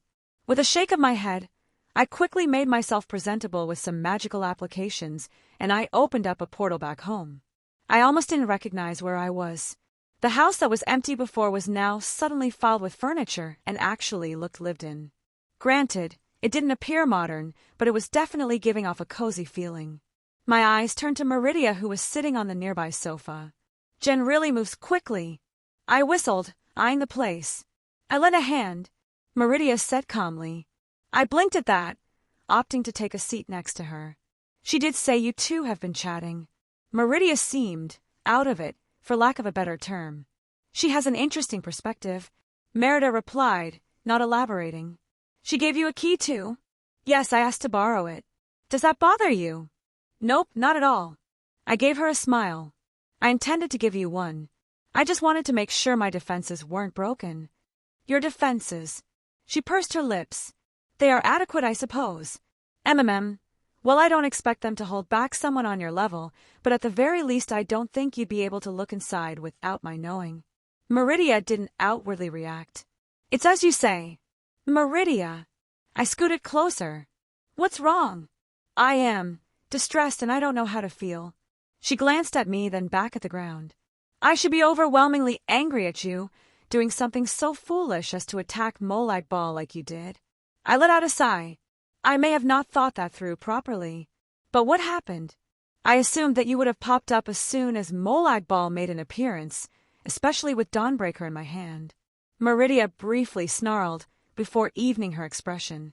He managed to play a small trick on me, preventing me from interfering. I appeared as soon as I tore down the gift he placed. It prevented any other of our kind from approaching the island. I see, it was a trap from the get-go, not just for me. I ran a hand through my hair. What's the chance he's already making another move? Unlikely. Meridia pursed her lips. He expended a large amount of power. He will not be able to manifest anything onto Nirn for many months. It's Difficult to explain the shackles places on us here. Only the smallest bits of our power can fit through the net that covers this world. You could say he expended the allowance he was provided by the laws here, and he's currently destitute. I tugged on her gently. She allowed me to pull her in close. I keep worrying you, huh? She let out a small huff, but otherwise didn't object to my statement. I was able to watch. She said quietly, to say I did not enjoy you getting angry on my behalf would be a lie, even if I am angry at your actions. She pushed her head into my chest, her words slightly muffled. They continued to make my heart beat faster. You're my woman, I whispered, my fingers running through her hair. Even if he's stronger than me, I won't let someone get away with trying to hurt you. She made a small sound, as if she was unsure how to express her emotions. She pulled her head up, looking at me. Why must you keep doing this to me? To make me act as if I'm a young maiden, to bring a flush to my face and a warmth in my chest? Your previous words have left me locked inside my own thoughts. How often I drift to such whimsies as my belly being swollen, to have infants cradled in my arms. I often daydream of such things too. I couldn't help but smile. My Meridia trying to wrangle a handful of mischievous children. You taunt me with something I can't have. She pouted. For now, but that could change in the future. Her breathing hitched ever so slightly, her cheeks showing the faintest pink. You better take responsibility for putting such ideas into my head. I leaned in, stealing her lips for a brief moment. I'll show you how I take responsibility. I grinned, quickly sweeping her off her feet. She made another cute noise as she latched onto me to stop from falling. What do you think you're doing? She huffed. Taking you up to my bedroom. I replied as I made my way to the stairs. I want to fully make you mine. Pervert, she whispered, but her expression betrayed any semblance of reluctance. Warning: lewd content ahead. Contains vanilla sex. I held off long enough. I was going to take her and make her mine fully and thoroughly. Sliding into my bedroom, I gently placed her on the mattress, one of the few items I had held over from my birth world in this house. She laid back, looking at me with a mixture of expectance and shyness. Purely on this expression, I could never guess she was a goddess with so much power at her fingertips. I didn't immediately devour her, opting to gently place my lips against hers. She welcomed it, her hands finding sanctuary around my head, deepening the kiss. It was clear this was something she was yearning for as much as I was. Meridia, I whispered, breaking out mutual affection. I'm going to take you, goddess. You're going to be mine, now and forever. There was a sash, a piece of fabric that held her robes together, to stop them from opening. I gently reached for it, pulling it slowly off. Her breathing picked up as I pulled it free from its confines. Her clothing having nothing else to keep it secure, I began peeling it away. I admired everything about her, the sight burned into my memory forever. Her breasts bounced lightly as the fabric was pulled away, revealing her nipples, already hard from arousal, but I didn't stop there. My eyes trailed down, and my hand reached for her milky white legs. Are they everything you thought they would be? Meridia tried her best to look composed, but the red cheeks were throwing it off. Your constant perversions about my legs, they are available to you now. I gave her thigh a squeeze, earning a small yelp from her. Absolutely beautiful. I kissed her thigh, and continued to every few inches, slowing moving upwards. Every inch I moved up, she shuddered, like a shock going through her body until finally, her legs began to spread open, revealing her most sacred place. She had just the tiniest bit of hair on her mound, the same golden blonde that matched her head. Gently, I moved my hand to trace around her entrance, my thumb brushing against her clit. I continued to caress her inner thigh and lightly touched around her opening, enough that I noticed her arousal apparent. Looking at her content expression, the way her mouth hung slightly ajar, it emboldened me to continue, and I gently pushed a finger inside. HN. She let out a small noise in response, her breathing slightly picking up. I watched her reactions as I slowly moved within her folds, her visible shudders and jerks at each movement, until I found her most sensitive places. Ah! She breathed out, looking at me with a full flush and embarrassment on her face. She quickly turned away when I met her gaze. Go slowly, she muttered. Her response made me question if she'd ever done this herself before. Her walls clenched around me as soon as I pushed inside, and as if they did not wish to let me go. The way she was subtly shaking her hips made me realize how much she was anticipating this. I began to pick up my pace, earning more light moans from my otherwise stoic woman. She tried her best to restrain herself, but the curling of her toes and the biting on her lip gave away the pleasure she was feeling.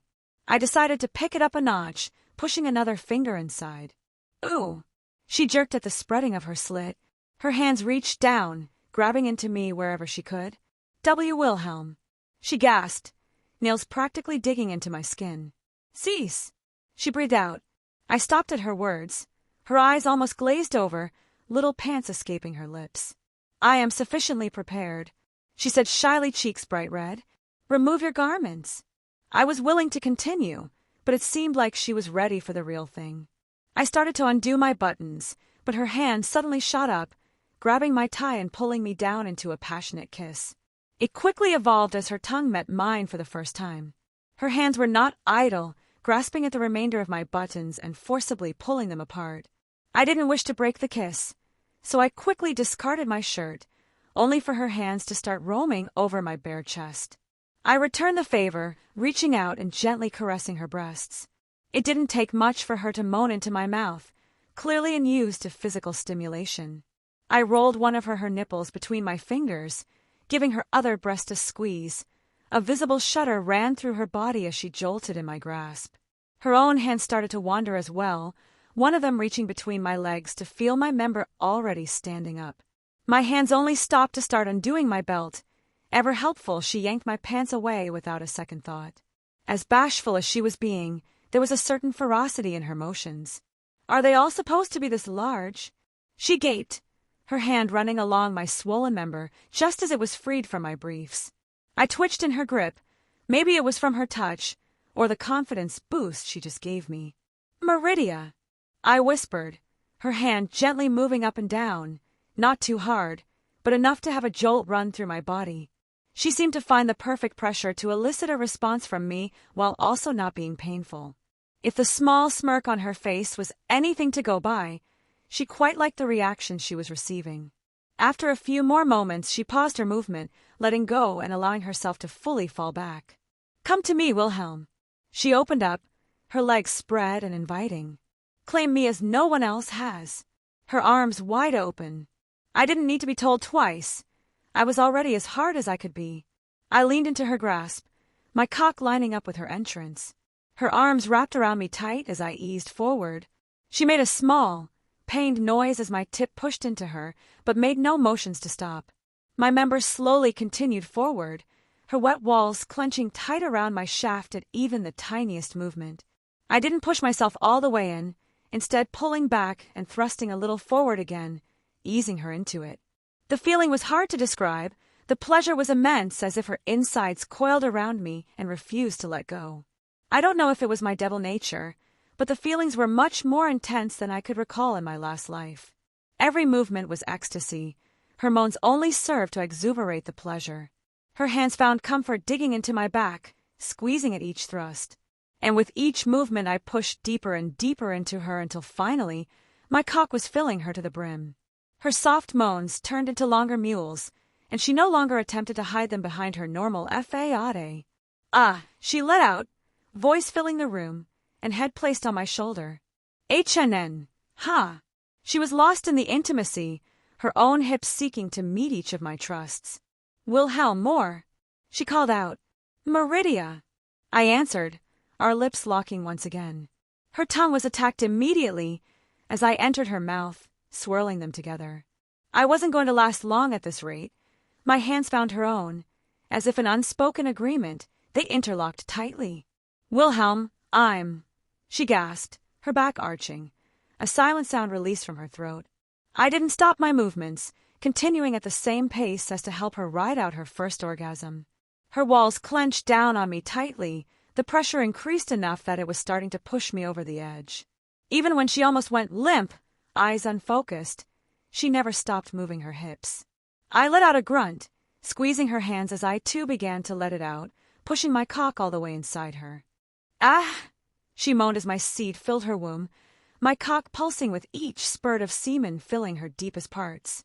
I thrust several more times, finish off everything I had, making sure every ounce of it was all the way inside her, as if to mark it as mine. Letting out a long breath, I fell forward, resting my head between her breasts. That was... Meridia seemed to catch her breath, the sound of her heartbeat thumping in my ear. She paused as her hand ran along her own stomach and down between her legs, where I was still fully sheathed inside her. "You are still erect." "I am." I grinned. Don't underestimate a devil, much less a draconic one. I wished to be on top this time. She stated, it was going to be a long night, but I was more than happy about that. Chapter 137. Meridia POV. Sleep was not something I often partook in, seemingly always have matters that required my undivided attention. Even being able to partition myself off to handle most issues, the core of myself would be in slumber. Even as I awoke, and these thoughts briefly drifted through my mind, I did not bother giving them any more heed. How I had, for the first time, truly skirted my duties. I did have capable individuals under me, worshippers who had been taken under my banner even after death. But there were simply many things that required my presence to continue working. Still, my attention was occupied by the person who shared the bed I was also sleeping in. Wilhelm, my lover. The warm thought makes my heart beat faster, especially as I recall what had occurred the previous night, and much of the morning. We were still covered in a sticky mess, yet I was content, happy. The pleasant ache between my legs a vivid reminder of how we made love far into the early morning hours, and other perverse acts. I resisted the urge to pinch him, daring to use my thighs to pleasure himself, regardless of how it made my loins drip. How utterly ridiculous! Why he finds my legs so tantalizing, I do not understand. This body of mine, as fake as it was, caused me sensations I had never contemplated before meeting this ridiculous man. I had created it eons ago, a whim as I wanted to understand mortals better.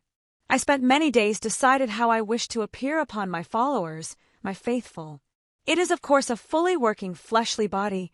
Even if I did not foresee partaking in carnal pleasures with another person, I do not do things by halves. This body is not me, but I may have come to think of myself as this body. And never before has someone gazed upon this nude form of mine, and now a single person has that honor. Humph! My ridiculous lover, he truly does not know how lucky he is.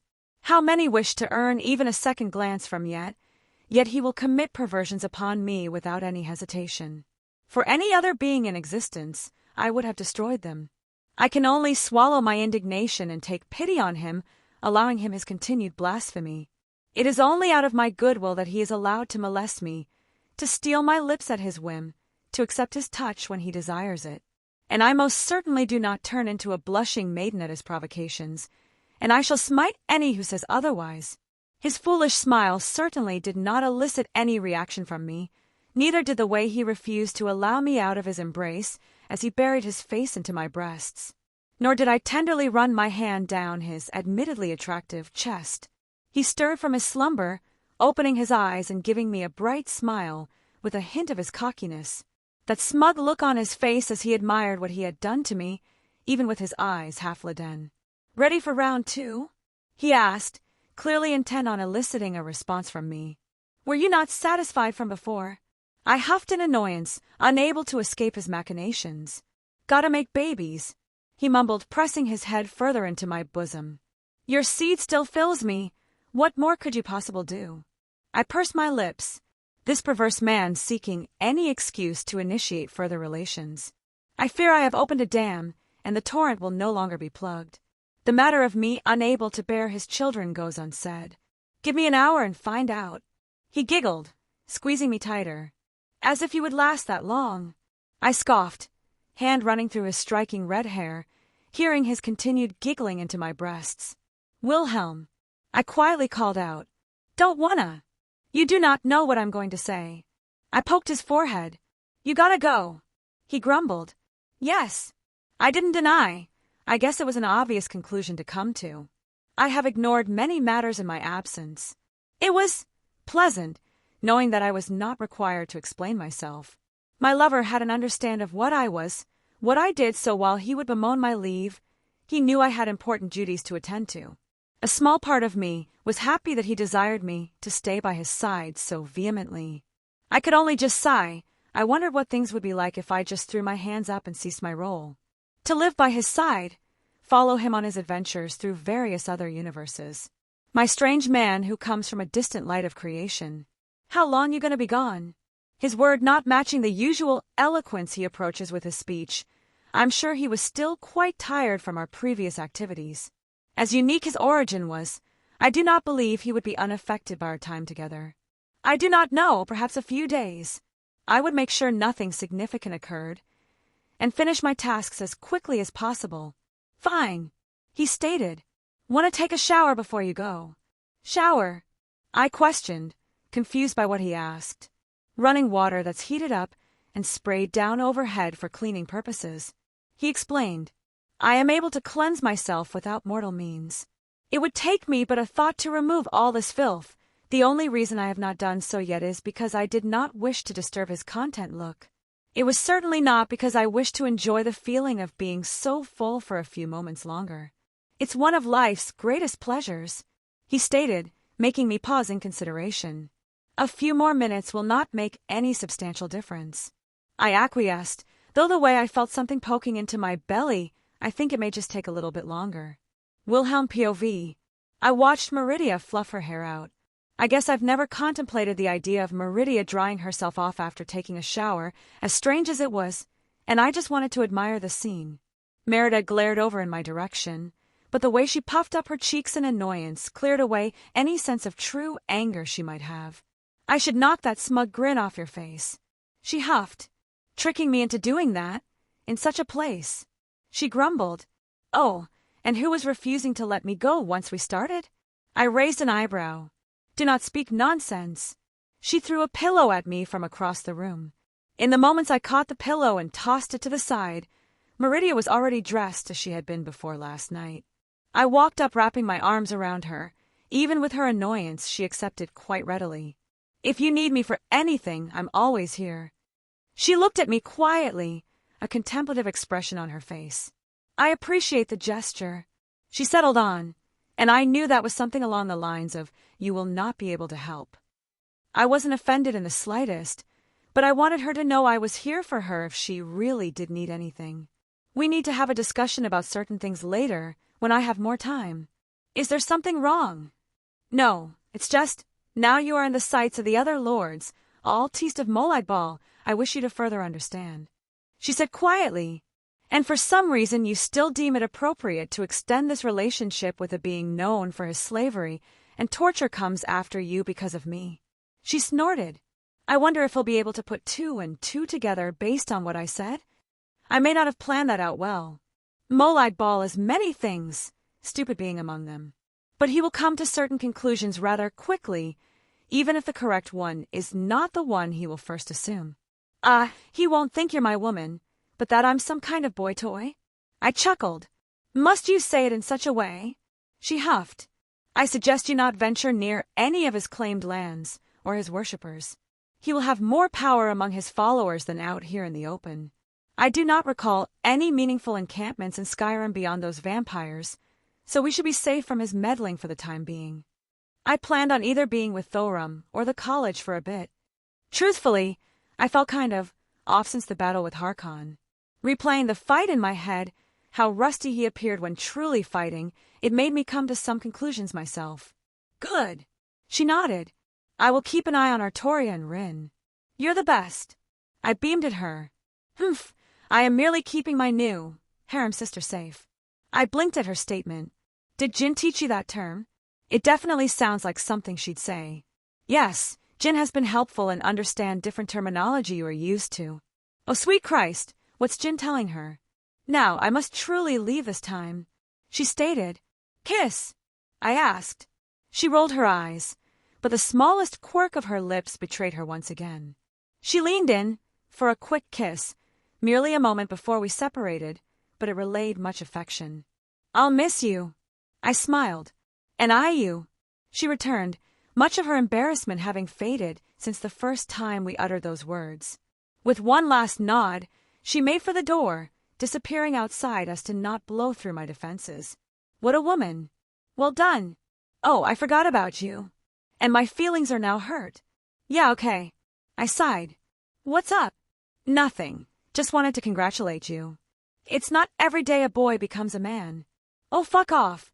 Hee hee. Drake practically giggled to himself. I forgot you're basically a voyeur.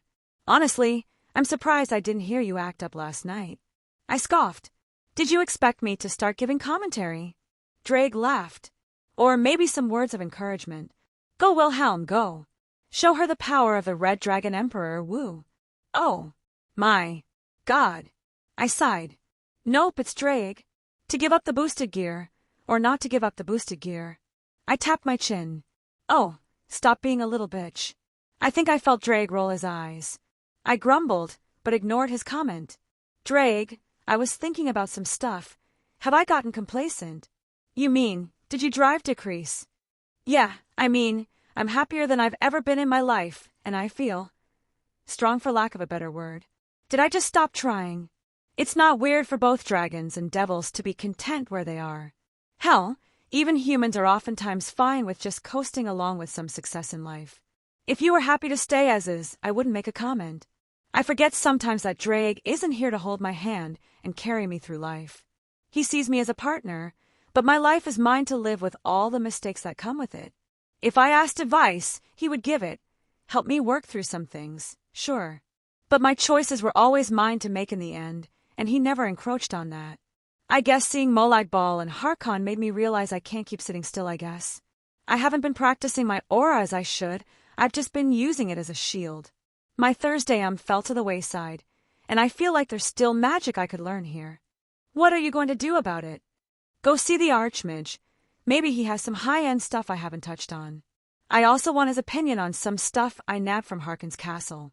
I guess I wouldn't mind donating a bit to the college as well. Maybe keep their prices down since some of this dragon shit is my fault. I paused, running a hand through my hair. I don't know how much talent I actually have in utilizing the Thursdayum, but it's an avenue I should pursue, seeing how it operates similarly to my primordial runes. The shout that Thorum used to move so quickly, that definitely caught my interest. I need to push myself in training as well. I do my exercises, but I need to take this opportunity to really push my body when I have the chance. My potential hasn't been realized yet. My physical capabilities still are not at the peak of what a devil can achieve. Well said. I had another firm resolve in my chest. I wanted to continue to get stronger, to not become stagnant in my strength. First off, let's go see the Archmage. I actually didn't just use the kaleidoscope to go right in. Instead, used the entrance I procured for Jin. Oh, hello, Wilhelm. The Archmage greeted me. A strange contraption pointed at the door. Sup? I blinked at the thing he was tinkering with. Whatcha doin'? I asked. Not much. Trying to figure out how this door operates. I've tried 17 different theories, and all of them proved incorrect. He seemed giddy. I have high hopes for this one. Honestly, it sounds like he was having a lot of fun. With everything going on right now, I'm sure he can't really leave the college and probably feels cooped up. Well, I don't really care he's not hurting anything, and I trust this man. If he actually asked me for my secrets, I don't know if I would deny him. You seem in a chipper mood. How are the dragons? He idly asked, continuing his tinkering. Not too strong. Thorum could have handled them without me, but it was interesting to see their application of the Thursdayum. There was one shout that took me by surprise, targeting my vitality, which was a noticeable hole in my defenses. Oh yes, I can imagine that. He rubbed his chin. Not many take precautions against such esoteric effects. Those kinds of attacks are mostly used with blood mages, or their kin. If you ever come across a vampire, be sure they don't take your drain your vitality by surprise. Huh? What? He looked up at me. Speaking of vampire, the Archmage paused, staring at me. What did you do? Why do you automatically assume I did something? Wilhelm. His lips thinned. There is a thing called a pattern that... I opened my mouth and scoffed. I hate that I can't argue with you. Indeed. He smirked. Now, what happened? Ever heard of a vampire by the name of Harkon? Why, yes. I have heard of the strongest vampire in Skyrim, whom I have personally had to return the head of a vampire to because he sought out something in my library by turning one of my students into a thrall. He deadpanned. Oh, Well, that makes things easier. Does it? He asked, skeptically. He's dead, so you tell me. The Archmage let out a long sigh, reaching his hand out and summoned forth a bottle of mead, once again, downing it with vigor. That can't be healthy, I pointed out. Neither is your existence in my life, but here we are. I couldn't help but laugh, one shared by him. I do hope you were not harmed, the Archmage stated. Nothing significant, even if Molagbal showed up to lend him a hand. I had to stop myself from growling. I was just a pawn to strike a blow at Meridia. I guess they saw me waving Dawnbreaker around and put 2 and 2 together. Ah, yes. The conflicts between your paramour and the Lord of Rape are well documented. He didn't seem fazed by what I said. He should have been a master blood mage. I'm curious how the fight went. I won, but it felt like he let himself go, kinda rusty all around if I were to be honest. Well, I won't say it's a shame, but I do so wish his magics were passed down to someone not so. Arrogant, genocidal, stuck-up vampiric. I offered. Quite. He pursed his lips. If it makes you feel better, I raided his castle of everything important, including his library. That does make me feel better. He perked up immediately. I don't suppose you would be willing to share some of the tomes hoarded by that old vampire. Sure, I was going to have Jin sort everything, set up my own little library. Anything of importance I'm sure we could duplicate, so the library has some copies as well. Though I wanted to make sure nothing, too, absurd is made readily available. Wilhelm, do you really think I allow free access to the most powerful and self-destructive spells allowed to beings of our caliber? So you do have a hidden stash. I raised an eyebrow. Of course. It's not so hidden, though, once a member of the college reaches a certain level in maturity. He looked at me intently. I allowed them to peruse. I held my hand out. Gold literally began to flow out like water, filling the area between us into a large pile and continued to spill outwards. The Archmage stared at me, then the gold and back at me again. As I was saying, you're a highly valued member of our college. We shared a look and started laughing again. In seriousness, Wilhelm, you merely had to ask. I figured, but I also wanted to make a donation. I scratched my cheek. I still feel kind of guilty, and I hope you can maybe keep prices down a bit, maybe coordinate some help for the common folk who were affected. Wilhelm, that is a very admirable thing to do. His eyes softened. I would be delighted to ensure this happens. I still have many contacts outside of Skyrim. It may take a few days, but I believe I can bring some fresh supplies inbound to Skyrim, even with their absurd costs right now. Yeah. I definitely didn't preen under his praise. So, about those spells you keep locked away. I grinned. Chapter 138. I took a deep breath, sweat dripped down my brow. I ignored the few stray strands of hair that fell down on my face. My legs crossed, wings out as I hovered about 10 feet into the air, a floating book in front of me and the boosted gear on my arm. I ignored the pain in my body as I turned the page. There was a small twitch in one of my wings, and I fell about an inch before catching myself. My swords floated around me, my mental strength also keeping them afloat. But that was not all. My sword of destruction was channeling my aura, so my power of destruction was activated around the blade. It didn't run wild. Instead, it was coherent, complacent. It was evenly distributed all around, coating it in the blackish hue, only instigated into action by my will. Do it again. I took another deep breath. Boost. I called out, doubling my capabilities once more. This must have been the 8th boost now, and I felt my body grow stronger, but at the same time, the strain was enough that I let out a growl. As the power flowed through another force was exerted. The runes I set up all around this room lit up, and a torrent of gravity descended upon me, threatening to force me onto the ground. I gripped my teeth, adjusting to the new force, not letting myself fall too far, and not allowing my swords to fall either. My focus did not waver, my power of destruction did not go out of control, and I adjusted to the new weight around me. This room, an empty place I had found in the college to train. I had received permission from the Archmage to set this little place up. All around me were runes, designed to adjust the force of gravity on an individual. It was a bit annoying getting set up right, but I couldn't complain about the results. Normally, such a thing would have been tedious, but otherwise simple. What I had done was add a secondary sequence that increases every time I use boost, except it doesn't merely match my new strength. If I use the boosted gear to increase my abilities by a factor of 2, the gravitational exertion is increased by 2.1, meaning I could train myself in multiple ways, both from the stress of the boosted gear and the force exerted on me. And that didn't even take into account my mental exertion to keep my swords up, my flight up, and my power of destruction going. I pushed off the thoughts of pain, instead focusing on the book in front of me. One of several I had acquired from the Archmage's personal library, or rather the books he keeps segregated so new initiates can't just get their hands on them by accident. They weren't all blow the city up kind of thing. A lot of them were spells that an initiate could use, but were extremely dangerous and needed a firmer grasp on magical arts to fully understand and utilize without harming yourself. And then there were others that were just malicious by design. I'm not one that likes to label spells evil, but there were certainly some horrible spells in his collection. Not that I faulted him for keeping them, they were useful for understand and learning from, even if you never intended to use them. Like there was a spell that forced another person to fall in love with you. It was a disgusting amalgamation of different mind control magics with an unhealthy dose of brain chemistry altering.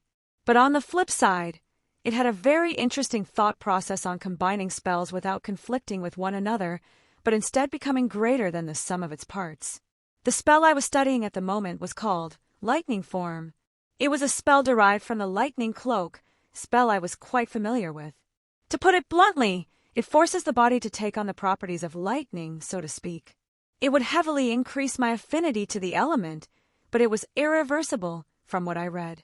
The downside was the fact that the process was extremely painful and dangerous, not to mention I wouldn't be able to use a similar spell, otherwise I'd probably die. Using terms from my homeworld, it would force the concept of lightning onto my being with everything good and bad that comes with that. My element would thus change, not replacing the old one, but adding a second. There were many factors that come into play when dealing with something like this, but I had many tools at my disposal to mitigate the detriments. What do you think, Drake? It's not a bad idea. I'm sure I don't need to tell you about all the dangers and everything, but you seem more particular towards the element of lightning. It will make other elements a little harder to utilize, but that doesn't mean much. And since your runes aren't direct elemental manipulation, they won't be affected, but would be enhanced due to your lightning affinity when using some of your personal spells. Yeah, most of the detriments are about gaining the ability, not the effects of simply having it. Which admittedly were a long list. Not many mages could boast what I could when it came to preparation. Hell, my aura mitigated an awful lot of problems talked about in the book. You're up again. I grunted, gritting my teeth, preparing. Boost! I called out, holding it for a moment until the gravity descended upon me again. I let out a pained cry as I slammed into the stone floor below, cracking the surface. The magic's turned off by a safety measure built in by design. Release. I breathed out, letting the boosts fade and leaving my body aching. My swords impaled themselves onto the ground near me, my power of destruction dissipating and retreating along the linkage of my aura, returning to me. Not bad. You lasted longer than yesterday by a noticeable margin. I rolled over, back onto the ground, letting my body sprawl out. This is the for TH day. 5th day. Dre corrected. Oh, time just seemed to blend together. I muttered, letting my breath return to something normal. I moved my arms but was only greeted by an aching pain. No pain, no gain as they say. I let out a sigh, sitting myself up. Wilhelm. I heard a familiar voice call out, opening the wooden door. Turning around, I saw the Archmage enter. Have you come to check up on your prisoner? I asked. Wilhelm. The Archmage gave me a dry look. Just because this room was a holding cell some centuries ago does not make you a prisoner. He deadpanned. The outside world. I can't handle it anymore. Let me stay here. It's all I know. I gasped. Okay. He didn't even bat an eye at my antics. Shall I tell Miss Artoria and Tosaka that you have opted for a life behind bars? Boo! I pursed my lips, rolling back over gain. My arms were shaking, and my legs wobbly as I stood up. Oh, Wilhelm. The Archmage came over to steady me. How much did you push yourself? Well, I'm still breathing, so probably not enough. I chuckled. At least, I think that's how Scathack would look at it. The Archmage sighed. Wilhelm, I can't claim to know much about your biology. He cast a look at my wings still out. But this can't be healthy to sustain over long periods. Long periods mean different things for dragons. Drake chimed in. The Archmage blinked, staring at my gauntlet. I can't argue with that logic. Still, perhaps a break is in order? As I said, Miss Artoria and Miss Tosaka have returned, and they have had a wonderful experience if their excitement is anything to go by. All right, I'll head there in a moment. I nodded. I hadn't seen Artoria in over a week. I missed my little knight, and I wanted to hear about Rin's adventures. I hope she had a fulfilling time. The Archmage nodded. I see you were reading Lightning Form. What do you think? It's an interesting avenue to pursue, and I can seemingly sidestep many of the detriments with some effort and preparation. Yes, I thought that one may catch your eye. He rubbed his chin, a small smile on his face. I had to take it from the library when I had a pair of brothers try to learn it together some decades ago. Oh, geez, how bad did that end? Well, they at least managed to get a basic lightning bolt down before attempting it. He sighed. I managed to save their lives, but their ability to manipulate magicka was thoroughly shattered. He eyed me sternly. I appreciate the cautionary tale, but I'm not going to just jump head first into this. I tried to alleviate his concerns. I have many things available to me to not suffer any horrific setbacks, even if I decided to throw caution to the wind. As long as you are careful. He nodded, clearly pleased with my words. I also look forward to your thoughts after you succeed. If we could tweak it, it would be a wonderful spell for those who specialize in lightning destruction. That's true. He probably didn't have any data to even start an endeavor. Well, I wouldn't mind helping him out. If nothing else, I do love to discuss magic. Sure, I'll make sure to note my attempts down and to have everything documented so we can go over it at some point. Wonderful, he cheerfully replied. Now, let's not keep your lady friends waiting. I happily pushed over the doors to the cafeteria, because where else would I find Artoria? Joking aside, I think they were just here to unwind with some space to set some stuff out. The Archmage was already here, and as soon as I walked in I drew their attention. Wilhelm. Artoria perked up, a smile on her face, and my heart just melted. I held my arms out, and she happily moved forward into my embrace. Artoria. I did squeeze her tight. Missed you. Did you have fun? She let out a small noise in confirmation, only breaking our hug after another moment. Come, we have a grand tale to regale you with. She grabbed my hand, pulling me over to the table. I took another look at them. Artoria wasn't in her usual armor. She was sporting some local leathers with some other comfortable-looking furs to not stand out so much, along with a hooded cloak adorning her back. Rin too looked interesting.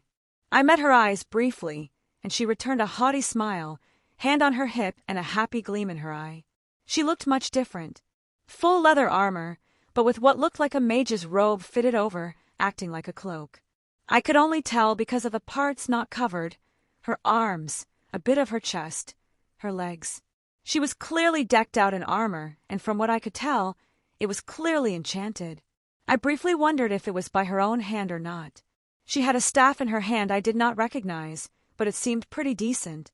Her noble phantasm was on her back, for ease of use. She had a dagger at her hip, and other accessories all around. But the most eye-catching item was the amulet that hung from her neck. What a feeling it gave when I inspected it. Obviously, she was allowing me this kind of poking, otherwise such an action could be easily differed. I think I'm jealous. I blinked as I eyed that ridiculous thing around her neck. Am I allowed to be jealous? I looked down at Artoria. She just let out a small laugh. I'll allow it. Rin flipped her hair back, obviously emphasizing the thing even more. I rolled my eyes, but I was happy Rin seemed a lot more alive than when I saw her last. All right, I want answers. I jabber my finger at her amulet.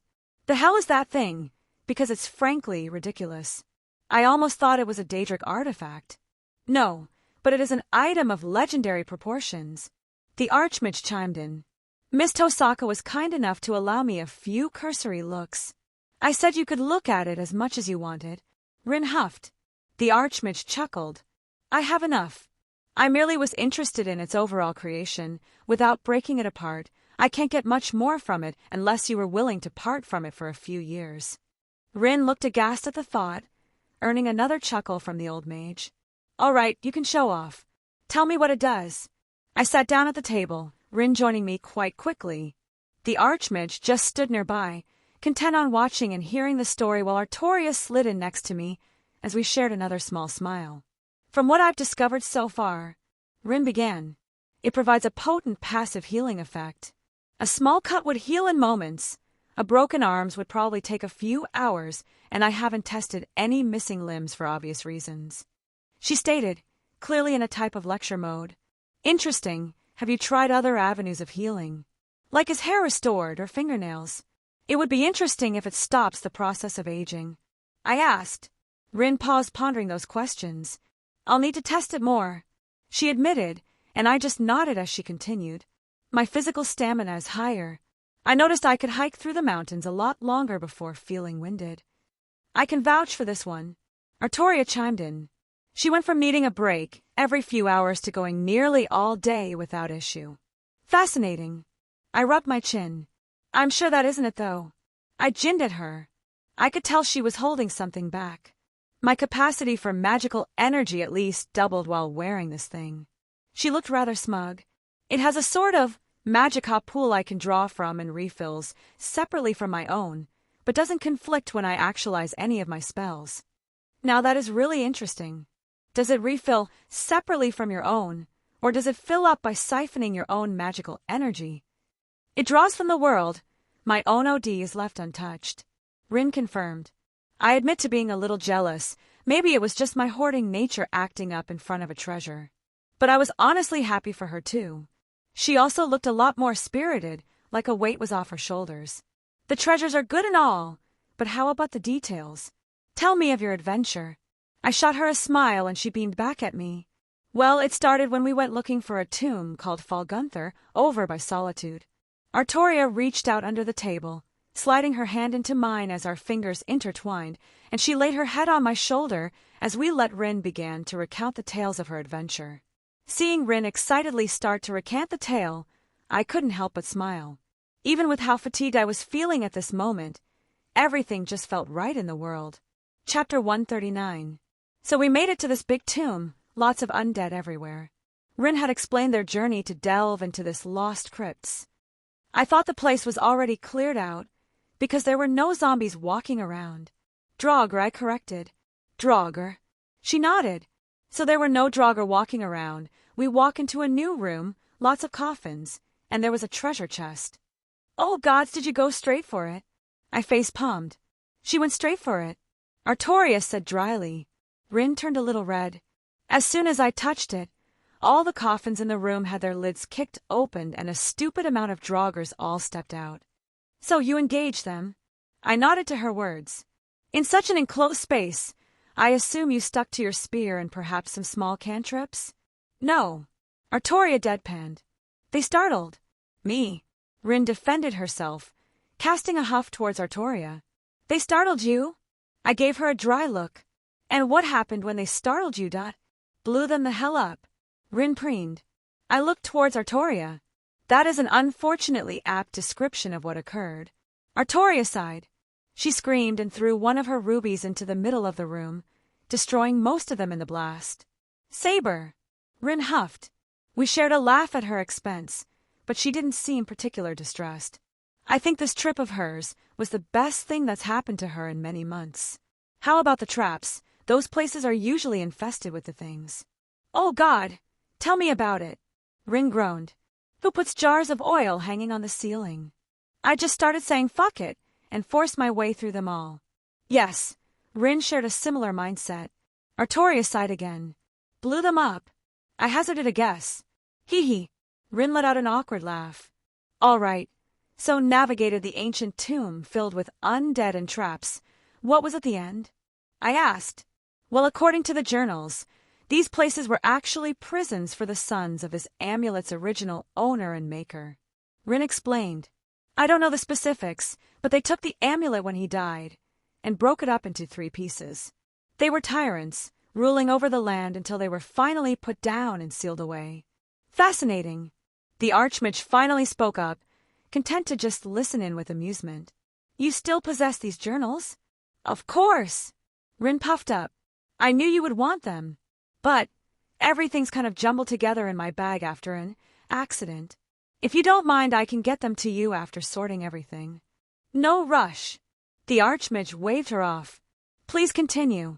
This Draugr was able to use magic, and he was really good. He was able to teleport short distances, and his elemental mastery was surprising. Rin let out a sigh. Honestly, I was taken by surprise. If not for Saber's magic resistance, I don't know if it would have gone as smoothly. Well, you know better now, right? I doubt any more magic-wielding undead took you by surprise from then on. I tried to soothe. She did well. Artoria also chimed in. The fight was not long, but she was able to support me as we took it down and claimed the amulet piece and its treasure as our own. They were durable, but not very fast. Rin added, reinforcement is quite the good spell. Most people using magic here had just bluntly forced the magical energy to elevate their body beyond normal means. That, or they simply exist at a much higher starting place similar to how humans were back home in the Age of Gods. Really, the most thorough strengthening spell I found here was Ebony Flesh and its lesser equivalents. And even that mainly strengthened, as opposed to reinforcement that increased every aspect of the body. It's quite curious now that I think about it, but thoughts for later. Draugr have an innate resistance against magic themselves as well. I tapped my chin. Their necrotic nature simply makes spells have a lesser effect, though I suppose it's slightly different than actual magic resistance. Well, they burned well enough. Rin shrugged. Yup, that'll do it. They're weak against fire, for obvious reasons. There are probably some spells in the Restoration School that also repel and harm them. Since the healing magic is the antithesis to undead, they should be able to deal quite a bit of damage. I didn't think about that. Rin looked lost in thought for a moment. I'll have to test that at some point. She muttered to herself. Well, regardless, what happened next? We basically did the same thing again. Took a couple days of traveling, though we found someone willing to take us in cart most of the way there for some gold. Same kind of crypt, but this one had a bow and teleported around. Was kind of annoying because it made clones of itself, but none of them were actually real until only one remained. Did you find any books or anything about a spell like that? No, Rin grumbled. And I looked all over, turned up every stone. She means that literally. Artoria added, Well done. I gave Rin a thumbs up, one she mirrored with a grin. More treasure, though? Hell yes. Rin pumped her fist in the air. Lots of good things. Gold, jewels, weapons, that kind of stuff. You're going to be so jealous. Am I now? I raised an eyebrow. Shall I tell you of my adventure when you're done? My lips curled up. What? What did you do when we were gone? Not much, just killed the oldest vampire in Skyrim, looted his castle. I casually inspected my nails. Bullshit! Rin slammed her hands on the table. I call bullshit. I let Harkin's sword fall onto the table. Oh no, the blade I got off that vampire lord. I feigned surprise. How did that get there? One of these days, Schweinorg, you and me. She raised her fist up threateningly. And put that thing away. It feels really weird. Yeah, it does. I didn't argue putting it back in my ring. Was going to have Meridia see if she could cleanse it of all the icky stuff. Are you going to add it to your growing arsenal? Artoria asked. Maybe just my collection, not to something I use for true combat. I scratched my cheek. I was just interested in the fact that it was a katana, or something similar. A bit straighter and shorter, but also not a wakizashi, if slightly bigger than a normal one. That is true. I think Gram was a better sword, and you opted to not set it to the side. Artoria agreed. Speaking of, I actually gave it to Thorum. It liked that fact that he apparently eats dragon souls. Curious. I would like to meet him at some point. Artoria gave a small smile. Of course. I think both of you would like him. He's a great guy. Yeah, we can meet your guy crush later. Let me finish my story. Rin interjected. All right, Miss Grumpy, continue on. I gestured for her to continue. Funnily enough, she wasn't actually upset or even put off by our little back and forth. I think before she held back some thinly veiled jealousy, but now it was just sort of our dynamic. All right, So we got the last 2 pieces of the amulet, but we needed to find a way to put them together. There was actually some notes and stuff left behind. A 3rd tomb we were led to. Some sort of ritual site that required the pieces of the amulet to actualize. Once we did that, it seems like the spirits of those brothers were still latched onto the pieces, so they sort of piggybacked off the ritual to create a ghost-like body. Can you describe the ritual in detail? The Archmage asked. I had forgotten he was there briefly. Actually, I don't think he was all the way here, like a sort of avatar merely listening in when something interesting came up. I made a rough sketch before we left along with the notes to it, and I wrote down some of my own observations as well. Rin stated, "Oh my, well done, Miss Tosaka." The Archmage gave out well-deserved praise. "It truly is a boon to have you in my college." Rin puffed up happily. "Of course." The fight was a little difficult. Artoria began. There were 3 opponents who were adept in magic and had some amount of martial skill behind them. Not to mention they lacked several weaknesses a living person would have, such as stamina.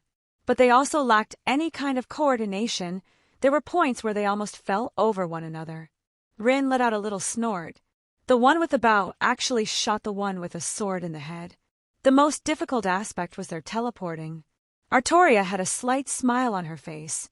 The room we fought them in was rather large, so they had quite a bit of room to maneuver. I took out the one with the bow and Artoria took out the other 2. Once we finished, the ritual combined the amulet and here we are. Rin finished. Well, it doesn't sound like they had any major issues, but they also left out a lot of details. But it would probably take hours to recount every little thing. And you guys didn't face anything outside of these tombs, no dragons? The skies were clear the entire time. I made sure to keep a watch out. Artoria reassured me. Yeah, the worst we ran into was a troll, but you blew it the fuck up. I finished for her. Damn straight. Rin smirked. What about you? Was this vampire strong? Yeah. I let out a sigh. And he was backed by a Daedric lord, someone who's an enemy of Meridia and wanted to lure me out. A trap I walked right into. He was a bit rusty though, so I was able to defeat him without much issue, but his mastery over blood magic was eye-opening. Blood magic, Rin repeated, exactly as it sounds, to manipulate blood. You can think of it as a branching school of thought from water manipulation, though it comes with its own good and bad points due to the nature of blood. Will, a person suddenly burst through the doors, her eye-catching blue skin making me recognize her immediately. Jen! I smiled brightly at her. Her eyes swept at those of us gathered. Rin, Artoria! She practically squealed in delight, running over and giving each a big hug. Rin looked a little surprised at first, but happy all the same. Artoria welcomed it without any fuss. Hello, Jin. Artoria greeted. Jen. Rin nodded her way. I'm glad you both are back. Jin's smile was really contagious. Did you have fun? Were there new books you found? What's that around your neck? Did you fight any of those undead? What about spells? Did you learn anything new? Or did you find any good treasure? She immediately began bombarding them with questions. Was always happy to see my genie this bright and ecstatic. Oh, Jin interrupted her own rambling. I actually had a quick question. She looked at me. I was going through the notes and journals from Hark and stuff you left at the house, and I got kind of stuck because it mentioned something about an elder scroll, but I can't find. Pardon? The Archmage interrupted. Did you say an elder scroll? He seemed much more contracted on us than he was previously. But honestly, the hell was an elder scroll? Chapter 140. An elder scroll. The Archmage rubbed his beard. I am surprised to find out that none of you have heard of them. While most knowledge has entered the realm of legends, people these days at least know the barest whispers. I guess they're common knowledge around here. He closed his eyes for a moment before setting a large book down on the table that appeared out of nowhere. Opening it up, he skimmed several pages, finger running down the lines of the page. Here we are, he exclaimed. Also called the Edric Prophecies, are scrolls of unknown origin which simultaneously archive both the past and future events. The number of the scrolls is unknown not necessarily due to their immense quantity, but because the number itself is unknowable, as the scrolls do not exist in countable form. They are fragments of creation from outside time and space, and their use in divining prophecies is but a small part of their power. They simultaneously do not exist, yet always have existed. Fascinating. These scrolls exist outside of time and space, thus are able to chronicle the flow of the world somehow. That poses an interesting question. If someone reads from one of these elder scrolls, does that make the future, or is the scroll merely describing inevitable events? The chicken or the egg? Does bringing the scroll's content into reality force that recorded prophetic outcome to occur? So, they are basically cast off power from the divines when this world was created. Perhaps they crystallized and took on a new form. Existing outside of time and space means they can see the whole flow of events, latch onto something of some significance, something that has enough power or consequence in the world's existence to draw these wisps of divine power. Maybe the scrolls don't even exist as scrolls, but are merely perceived as such based on limited mortal comprehension. The Archmage blinked at me, seemingly surprised by my words. An interesting theory. He nodded. Alas, it is one of the mysteries of our world. All we know is that they contain valuable information and cause anyone who reads them to lose their sight. A curse from the divines, they say, for peering into the future. Is it a curse, or is it just a side effect of looking into something mortals weren't supposed to see? Artoria asked. An interesting question. The Archmage smiled, but he just shrugged. We don't know. The nature of these elder scrolls simply makes them nearly impossible to study. Even in the past, when there was a library full of them in the Empire, their nature simply made it unfeasible. I had a sudden thought. The prophecy regarding Thorum, it came from an elder scroll, didn't it? The Archmage gave a huge grin. I was wondering if you would guess that before I mentioned anything. He stroked his beard. Yes, it is an old prophecy, so much so that even the Nordic legends speak of it. I do not know when the scroll mentioning it was read, but it was many centuries ago. As interesting as this is, why is it important? Rin asked. Harkon was the name of the vampire lord I killed. I answered, tapping my chin. The question is, why was he looking for something like that? His notes are vague, at best. Jin sighed. Some of them are coded, some are just rantings, and a few actually provide any insight. But knowing what I do now, there are a few more things I can look up. The Archmage suddenly turned around, like his attention was taken away. Something requires my undivided attention, pardon me. He disappeared. I just shrugged at his sudden departure. I didn't question it. He was undeniably very busy with everything going on. Any inkling on why Harkon was looking for an Elder Scroll?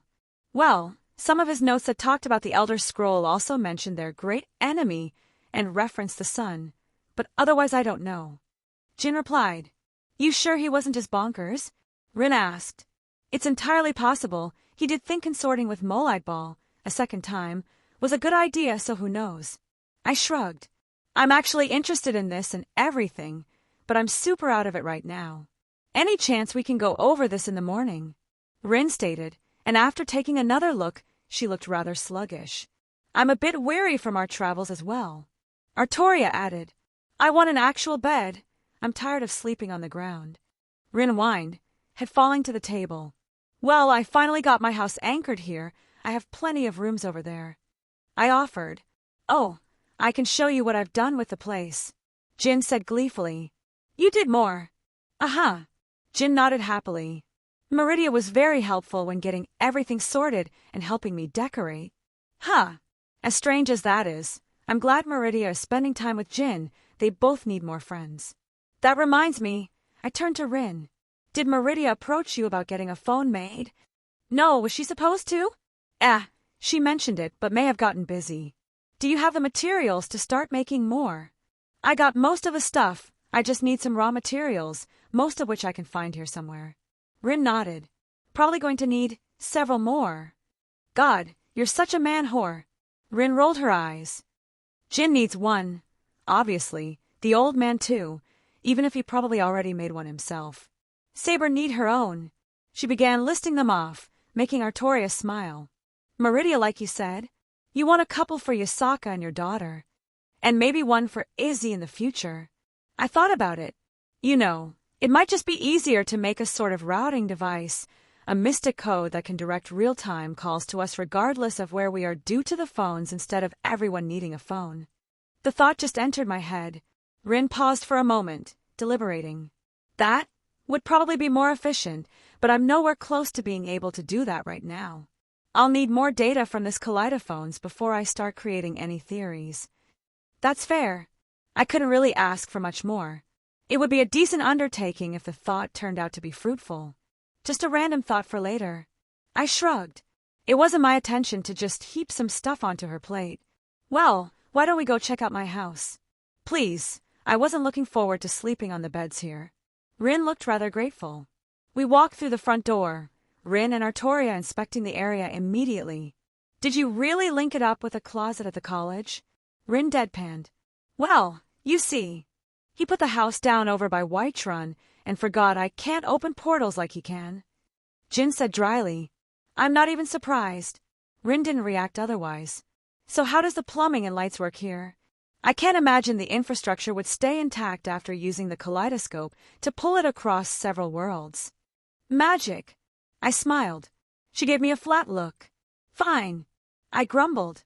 Actually, the house is in Yasaka's little pocket dimension that houses West Kyoto, home to a large portion of Japan's supernatural population. Mostly everything there is built through magical means, including the houses. The hot water heater is powered by magic. The lighting in here is powered by magic. There are several large-scale rituals all around the property that focus on pulling in magical energy and converting to for the house's purpose. Wait, really? Aren't those kinds of rituals rare back home? Rin looked surprised. Not in the way you think. There just isn't much a need for that kind of thing. Magical energy doesn't immediately denote mystery, which is why the Mages Association was built where it is. While the magical energy there is much denser than most other parts of the earth, it's the fact that Albion's corpse also exudes a very dense amount of mystery to saturate the area. Yes, such rituals are rare, simply because everything is rare back home, not even because of resource problems. Every scrap of knowledge is hoarded like it's a treasure. I paused for a moment collecting my thoughts. If you think about it, many types of magic circles act just as these do, but on a smaller and more specific scale. I get it.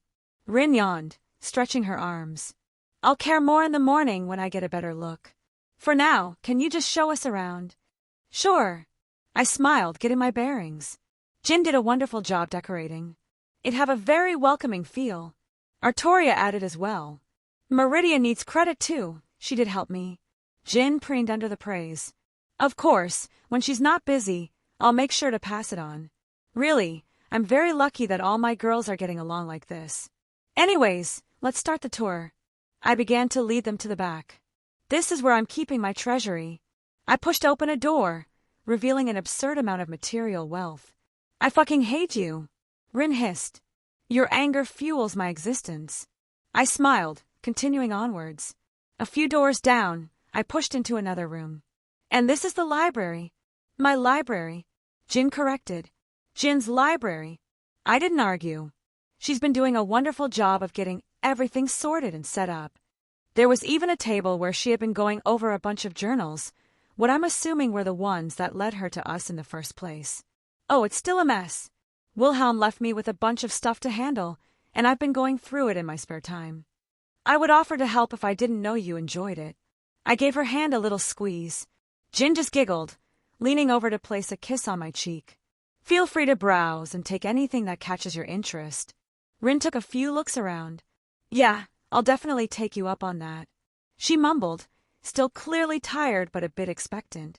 All right, only one more important place to check out. I led them out once again. We moved towards the center of the house, where my anchor was located. It was moved to a less open location once everything settled. This is the heart of the house. I gestured as they all entered. The magics that keep it afloat, and where all the defenses pull their strength from. Speaking of, I might as well go over what I've got going on so far. There were stacks of talismans lined up, dozens of spell scrolls, and about 50 staves lined up on the walls, with much more of each to be coming. Basically, you got the standard package of bounded fields and anything else like that I thought to throw in. Then we have the next layer. If something can make it past those, then all of these activate at the whims of whoever is here at the time, most likely Jin, and they are bombarded with an uncountable number of spells. What happens if these are not enough? Artoria-eyed everything. At that point, We're dealing with something beyond mortal abilities, so the final fail-safe pulls the house back to my birth world. I see. Artoria nodded. I'm also adding more. Got a guy who's scouring the market for more of the same to add to my arsenal. I explained. Several thousand staves all firing in tandem will slow down most things below a god. How much magical energy will that take? Rin also looked around. A lot, but not as much as you would first assume. I smiled. Again, interesting, but I'm running on fumes here. Rin yawned once more. Bed. I have a few rooms set up. I'll show them to you, so you may pick one. Jin happily suggested. And like that, you're my favorite genie.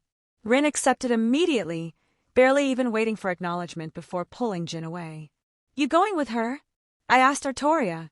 I admit to being mentally exhausted through the adventure. She looked a little hesitant. I know I have been away for a while, and we have not spent much time together. I flicked her forehead, earning a little surprised noise from her. You don't need to explain yourself to me. Just because we're in a relationship doesn't mean we have to involve ourselves with every moment of each other's lives. I did wrap my arms around her. The time we spent apart did make me miss her. You get to have your own time, your own adventures. I'll always be here waiting for you, just like how you were for me when I was jumping around. Will, she whispered, burying her head in my chest. You have been very good to me. I don't know what to say. I am very happy with you as my boyfriend. You're so cute it makes it hard for me to let you go. I kissed her forehead. Once you've rested for a bit, and Rin regains her bearing, I hope you can join me in some sparring. Sparring? She perked up. I've been picking up my training recently. I was going to head over to Thorum and work on my Thursday with him as well. I would be happy to spar with you, Wilhelm. She smiled brightly. Mayhaps we seek out Sasaki Kojiro for some bouts with him as well. That is a brilliant idea. I completely forgot about him. I suppose Rin is probably getting impatient, waiting for you. She grunted. Rin is still very on guard. Oh. I blinked at her statement. Having to constantly be on the lookout for days at a time, I hadn't even considered how she was still stressing over certain things like that even now that she is relatively safe and could let her guard down. It is to be expected.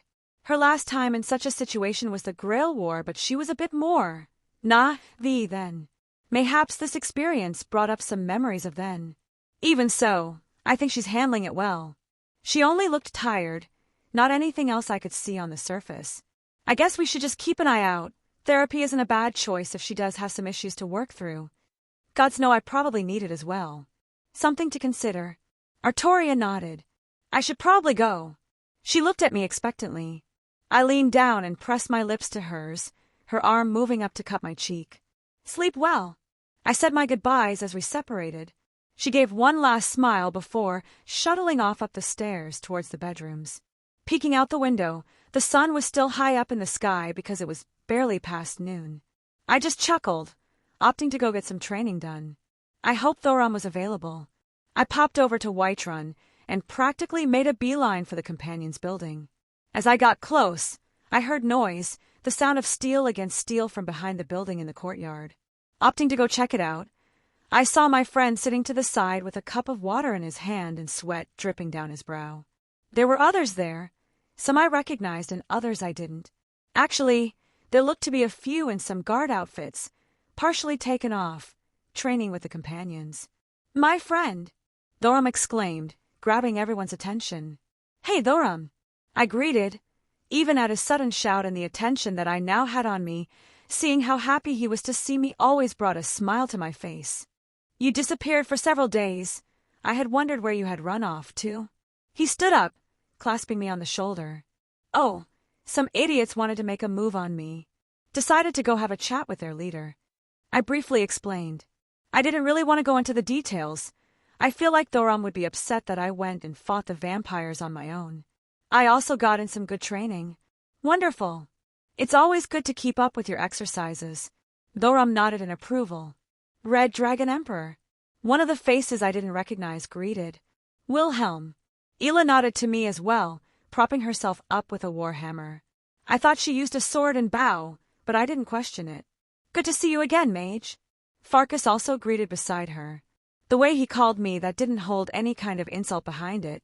Perhaps just a simple nickname or acknowledgement on his part. Good to see you lot in good shape. Though I haven't seen some of their other numbers, even when we partied before. I guess they're out on missions air, or they're throughout Skyrim. Thorum hefted Graham over his shoulder. My friend, have you come to join us in training? He gestured to the area. We welcome all who wish to better themselves in these troubling times. Huh, that makes sense then. The companions are probably some of the best this place has to offer for mundane warriors, besides those odd ones. It would do good for the average guard to come on over during their free time. Not to mention the morale boost it would give the troops. I wondered if this was the Jarl's idea, or Thorum just coincidentally setting it up by being a good guy. Honestly, I'd give it 50-50 odds. Actually, I did. Oh. Thorum didn't seem to expect my answer. Do you wish to test your blade against me then? He smiled, holding his own sword up in a good-natured taunt. Actually, that sounds like fun. Now that I thought about it, I should make sure I use this opportunity to train with him too. Artoria will probably come by soon. I don't doubt she'd also like to cross blades with you. You're a woman, huh? Thorum nodded. I will gladly greet her with my blade when the time comes. But that does not appear to be the reason you are here. You're right, I replied. I wanted your help on my Thursday. To be honest, I've kind of neglected it for other avenues of training. Oh, I would be honored. Thorum let out a laugh.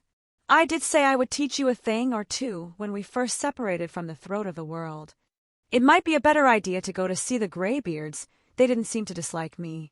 But for some reason I felt it more appropriate to learn from Thorum. Someone sounds cocky. I gave a small laugh. How about I teach you a couple things about magic while we're at it? That would be great. I was stuck on my studies and did not know how to proceed. Thorum didn't even hide it. Idiot, if you needed help you just had to ask. Got somewhere we can make a mess? I asked. Well, we can always do it outside the city. Thorum offered. I shrugged. Why not? We can give them a little show too. Might raise the overall spirits of the people here if they can see the Dragonborn shouting without the threat of a dragon burning them. I was looking forward to this. Besides the training, I did have some time to kill. I was waiting for Jin to give me a lead on this so-called Elder Scroll, and for Artoria and Rin to come on over when they're up and rested. I will make sure not to embarrass you too much. He had that big goofy smile on his face. Then be fighting words. I snorted, my lips curling up. Let's see if you can keep up. A Nascent Kaleidoscope. Chapter 141. Thorum POV. This should be far enough. I took a look at our surroundings. It was a fair distance away from the walls of Whiterun, but also far enough away from the farmland that can be rezoed when this crisis has ended. This whole area used to be untouched plains. Wilhelm looked around as well. It was actually quite beautiful. Now it's been reduced to ashes and craters. I do miss the sight before the dragons came. Now when I look out from atop the walls, all I see is destruction. He looked sad as he stared off into the distance.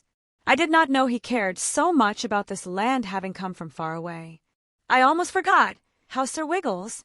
He has been seen running around Whiterun. At this point most folks know not to harm him, even if they were able to. I let out a laugh. He was playing with the children the other day, letting them chase him around the streets. That's good. I'm glad he's getting out and having some fun. Wilhelm had a content smile on his face. So, how do you want to do this? Well, I scratched my head. I don't know. I chuckled. That's fair. I don't think you've ever had to think about teaching someone before. Wilhelm didn't begrudge my ignorance. To be honest, I don't think I'm ever going to master this Thursday like you will. I'm just hoping to become proficient with a few shouts. The Greybeards did tell me that it was very hard for other people to learn the way of the voice. Even for them, they had stayed away from the world and spent their whole lives learning atop that mountain. And they were still not very good when compared to the average dragon, at least in understanding. Any shouts you wish to practice? I asked. Well, there was that one you used against that dragon where you had a huge burst of speed. He replied, the whirlwind sprint. That was one of the earliest shouts I learned with the Greybeards. Yeah, I wouldn't mind being able to have that kind of speed. But I'm curious about the limitations. Is it a constant effect? Is there a limited duration? It depends on how much power is put into the shout. I tried my best to explain, but this kind of stuff wasn't my strong suit. It's air. The shouts don't use magicka, but they draw power from the soul. I sighed. This was difficult to put into words. I understand. Wilhelm spoke. All the variables from duration to power are dependent on how much strength is put into each shout, along with other things like understanding the words and such, which would explain why this ability isn't more widespread like magic is. It requires a very powerful soul to shoulder the burden, or years and years of practice and meditation. I blinked at his sudden words, how he was able to explain everything I knew instinctively. It briefly made me envious of him before I pushed down those thoughts. Yes, that sounds correct. I nodded at his explanation. Is there any way you want to go about this, or should I tell you the words? Let's start with the words.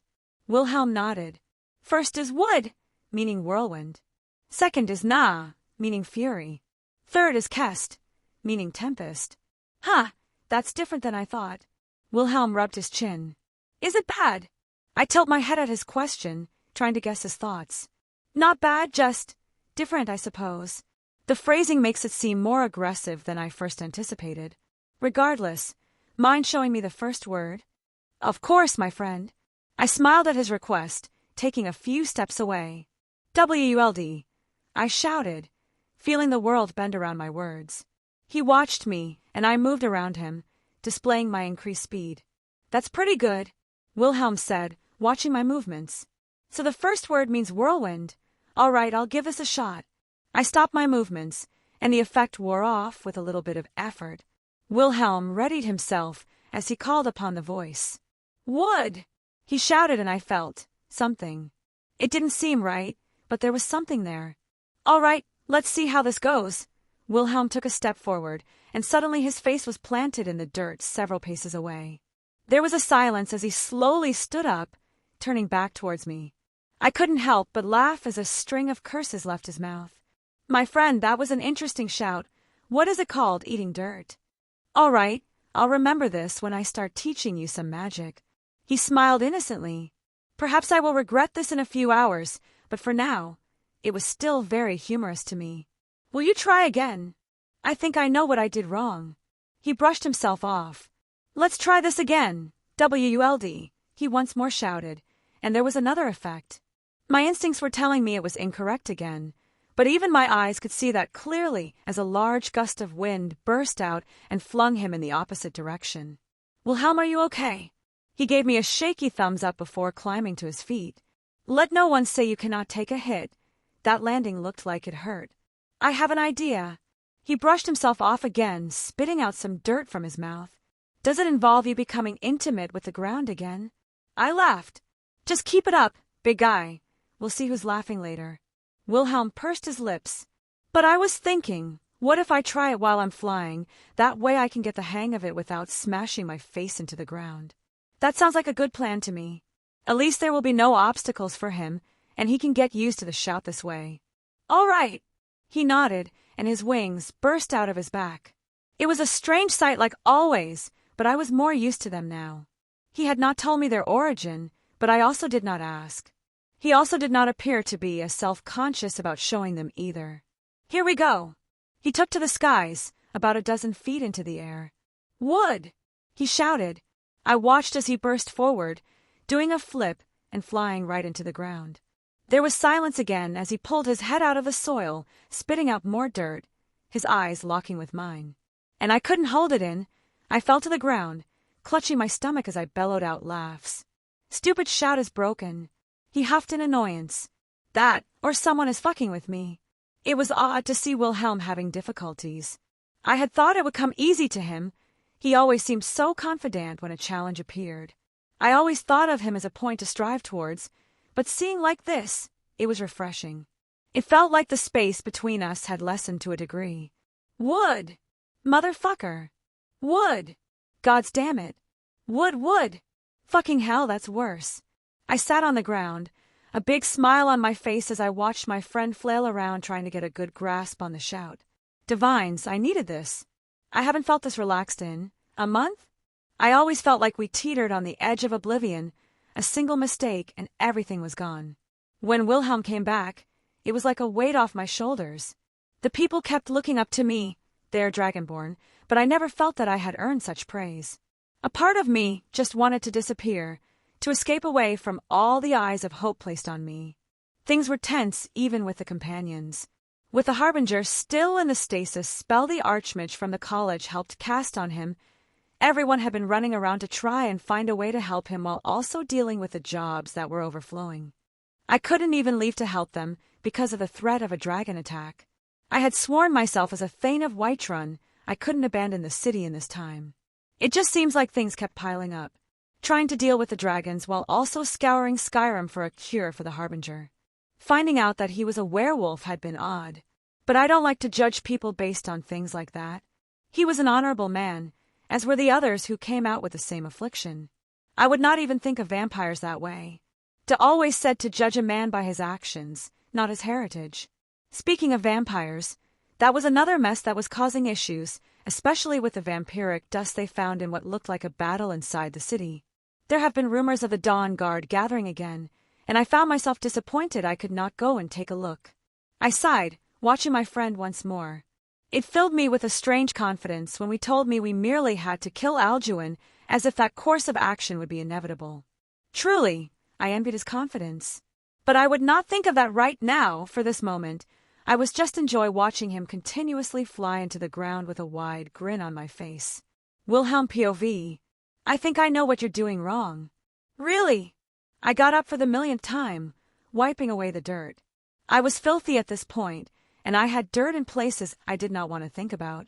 By all means. I ushered him to continue. Okay, so hear me out on this. Oh, fuck off. Have you tried not slamming into the ground? Knew exactly where you were going with that. Ha ha ha ha, dry. I continued to enjoy my torture from within my soul. Are you all right, Wilhelm? Thoram looked at me with a little worry on his face. I'm fine, just dealing with a sarcastic dragon whispering in my ear. I scowled. Dragon. Thoram looked at me strangely. Oh, I forgot to introduce you both. I smacked my head, summoning the boosted gear. Draig, meet Thoram. Thoram, meet Draig. Hello. The boosted gear lit up, projecting Draig's voice. Oh, I was not aware you could speak. Thoram looked shocked. Well met, why Draig Gotch? He said politely. I like him, he shows proper respect to me. And once he knows you, it'll stop. I rolled my eyes. You see what I have to deal with here? Me, the Red Dragon Emperor, and this brat is my wielder. I could always give you back to Issei. And what a great wielder he is, best I've ever had. Yeah, thought so. I deadpanned. It sounds like you two are close. Thoram smiled. I wish the other dragons were as good-natured. Draig let out a snort, catching his attention. Brat, don't mistake my current attitude for my overall nature. I would never have bothered talking to someone like you as you are now. You would have been beneath my notice as much as you don't care about the ants on the ground when you walk. Oh. Thoram looked depressed by his words. Draig, I hissed, looking down at my gauntlet. What? You want me to baby him? He's a dragon, he needs to grow up. I'm not saying he has to change who he is, but as he is now, he's not worth even a second glance from my old self. If he wants to be nice, if he wants to protect all the people in this city, he needs to get stronger. Oh, this was Draig actually trying to motivate him. I think he liked Thoram just as I did, but as a dragon, he probably found Thoram lacking. Dragons do what they want. Draig grumbled. But you better make sure you're strong enough to continue doing it. Thoram was silent, his expression shifted a few times. Thank you for your words, dragon. Thoram still was respectful. As long as you learn something. The idiot wielding me at least does what the wants, even if it's flirting with every girl that catches his eye. Hey, Thoram, don't you think this gauntlet would look better if it was white? I will destroy you. Thoram's lips curled up. I do believe we have some pigment at the tailor's. Bastard, go back to eating dirt. You know what? I'm going to do it right now. Straightened my back and adjusted my tie, throwing it to the side. I rolled up my sleeves and pushed my hair back. I believe in you, Wilhelm, Thoram cheered with that big goofy smile of his. I closed my eyes, letting my aura spread out. Using the Thursdayum was applicable by forcing one's will onto reality. The words were the driving force, while one's soul needed to actualize the intent. If my theory was correct, I could get a better feel for everything since my aura was the physical manifestation of my soul. I think I knew what was wrong. It was the fact that Drake was in my soul, as ironic as that was. It wasn't the same where Thoram had the soul of a dragon. I was going about it differently.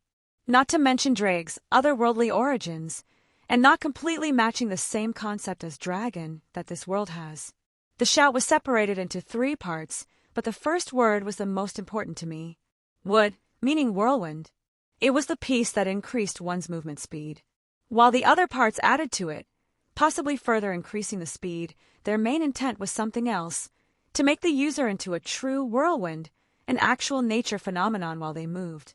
Drag, while also causing me issues, was crucial. If he wasn't in my soul, I don't know if I would have any talent in this particular branch of magic, even if it bore striking resemblance to primordial runes. My eyes snapped open, and my legs tensed in anticipation as I took a deep breath. Wood! I blinked as the magic actualized, the world bending. I expected many things, none of which were me cartwheeling through the air, losing my sense of up and down as everything blended together before I smacked into the ground once more, skipping several times before I came to a rest in a new hole. Ow! I whined, my aura flaring to start healing me. Wilhelm! Thoram ran after me, clearly concerned, probably because this was my worst tumble yet. Damn, I must look like a mess now. I dare not even check to see how bad my clothes were. The prideful part of me was really annoyed at the thought. Thoram, I'm good. I put my hands up to calm him down. Just a little tumble, it wasn't too bad. Well, my aura stopped me from any side effects, just a little jumbled. Though, I felt something when I used my aura and the shout that time, like I saw the correct path to take. Hey, Thoram, want to see something cool? I asked him, my lips quirking up. What do? Wood! I whispered. A burst of wind and I was right at him, my hand on his shoulder to stop myself from falling. He had a big grin on his face. Well done. I couldn't help but smile too. It wasn't nearly as good as his, and I had to really focus on several aspects to get it sorta right, but it was progress. Chapter 142 Lude. I let out a long breath, letting warm water fall onto my head. My body ached a bit, having been practicing different shouts with Orm all day. Just getting the first part of the whirlwind sprint had taken me a few hours, but after that, I managed to finagle together a sort of approach to studying this strange magical language. My aura was being surprisingly helpful. The fact that having Drag in my soul was one of the factors letting me excel as much as I was, and aura was my soul's physical manifestation onto the world. I could monitor how my aura reacted when I used each shout to sort of eliminate different variables until I got something resembling coherence in each use. That quote by Thomas Edison comes to mind, something about discovering 1,000 ways not to make a light bulb. That's pretty much what I did, found every way I wasn't supposed to actualize the shout, how not to go about it until it somehow felt correct enough to bring about the effect I was intending. Still, I don't think I have any noteworthy talent in the area. I was cheating, heavily so, and even then I was barely managing to scrape by. But what I was gaining was still phenomenal. Just the first part of the whirlwind sprint was worth it, and that wasn't even the only one I learned. Granted, it was meant to be used in burst, but it was a great movement ability. There were a few other shouts that I took particular interest in. Elemental Fury, Disarm, Aura Whisper. They were what Thoram referred to as the basics, and what the Greybeards first taught him. The basics of the basics. That was where I was at right now, but it still made me super happy to even have this much. How long did it take a normal person to learn these shouts? And I had many thoughts on how to incorporate other abilities to synergize with them. I haven't gotten much chance to use my primordial runes, but I wondered how they would mesh with such a similar ability. I turned the shower off, stepping out to dry myself. I stared at the hair binding that Scat Hack gave me briefly, and instead of the melancholic feeling, I smiled faintly. It weighed on my mind how much longer I was going to stay here in Skyrim. It's not as if I couldn't leave or return whenever I wanted, but it felt like I had many things going on here. Besides the dragon in the room, I couldn't help but worry about Rin, Artoria, Jen, and Thoram. The idea that a dragon known as the World Eater was running loose around here really did give me pause for concern. I didn't think he was going to suddenly pop up and kill those I cared about if Thoram still hadn't been challenged yet. Then I doubt anything was going to suddenly occur. What did the graybeards say? They were mostly bunkered down, waiting for the storm to settle. And Meridia was here. She could definitely keep them safe. I had no doubt about that. Well, anything below Alduin, and the godly figures here, I don't think they would face much trouble. I would give it a little longer. I was genuinely curious about this supposed Elder Scroll, and I wanted to check that out before leaving. And the cautious part of me wanted to set a few more preparations in the house before leaving everyone to their own devices. Well, I just needed to trust them more. I couldn't always be around. As much as they meant to me, they had their lives to live as well. Ha! I let out another breath, tying my hair up. I wiped away the fog in the mirror, looking at my clothes that were folded to the side. Maybe it's time I start extending my wardrobe. It was an odd thought amidst this heavy stuff, but it took my mind off other matters. Maybe I was a little stressed out. That isn't exactly something uncommon for me, past or present life. It always felt like I was worrying about something or another, even when I appeared rather carefree. The only difference is now. Maybe I should find my little genie. A grin crept up on my face. I did make her a promise, and I intend to fulfill it. Warning, lewd scene ahead, contains blowjob and some minor anal play, female. Hello, Jin. I popped up right behind her. Wilhelm. She almost dropped what she was holding, clearly startled. Taking a deep breath, she gave me a little frown. Be careful, this is valuable stuff. She huffed, poking me. Is it now? I swept my arms around her, giving her a little hug. What do you want? She asked, allowing herself to lean into my arms. I'm not done with my research yet. I needed to ask the Archmage about stuff, but I think I narrowed it down to a few locations. Interesting, but not what I came here for. What did you come age? I gave her but a nice squeeze, earning a little surprised yelp from her. Can you take a guess?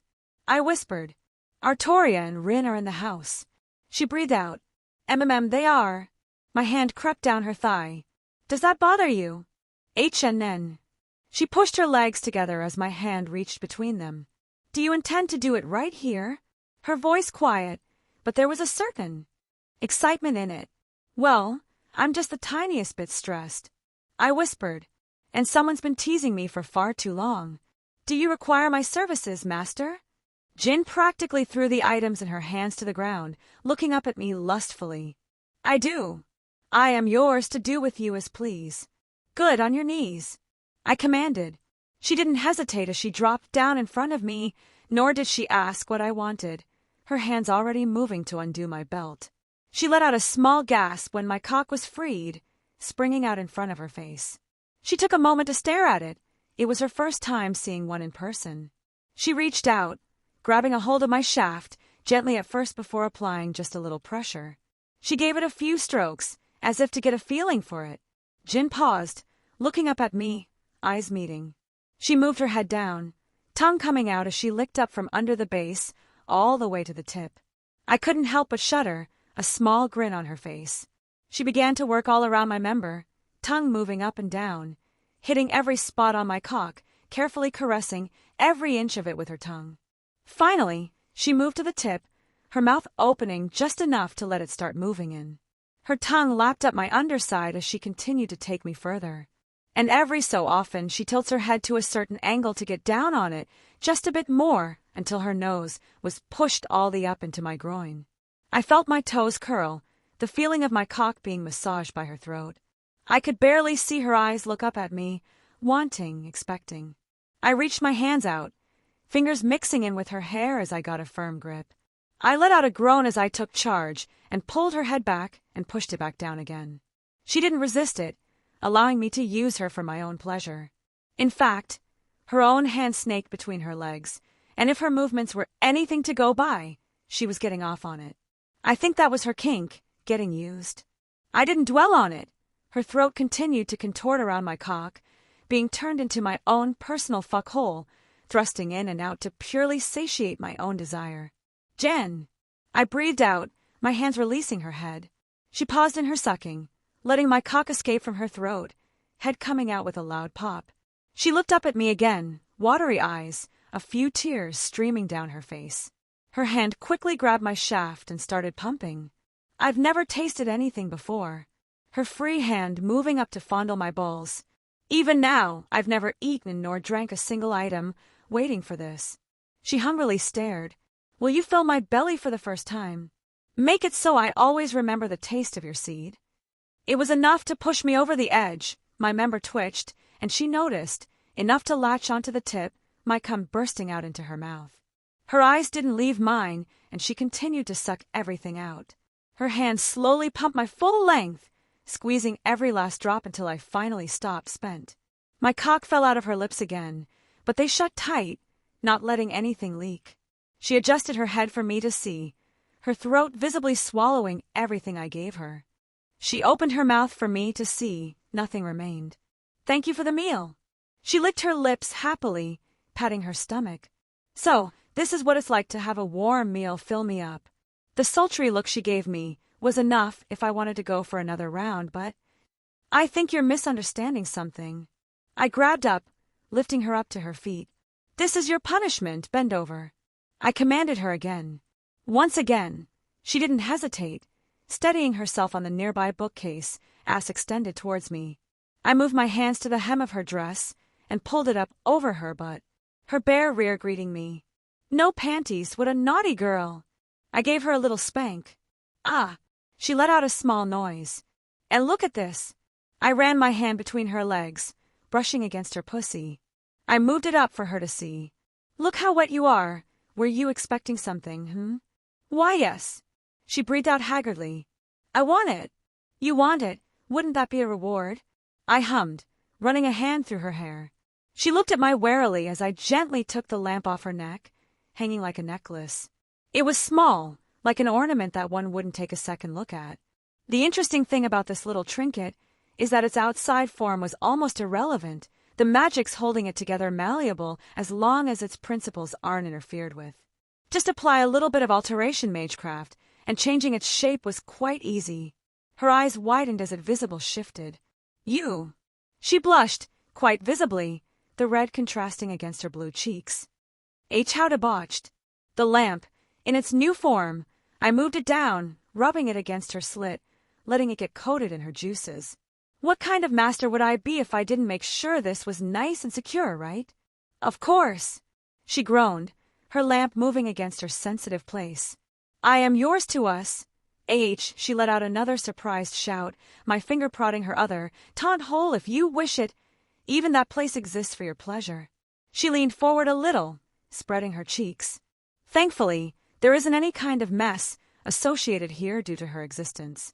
She doesn't produce waste of any kind. I think that's enough. I stated, the lamp, in the form of a butt plug and soaked in her own arousal, began to push against her little blue rosebud. She arched her back, a small whine escaping her lips. Good. I soothed her. It's going in. She groaned as her ass was penetrated. Her own lamp used to spread her open for the first time.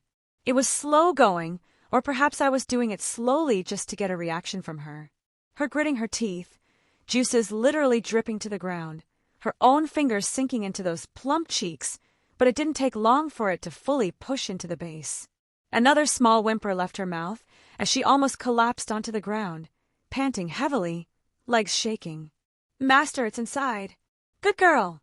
I praised her, much to her continued pleasure. Now, you're not allowed to take it out unless I give you permission. I made sure to push on the plug and wiggle it for added effect. Ah! She let out a sudden moan, fully falling to the ground, a small puddle forming underneath her, having been finally pushed over the edge herself. Well, I'll take that as an acknowledgement. Chapter 143. I woke up some hours later with a yawn, rising from the couch in the living room. I decided to take a nap and seemingly lost track of time, but I felt rather refreshed. Was it the actual sleep, or what I did right before it?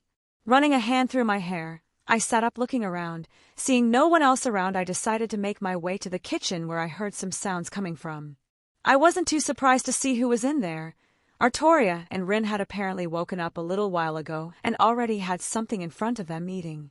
Yo! I greeted, giving a half-hearted wave. Schweinorg! Rin looked a bit tired still, and I recalled she wasn't really a morning person, or whatever time it is when she woke up. Artoria perked up, fork in her mouth, and cheeks a little swollen. She made a noise of acknowledgement. Cute. I couldn't help but pat her head, earning another muffled noise from her. Thankfully, the house came with a fridge and other amenities magical in nature, so they could still work in this world. Best of all was the coffee maker, already having a pot ready. From what I saw in front of Rin, I could guess who I had to thank for that. I enjoyed my first sip, sitting down in front of them. Sleep good after your adventure? I asked. I forgot what a bed was until now. Rin exaggerated, but she was clearly refreshed. The softness of a bed is always welcomed, but I am more than used to sleeping out under the stars on the ground. Artoria added, there are many things taken for granted in this era that I did not have. It's easy to forget sometimes how much Artoria actually spent at war, camping, and moving from battlefield to battlefield.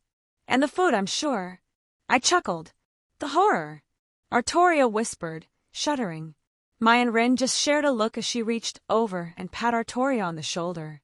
Secons. Rin offered her own plate. Yes, thank you. The King of Knights happily accepted. If things went differently, I wonder if I could have just won her heart through food? Be me woman, and I'll let you eat whatever you want whenever you want. Well, the thought of amusing if nothing else. You two up for a little trip after breakfast? I took another sip of my coffee. While I don't prefer it this black, I could still appreciate the high quality. Like what? Rin asked, setting down her own cup.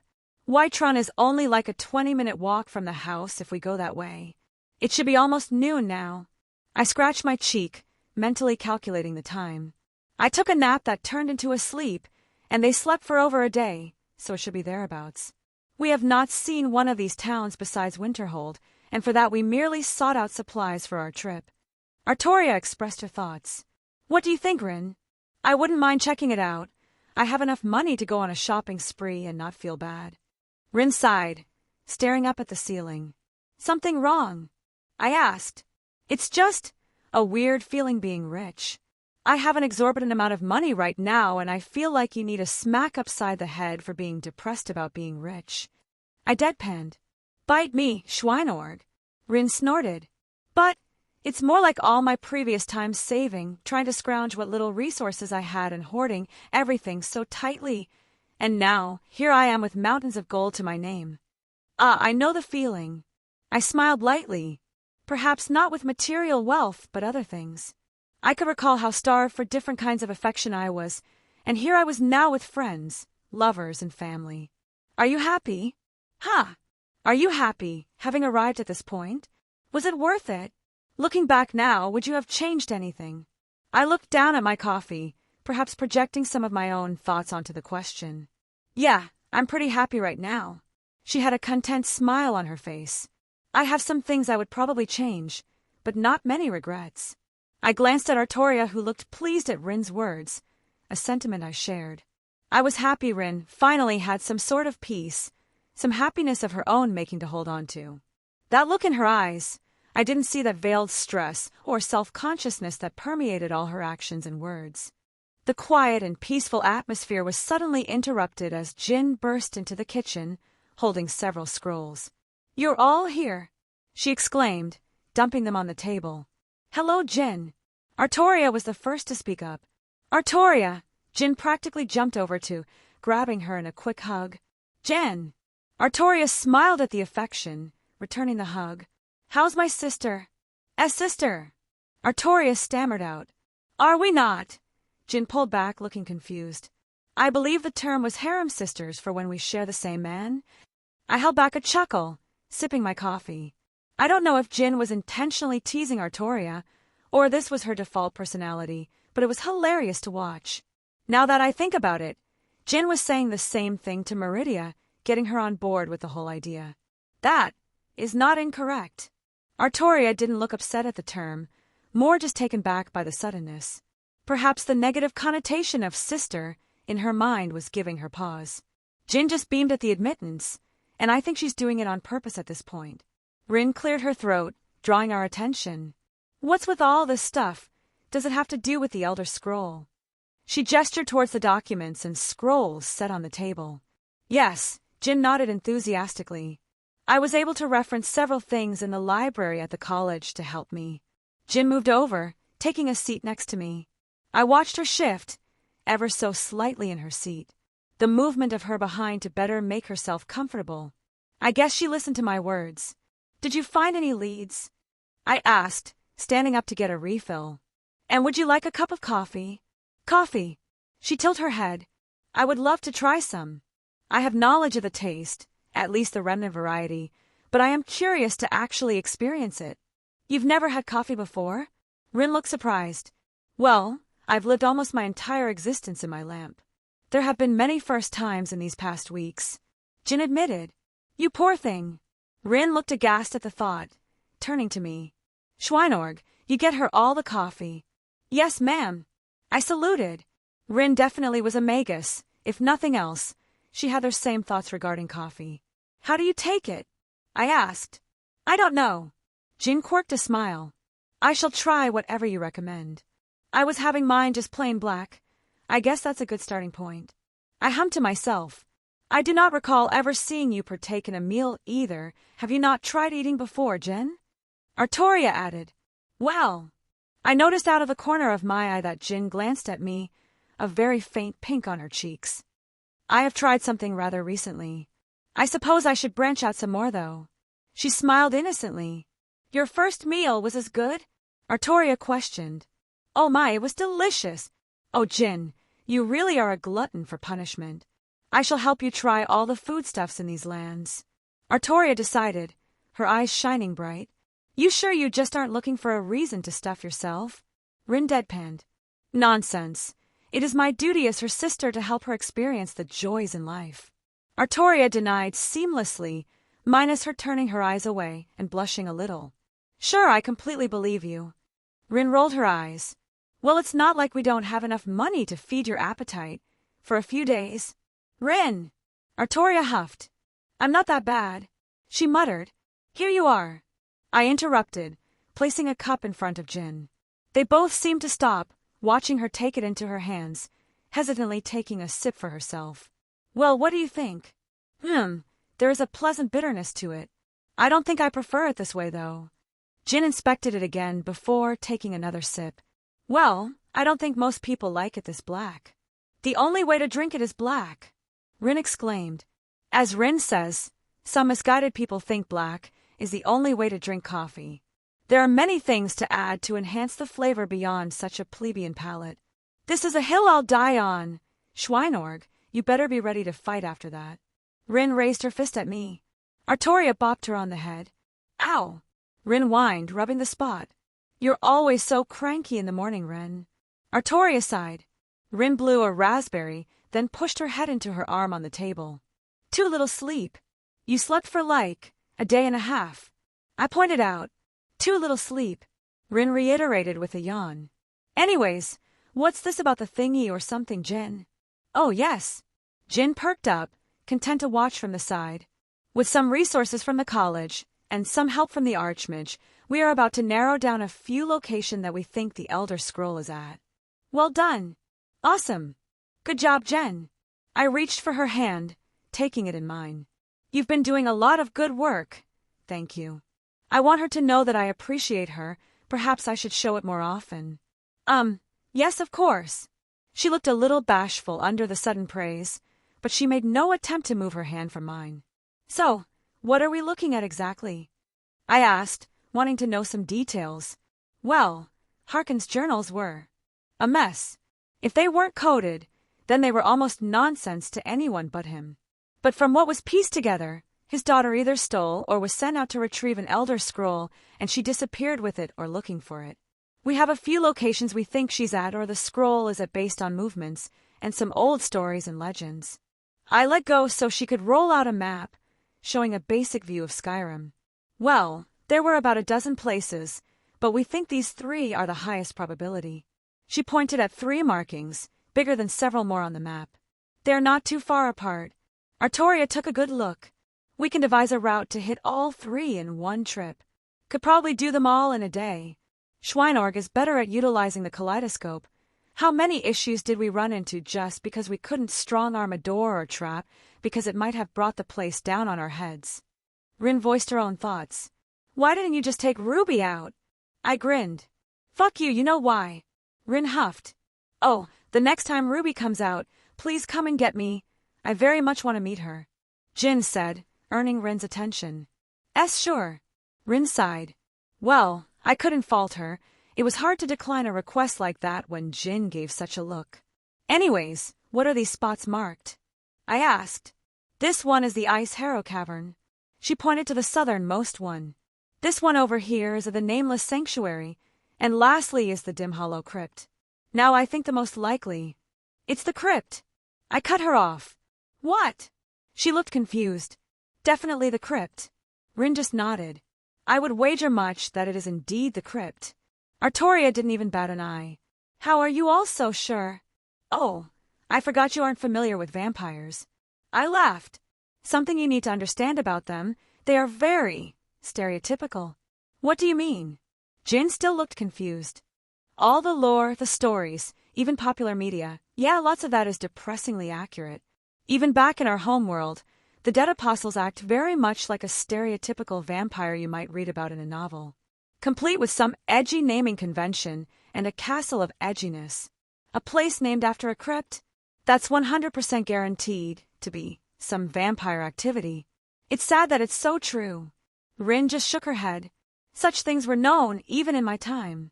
Artoria added, but my notes all point to the Nameless Sanctuary being the most likely. I pat her shoulder.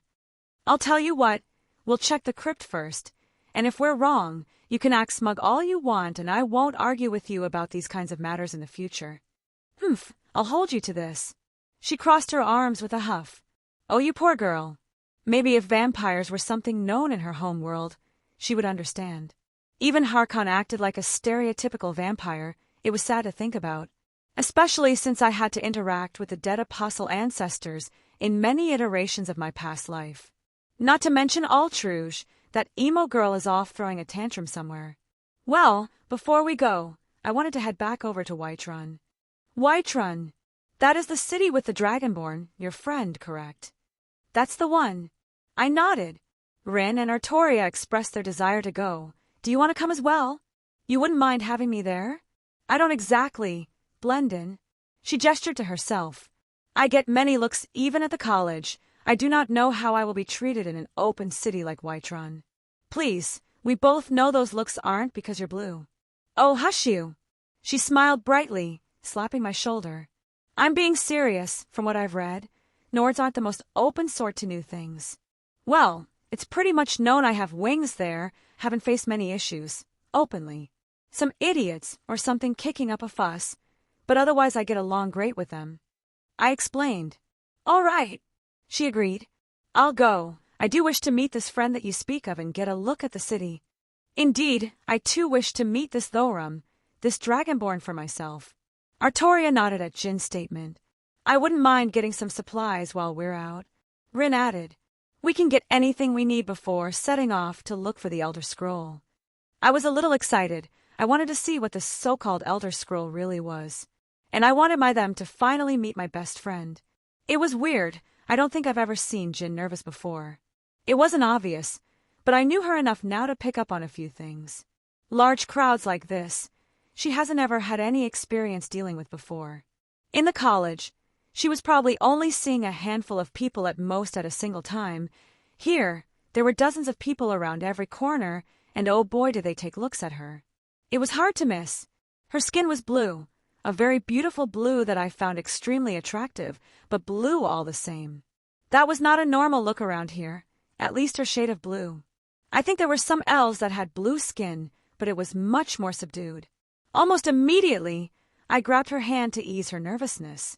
And if I'm being honest, I think she appreciated that more than she let on. Artoria didn't seem to mind either, and I continue to thank my lucky stars that they don't seem to be the jealous type. Made another mental note to give Artoria some affection later as well. Oh, these look nice. Rin was staring at a stand filled with jewelry along with some uncut stones in a basket. No obvious mistakes. She held up an emerald necklace to the sky, letting some light shine into it. Cuts are clean. Jewel has barely any impurities. I stopped listening as she started haggling with the owner, beating down the poor woman until she got the item for somewhat a deal. Oh, I like these. Jin pulled me over to another stand, the customer giving her a quick look, but didn't say anything. The fur on these boots is just splendid, and the design is lovely. Would it be sexist to make a girl's comment about her immediately going over some shoes? 12 septims for your girlfriend, the elderly woman said, a gentle tone in her voice. Sure. I happily set the coins on the counter, letting Jin her hug new boots. See anything else you want? Well. She took a glance at a scarf hanging from above. I chuckled, squeezing her hand. The scarf as well. I looked up and saw another one that piqued my interest, that one too. I pointed to it. 7 septims. The old woman said plainly. How do I look? Jin quickly put the scarf on around her neck as I added more coins to the counter, pocketing the second one for now. Oh, darling, if you didn't have a man, you would have to beat them back with a shovel. Older woman laughed. Jin looked elated at the compliment. I think doubly, so because it was from someone outside of our circle. A stranger complimented her and wasn't put off by her uniqueness. I'm a lucky man. I kissed her cheek, earning a bright smile from her. The old woman just cooed. Reminds me of my husband, bless his soul in Sovngarde. You take care of her, young man. She wagged her finger. Well, I think she takes more care of me. I laughed. And don't you forget it. Jin poked me playfully, turning back to the older woman. Thank you for the items. Oh, don't mention it, dearie. I just make them to pass the time these days. Now, Shu, go spend time with your boyfriend away from this old woman. She gave a warm smile. Jin giggled, pulling me along to where Artoria was. Find anything good? I asked as we got closer. I have yet to find any item that I wish to procure. Artoria admitted as we walked around. She did a good job of always keeping Rin in her sights. Is that so? I hummed as she turned to look at something else. Yes, I gently wrapped the second scarf around her, earning a startled look from her. Wilhelm. She touched the fabric, looking up at me and at Jin, who wore a similar one, if a different color. Do you like it? It is lovely. Her cheeks turned a faint pink. Thank you. Of course. I smiled. Wilhelm. We all turned around to see who shouted. I recognized the voice immediately, but no one else did. Thorum. I greeted with a wave, having noticed Rin creep back up at my name being dropped so loudly. I guess it wasn't this weird running into him. The Companions building isn't very far away, and this is the biggest market in Whiterun. Not to mention we probably stick out like a sore thumb. My friend, you are looking better after our training. Much less dirt on your face. He came up, slapping my shoulder. And who are these beautiful ladies? I twitched slightly at the mention of our training. It was mostly me eating dirt, or getting embarrassed by my lack of skill in the area. Well, I guess lack of skill is relative. You must be Thorum. I am Artoria Pendragon, Wilhelm's girlfriend in Rinsgard. Artoria was the first to introduce herself. Well met, Lady Pendragon. Thorum gave a polite greeting. Will has spoken much about you. I'm Jin, also Wilhelm's woman. She smiled at my friend. Lady Jin, you have also been spoken of, but he didn't mention your exotic and lovely coloring. Thorum was smooth with the compliment, and if I didn't know any better, I may have been worried. Oh, you are just as sweet as he said. Jin giggled. Rin Tosaka. Rin finally spoke. I'm his grandfather's student. She was polite, if a little blunt. It is a pleasure to finally meet you, Lady Tosaka.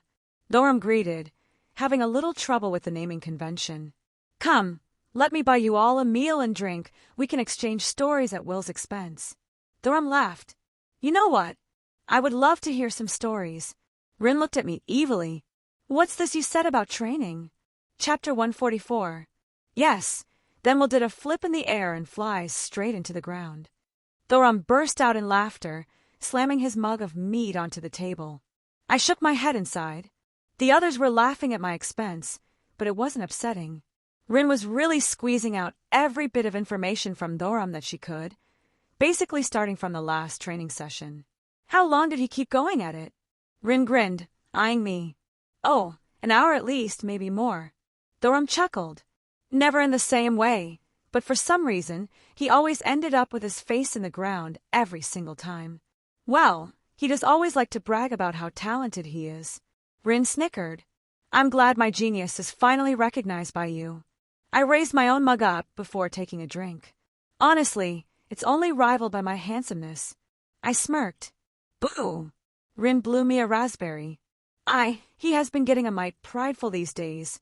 Maybe we should have another training session? Doram laughed. Mayhaps it is appropriate to remind him and keep his ego grounded. Artoria added, surprisingly holding a mug of her own. I did not think she really enjoyed alcohol much, or maybe she just has specific tastes. I could imagine that this stuff was much closer to what she could remember from her era, and she was probably used to it from the first time I brought some around. Well, I would not say no to more people. Doram rubbed his chin. Your beauty and grace hide such prowess, Miss Pendragon. Just the thought of fighting you makes me shiver, as if my instincts are screaming that it is a bad idea. Artoria looked very happy from his words. I think she was glad he didn't mention that she was delicate or small. You are Wilhelm's friend. You can call me by my name. She smiled at him, though not arguing with his words.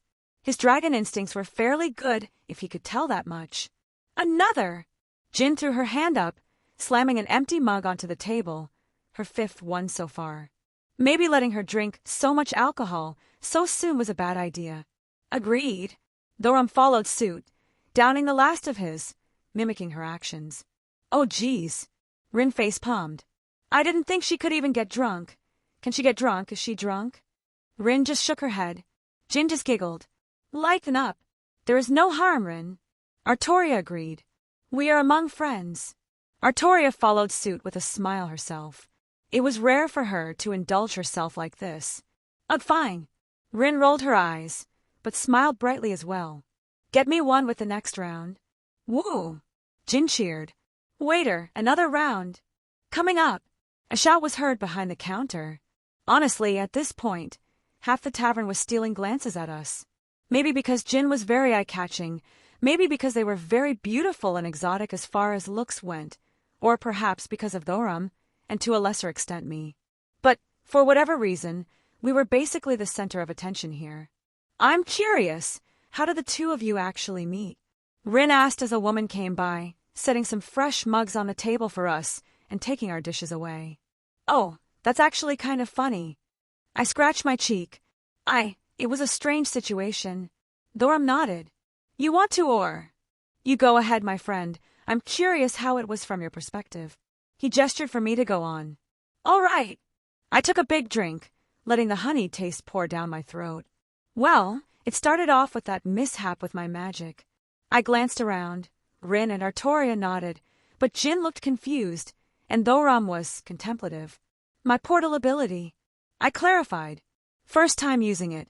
Had a bit of an accident with my calculations. Oh, I see. Doram nodded in understanding.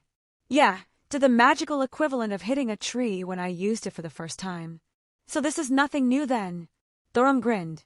Yeah, laugh it up. I lightly hit his shoulder. So, I had a bit of a tumble. Head hurting. These guys find me and patch me up. The storm cloaks. I paused again. You know about the political situation in Skyrim at the moment? I read it. Jin interjected. Stormcloaks, rebelling against the Empire, to summarize it. That works. I nodded. Anyways, got found by the Stormcloaks. They patched me up, but apparently the camp got raided by the Empire. Everyone gets tied up, including me, because they had no idea who I was. Why would they tie you up too? You were unconscious and probably hurt. Rin looked confused. It is admittedly the intelligent course of actions. Artoria clarified. He could have been a combatant injured in previous battle. Honestly, there were an uncountable number of possibilities. It was the safe action to take when dealing with enemies. I don't fault them for treating me with caution when I was pulled into everything as well. I was crossing the border at a bad time, and they assumed I was with the Stormcloaks as well. Doram took a drink of his mead. I do not think it helped that I was a Nord, as are the majority of the Stormcloaks. Anyways, I wake up, hands bound, a killer headache, and we're on the back of a cart escorted by a bunch of armed guards. I started to weave the tale. I look around, and the first words out of my mouth are "fuck me, dut." I gestured over to Doram. I share a conversation with some Stormcloak guy. He gives me some information, and apparently, we're sitting right next to the guy who started the rebellion and murdered the king. Or something like that. I haven't really looked into it much. That sounds super unlucky, like holy shit. Rin started at me incredulously. Thoram let out a laugh. It could have been. There have been tales of the Empire foregoing legal rights and sending prisoners straight to the block. I can guess you both escaped your binds. Artoria looked, unamused by the insinuation. Jin, as if sobering up for a moment, seemed angry, a look I hadn't ever seen on her face before. Maybe we should go pay a visit to the Empire. She gave a very innocent smile. You're sweet. I kissed her cheek. Hee hee, she giggled, as if forgetting her previous words, and went back to drinking. Thoram gave his big goofy smile, shooting me a thumbs up. I am still waiting to learn this powerful magic of yours, my friend. Oh, fuck off. I waved my hand at him. Magic, what magic? Rin perked up. This idiot keeps spouting some nonsense about my natural charm being some sort of magic. I rolled my eyes. Well, I think it would make more sense. Rin snorted. Indeed, my friend. I believe you should share your secrets. Thoram joined in. Oh, screw you both. I huffed. I can't help it if I can just charm the panties off the ladies. I wiggled my eyebrows. Oh, can you now? Artoria raised an eyebrow. I cleared my throat. Please, do go on. Rin had a wide grin on her face. Yes, Will, please elaborate. Thoram also chimed in. I'm not wearing panties, Jin declared. We all turned to her, who just started going into a giggle fit. Drunk Jen is precious, and I want to cherish her forever. I dipped my finger into my drink, using the liquid to draw a few runes onto the table, creating a simplistic and unsteady bounded field, something that can be wiped away quite easily. Its only purpose was to muffle our conversation to anyone outside of our table. Anyways, we were tied up, right? My ability to change the subject was masterful as always. Smooth. Rin deadpanned. But I am curious, go on. Well, I was mostly joking, and Artoria knew that if her smile was anything to go by. I don't particularly like the Stormcloaks, but they were good to have at my back. I was able to communicate with some looks to one of them that I could use magic, though Ram picked up on it easily as well. So, I burst a wheel of a card with a botched reinforcement, and in the sudden confusion we staged a breakout. A botched reinforcement? That's pretty smart, and something I'll need to remember. Rin muttered. I remember. Thoram took a drink. The ones guarding us, the majority of them were green. Probably never seeing a true battle before, just there to bask in the glory of defeating a group of Stormcloaks. They were disorganized in the mess and panicked. There was no commander to take charge. Artoria looked at me in surprise.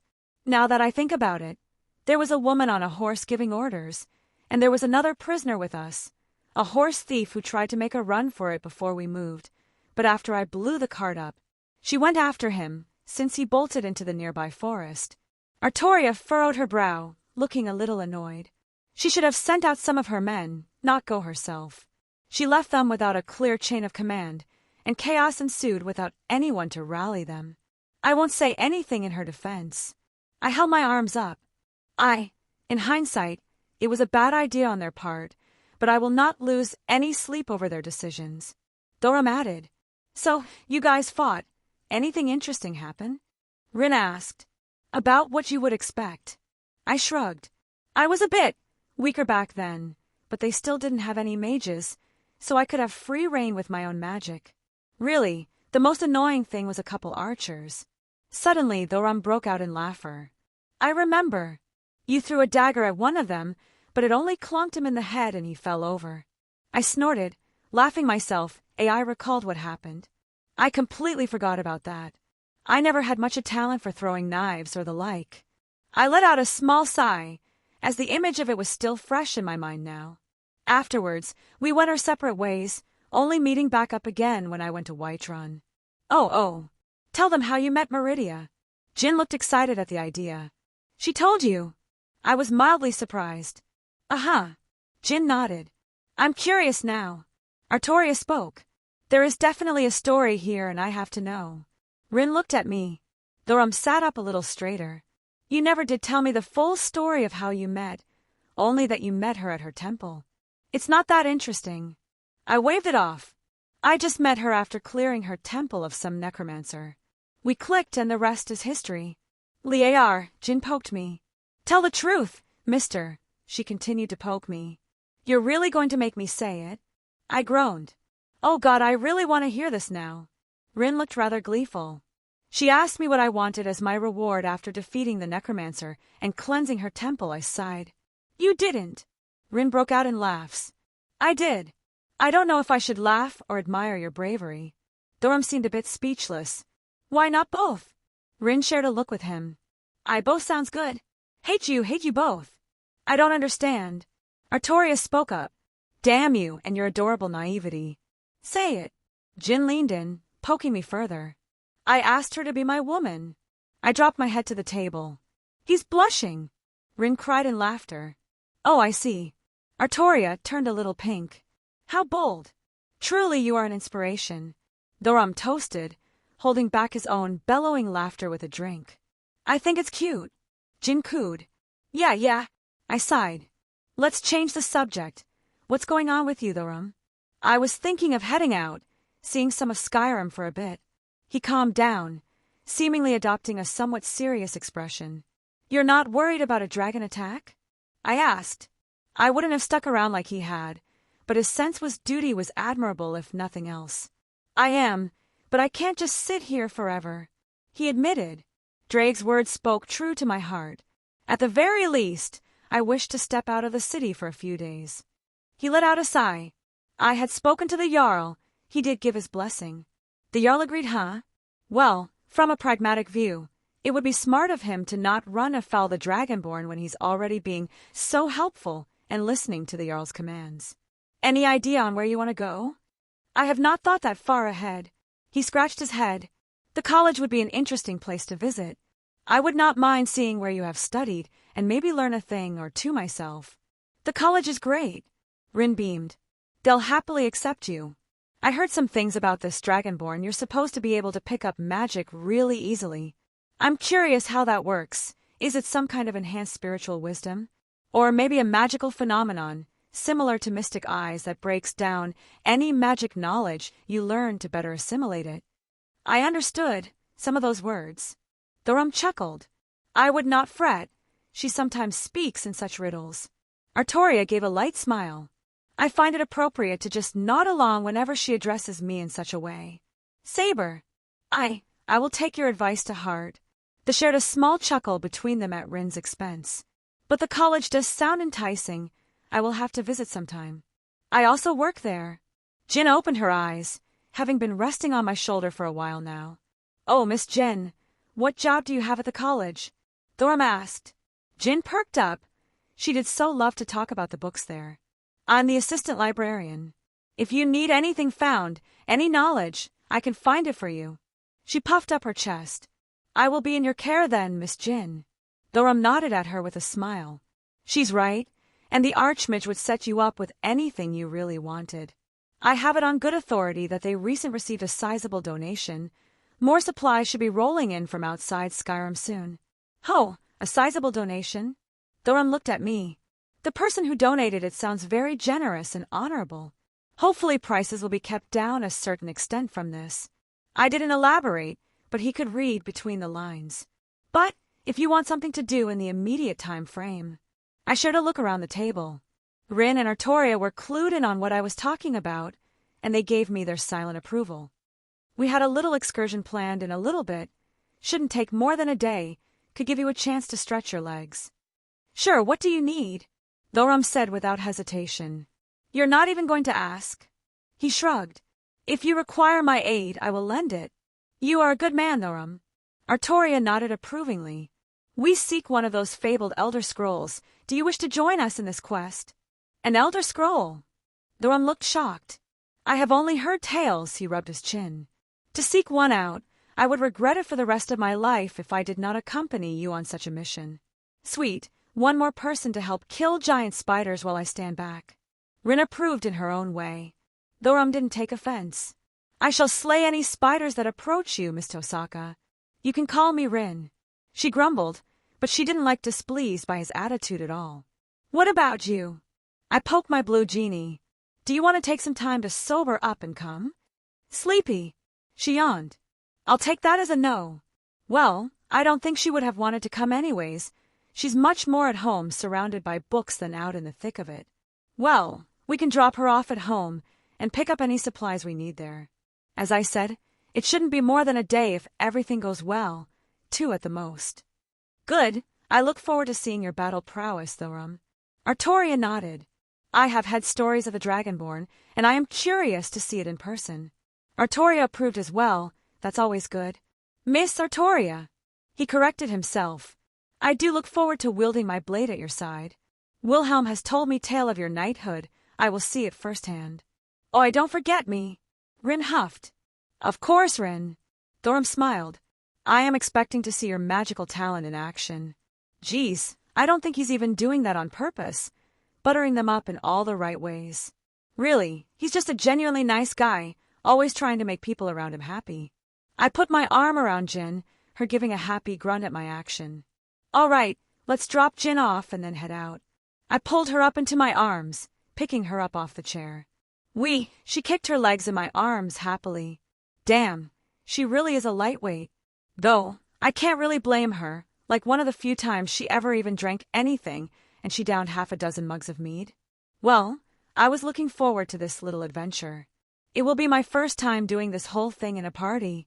Perhaps I should take on a more traditional mage role? I won't deny that a younger me is absolutely gleeful at the idea of forming a party and exploring a dungeon.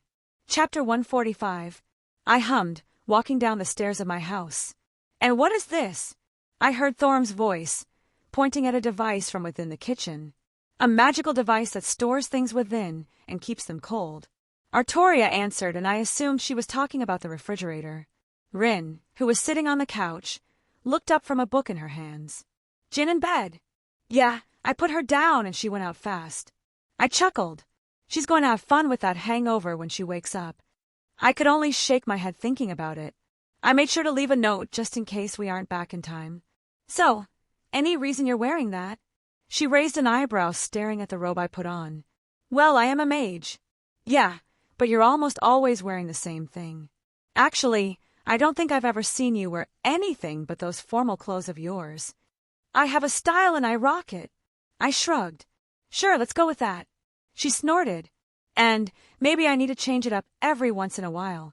I originally stuck to those clothes, that style, because he made me feel a little more confident when I was less sure of myself. My earlier days were hectic, but I also liked how I looked, so I generally just wore similar stuff. And I was going to play the role of a mage, so I thought I should dress the part. Want your staff back? She asked. Oh, yes, please. I nodded enthusiastically. She didn't hesitate to pull it out of her bag and toss it to me. As soon as it entered my hand, I felt the magical energy swirl before I had to forcefully calm it down. I briefly forgot how assertive the staff was. Well, I guess that was as expected of a divine construct. God, that thing is still just as absurd. Rin looked at it warily. Didn't use it. I wouldn't have been mad if she wanted to test it. Hell no. She crossed her arms. That thing gives me a bad feeling. Yeah, I could see that. Artoria's divine construct was more peaceful, subdued, until used. The staff of Magnus wanted to be used, and it made that apparent. So, on an unrelated matter, how would you feel about getting aura? Is that even a question? She looked at me like I was an idiot. Fair. But I felt like I should ask regardless. I don't want to assume on stuff like this. Honestly, it was just polite. I'm not quite at the point where I can comfortably awaken someone's with any confidence, but if you wanted to be a sort of test subject, it might make everything faster. You want to test it on me? She looked skeptical. You know I would never do anything to hurt you. I know. She sighed. Some habits are hard to break. She pulled her knees up to her chest. What do you need to do? I just want to get a feel for my aura entering your body. I explained. That's it? And there won't be any side effects? Nope, completely harmless. All right, fine. She shrugged. How do you want to do this? I just want to put my hand on your back and push some aura into you. I walked forward and she turned, her back facing me. Ready? I asked, putting my hand on her. Go slowly, I want to see what happens too. Rin gave me the go-ahead. I took a deep breath, focusing on my aura. It flared around me, but I calmed it down. It focused onto my hand, more than the passive barrier that negates damage. This was me pulling forth the power of my soul as it began to seep into Rin. Oh, that's weird. Rin shifted slightly but calmed down. Good weird or bad weird? Yes, no? It's like you're trying to hug my soul. Not bad, but a little uncomfortable. Honestly, it seems kind of. She trailed off. Intimate. Yeah, she said quietly. I've heard similar things back on Remnant. I'm basically poking your soul with my aura to awaken your own. Much more complicated than that. From what I've gathered so far, basically my aura will deposit the concept onto her own soul, essentially implanting the ability into her core being.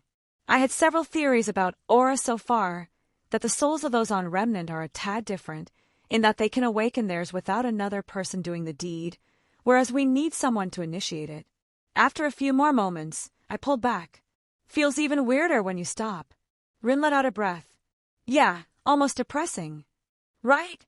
It felt like you were breaking up with me. Rin let out a chuckle. Aura is seemingly tied with certain emotions as well, and how a semblance is manifested. After feeling that, I can believe it. She sighed.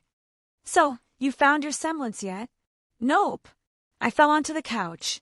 I haven't been really trying to either. I kind of want it to come organically. Call it instinct. But I think it manifesting based on need or desire would be more beneficial than if I attempted to being it out forcefully. Will. Thoram smiled as he walked back into the room with Artoria. Hey, you guys ready? Or do you need to do anything before we head over? I swept my gaze around the room. I am ready, Thoram replied. Artoria told me that you all have the basic supplies stored away magically. He pat the sword on his back. And I have my sword with me, so I need nothing else. Still surprised that sword isn't acting up. Rin muttered. There were 2 dragons right next to it, and it was being very quiet. It was quelled by Artoria's presence, and it accepted Thoram. What a strange sword. Well, I'm ready. Rin stood up, and she was still dressed in her gear, but she took her staff and spear out, putting the spear on her back and staff in her hand. As am I. Artoria nodded, summoning her armor. Amazing. Thoram looked surprised. I wish to learn how to do that. He laughed. Well, at the very least, we can probably set you up with something that you can store stuff inside. I'm sure the Archmage had the college start making some storage items. But we can do that later. Let's get going. We all walked out of a portal I created, depositing us close to the base of a mountain. Snow began hitting us right in the face with a drastic drop in temperature. Hang on, let's get our bearings. Rin called out as we started looking around, map in her hands. From what Jin wrote, it should be up a few hundred feet. A furious shout bellowed out, shaking the area. It was loud and menacing, but it was no dragon. Just by eyesight, it was hard to make out under these snowy conditions. A troll. I towered my head. I don't think I've ever seen one that big before. It had to be at least 3 times the size of the ones I've ran into in the past. Wilhelm. Artoria spoke up. That is not a troll. She clenched her invisible sword in her hand. Something feels off about it. Thoram added. You. Rin helpfully commented as well. I raised my staff up. Fireball. I cast. The large ball of fire, much bigger than I intended, flew off, smacking it square in the chest. It didn't even stutter its steps, and the fire lit up the area, revealing its true nature. It had disgusting growths all over its body along with decayed patches and protruding additions that certainly did not belong to a troll. Necromancy. I sighed. It was definitely a branch of necromancy, focused on sculpting abominations. I didn't particularly agree with the magical craft, especially with who I was in a relationship with, but the thought of using a troll with their ridiculous regenerative abilities was certainly an interesting concept. Well, I was Meridia's lover. I couldn't exactly allow these things to exist. I raised my staff once again, a spell circle forming at the top as I pointed it at the approaching abomination. Lightning bolt. A simple spell, but with the staff and me intentionally putting a little oomph into it, a huge bolt discharged, blowing a hole through the creature. It stumbled, practically sliding onto the ground, but it didn't die. Thoram ran up and sliced its head off with an ease that showed his experience. What a strange thing, he commented. Guess we can make the assumption that vampires are here. They are known to be competent necromancers. I twirled my staff. Joy, more undead crap. Rin sighed. At least I have enough jewels on me to blow them up. Please don't cause an avalanche. Artoria pleaded. No promises. It looked like it was guarding the path. I pointed out. Don't know if there will be more surprises. Best be on your guard. Well, I didn't feel particularly threatened, but I didn't want to set a bad example. I walked over, bopping Rin on the head with my staff. Ebony flesh. I cast over her. Ow! She rubbed her head, staring at me angrily. How about some light? I grinned at her. Fine. She huffed, growing a large fireball at the point of her staff and holding it up in the air. It was a pleasant warmth as well as providing some light. It also was a quick spell that she didn't need to prepare for immediately. I followed suit, keeping in the rear to give us more vision all around. Artoria took point, and Thoram in front of me, with Rin to the side of him. We didn't make it far before we found the entrance, along with dozens of skeletons all turning around to face us. And suddenly, I was having a flashback to Skathaka's training on that particular mountain. Why is it always undead? Artoria and Thoram ran out, cleaving their way through the decrepit skeletons. I hung back with Rin, flicking a spell here or there, but I was letting them have their fun, merely focusing on the ranged. Rin seemed content to just sit back as well, not even bothering to cast. She didn't have any kind of pensive look, so I think she just didn't feel bothered to contribute, not that it was needed. Phew! Thoram let out a small breath, hefting his sword onto his shoulder. It was a nice warm-up. He beamed, scattered bones all around him. They were not strong foes, but their numbers would have been disadvantageous for any unsuspecting traveler who approached. Artoria furrowed her brow. I fear that their numbers were not always this large. Thoram's expression turned dark. We shall make sure they are properly laid to rest after clearing any vermin inside. Muffle! I turned to look at Rin, a similar action shared by the others as it enveloped us. A simple spell that removed almost all noise from walking. Detect life. She muttered again, looking a bit annoyed. 4 life signatures, near the entrance. They look weird. I'm guessing that's how vampires show up on this spell since they're technically undead, but still have a life force. She didn't pause and continued walking forward. I just raised an eyebrow. Looking at both Thoram and Artoria, they didn't speak either and continued. I guess they all were a bit put off by the situation. Necromancers generally need materials to work with. It isn't hard to guess where those came from. I'm telling you, we were ordered by Harkon to stay here until he sent someone. We all stopped, a few voices arguing back and forth. The first being a female. That was months ago. Something must have happened. A male voice answered back. You know Harkon doesn't make quick decisions. We might be here for another year before he finally sends someone. The female voice scoffed. You can stay here, I'm leaving. Fine, I'll just tell Harkon you disobeyed his orders. You bitch! We inched closer, and could see the two arguing with another two sitting down at a table in the corner. This cave looked like it had been hollowed out a long time ago, and even their stuff being here for a while. Rin paused in her steps, reaching into her bag and withdrawing a very large ruby. She held it up with a dangerous smile on her face. Artoria let out a silent sigh, not even bothering to stop her. Thoram looked confused, and I didn't argue with her. I felt the magical energy inside it collide with her own as she tossed it in between all of the vampires standing around. It didn't explode like mine had done in the past. She was much more sophisticated than that.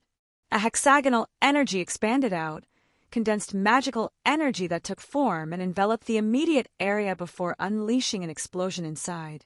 It then absorbed the blast, grabbing the shockwaves and reeling them in, forcing them down, and dissipating without making much fuss. It was loud, but not to the extent of a normal bomb, and it was much less dangerous to be around. Nice! I admired the spell work. Humph!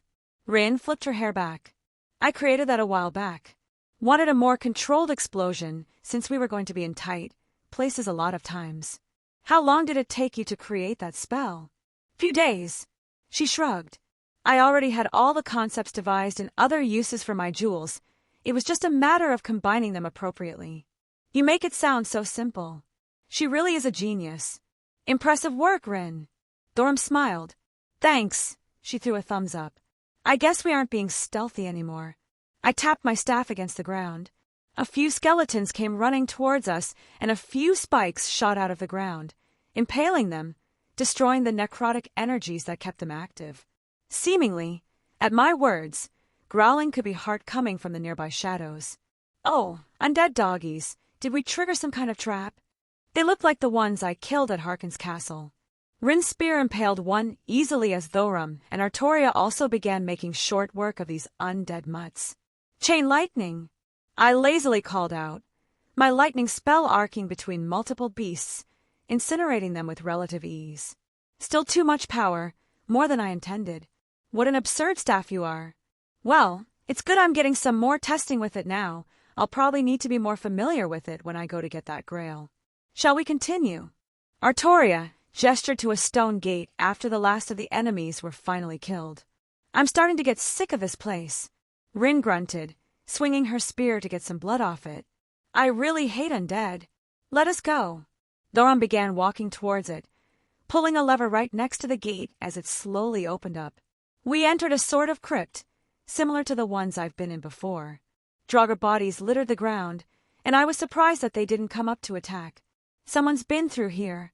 I muttered, Hey Thorum, would it be rude to destroy the corpses in case they're used against us? No, I would think they would appreciate the gesture if they had a say. Thorum shook his head. That was all I needed to know.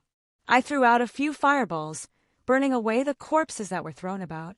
Rin followed suit as Artoria inspected the area. I found a chest. The knight spoke up, grabbing our attention. It was next to a table, some journals and notes set to the side as well. I can store it for now and we can split the spoils after. Aye, that sounds good. Thorum accepted easily. Fine.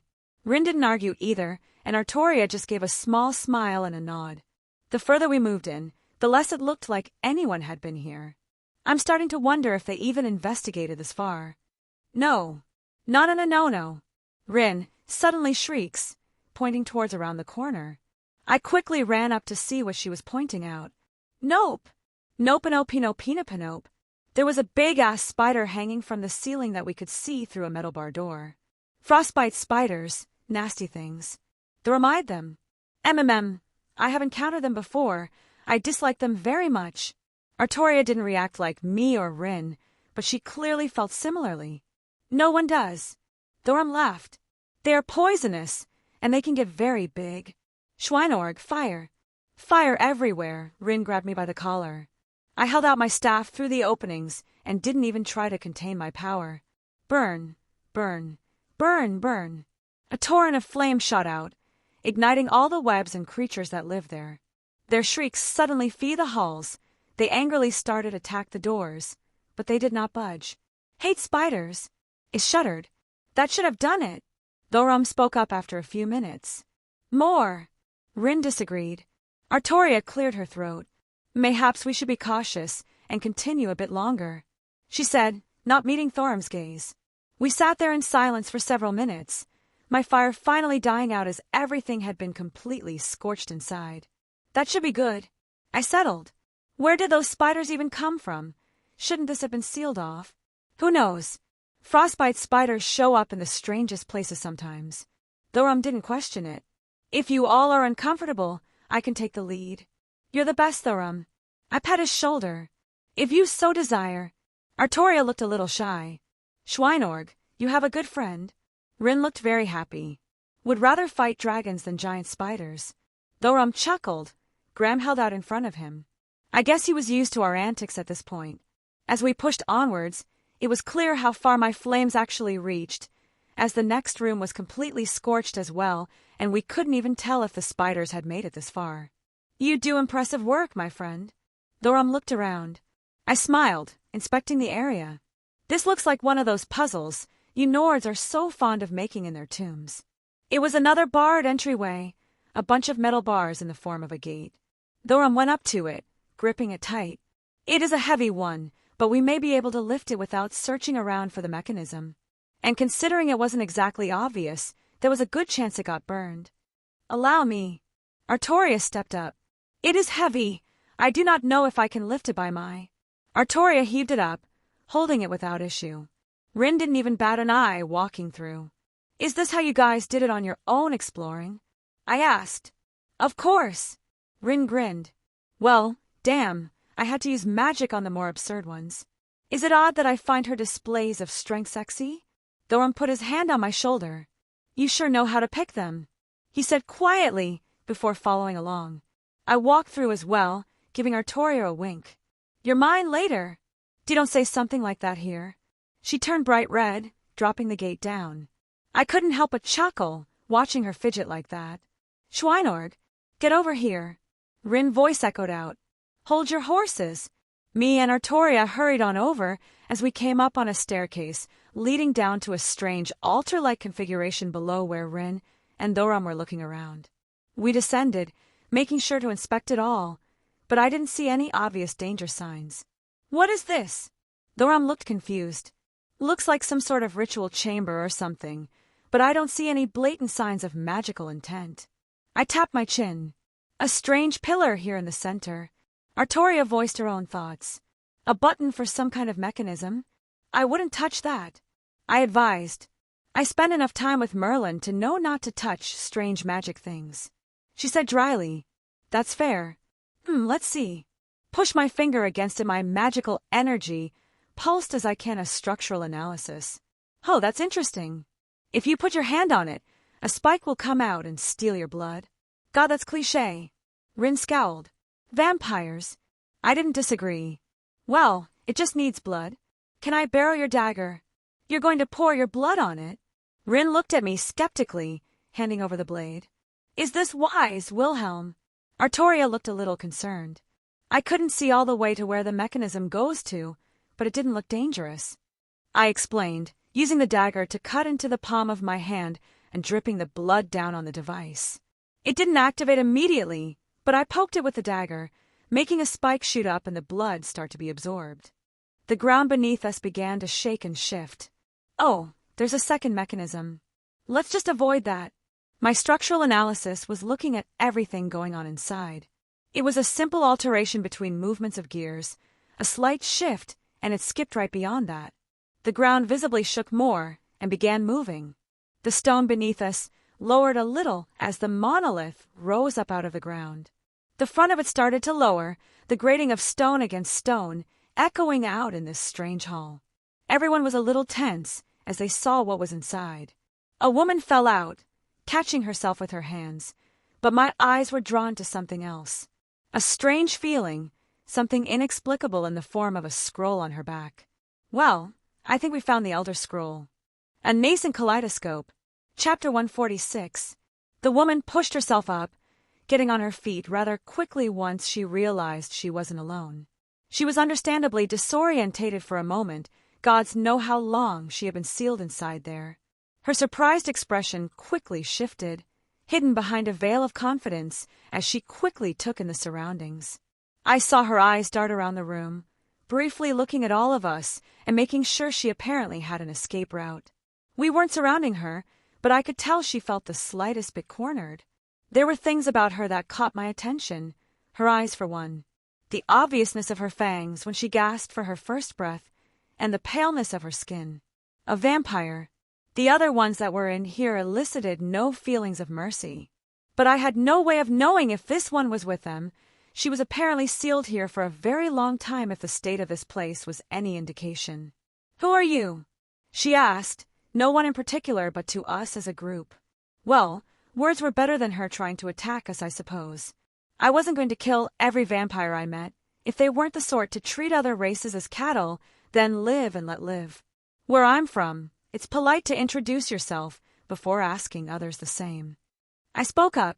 Her gaze turned to me, calculative and searching for any kind of information she could glean from sight alone. Sarana, she replied. My name is Sarana. She was polite, if rather neutral in her tone. Wilhelm. I would be courteous as well. These are my companions. I gestured to the others, and they seemed content to allow me to do the talking. Rin, Artoria, and Thoram. I pointed out each one. Rin and Artoria both gave a curt nod in acknowledgement. I don't think they particularly cared for vampires, but if they weren't dangerous, they probably didn't care to kill them either. Well met, Lady Sarana. Thoram spoke with a smile. He has that same look you get. What look? When you see a woman who catches your eye. What? I don't have a look. Shuri, Drake replied.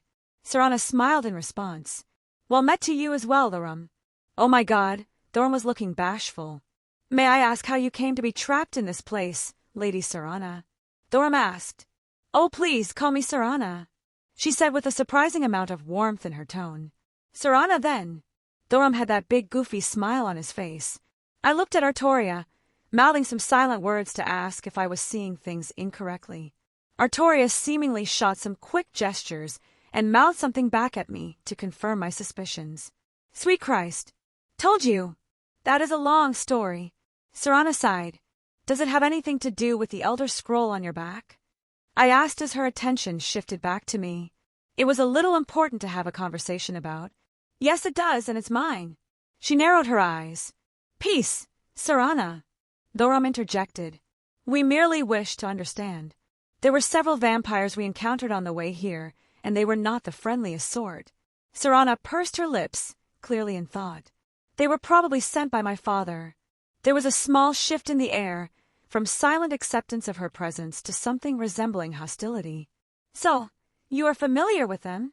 Artoria spoke for the first time. In passing at most. Serana crossed her arms. I am not on the best of terms with my father. She scoffed. If it's all the same to you, I would rather not talk about it.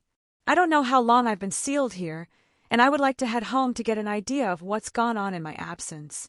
You were hiding from him, I hazarded a guess, along with the Elder Scroll. A lot of his notes were starting to make sense now, from what Jin told me. She paused. You are not a vampire, so it's unlikely you have any relationship with him. She muttered before shifting her focus back at me once again. Yes, I was hiding it from him. Does that answer your question? How about a trade? I offered. A trade? She repeated. You want my Elder Scroll. What could you possibly offer to me? How about I take care of your father for you? If my guess was correct, I knew exactly what was going on. She actually laughed at that. Take care of my father? You. I don't want to be mean, but my father is an ancient vampire. He's ruled for longer than you can imagine. Well, it doesn't seem like you're against the idea. I pointed out. She frowned. If I could, I would have killed him myself already. Her expression shifted into a scowl. So deal.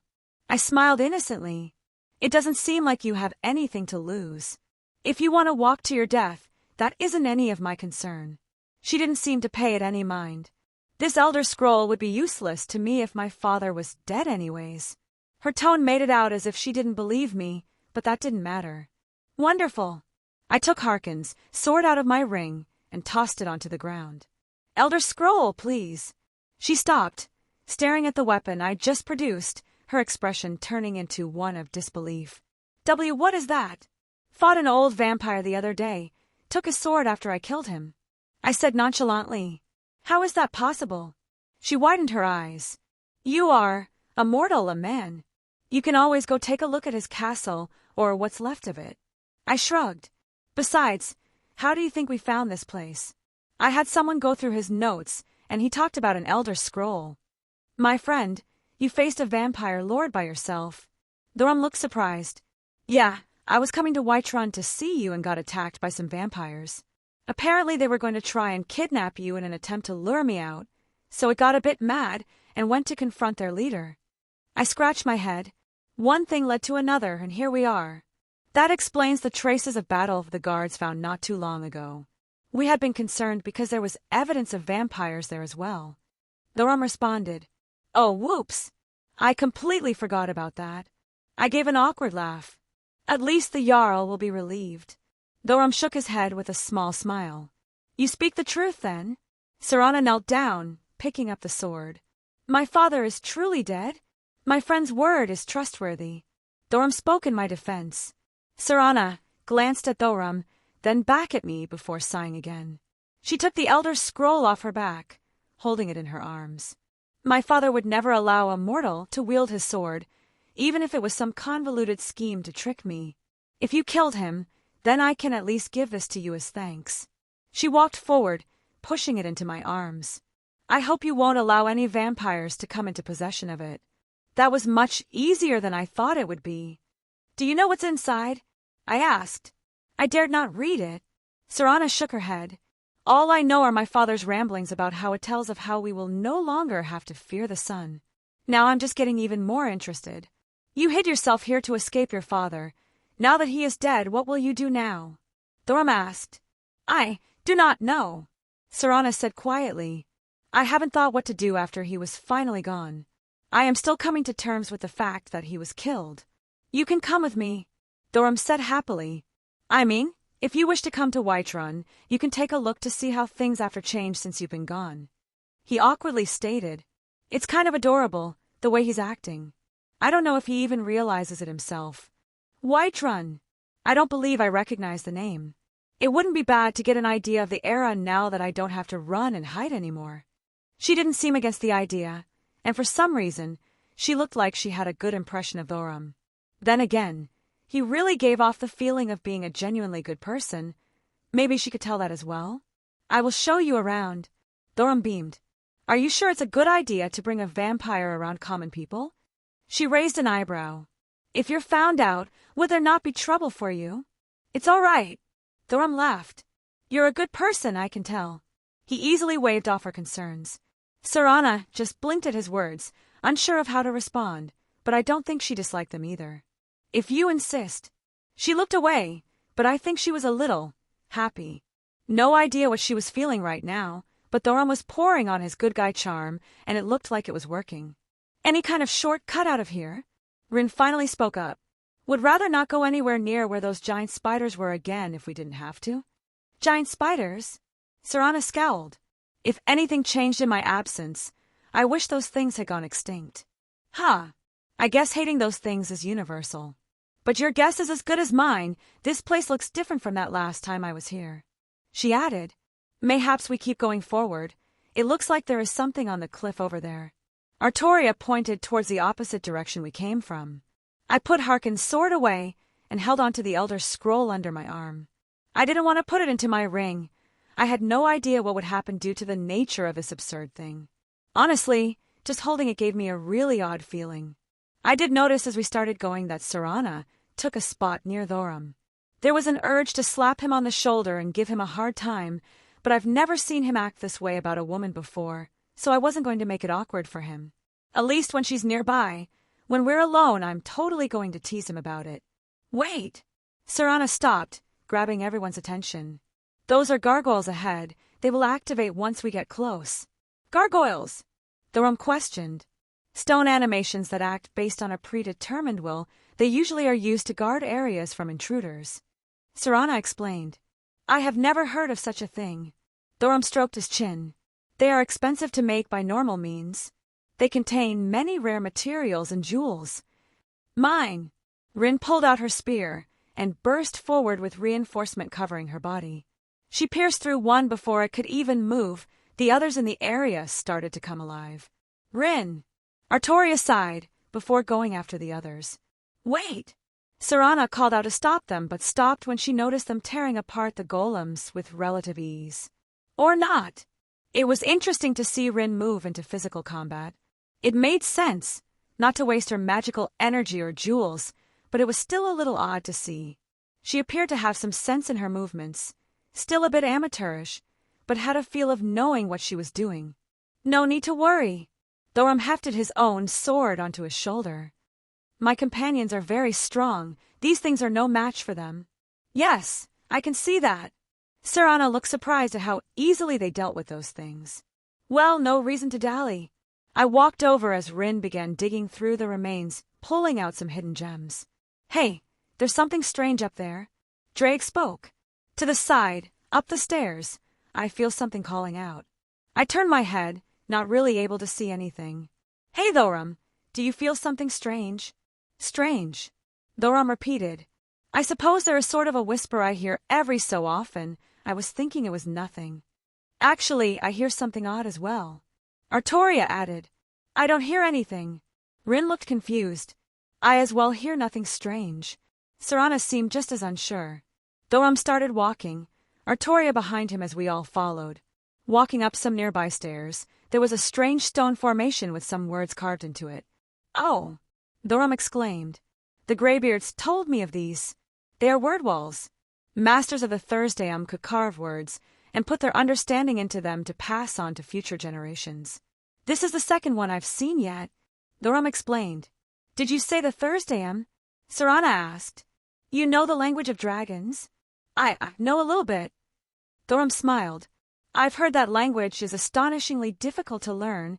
You are full of surprises, Thorum. Sarana stated. Well, he is the Dragonborn.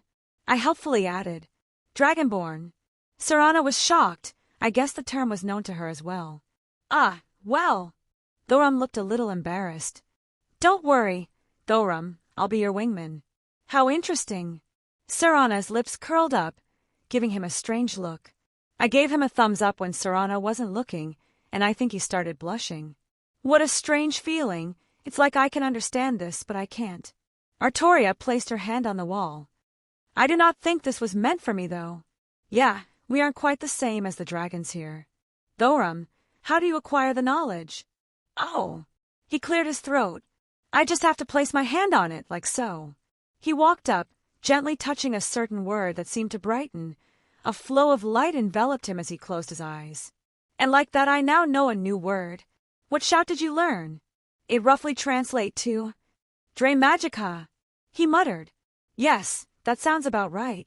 Fascinating. We'll have to test that later. To drain someone's magical energy, that could be useful. If you will train with it later, I am a little interested as well. Would you mind if I joined in?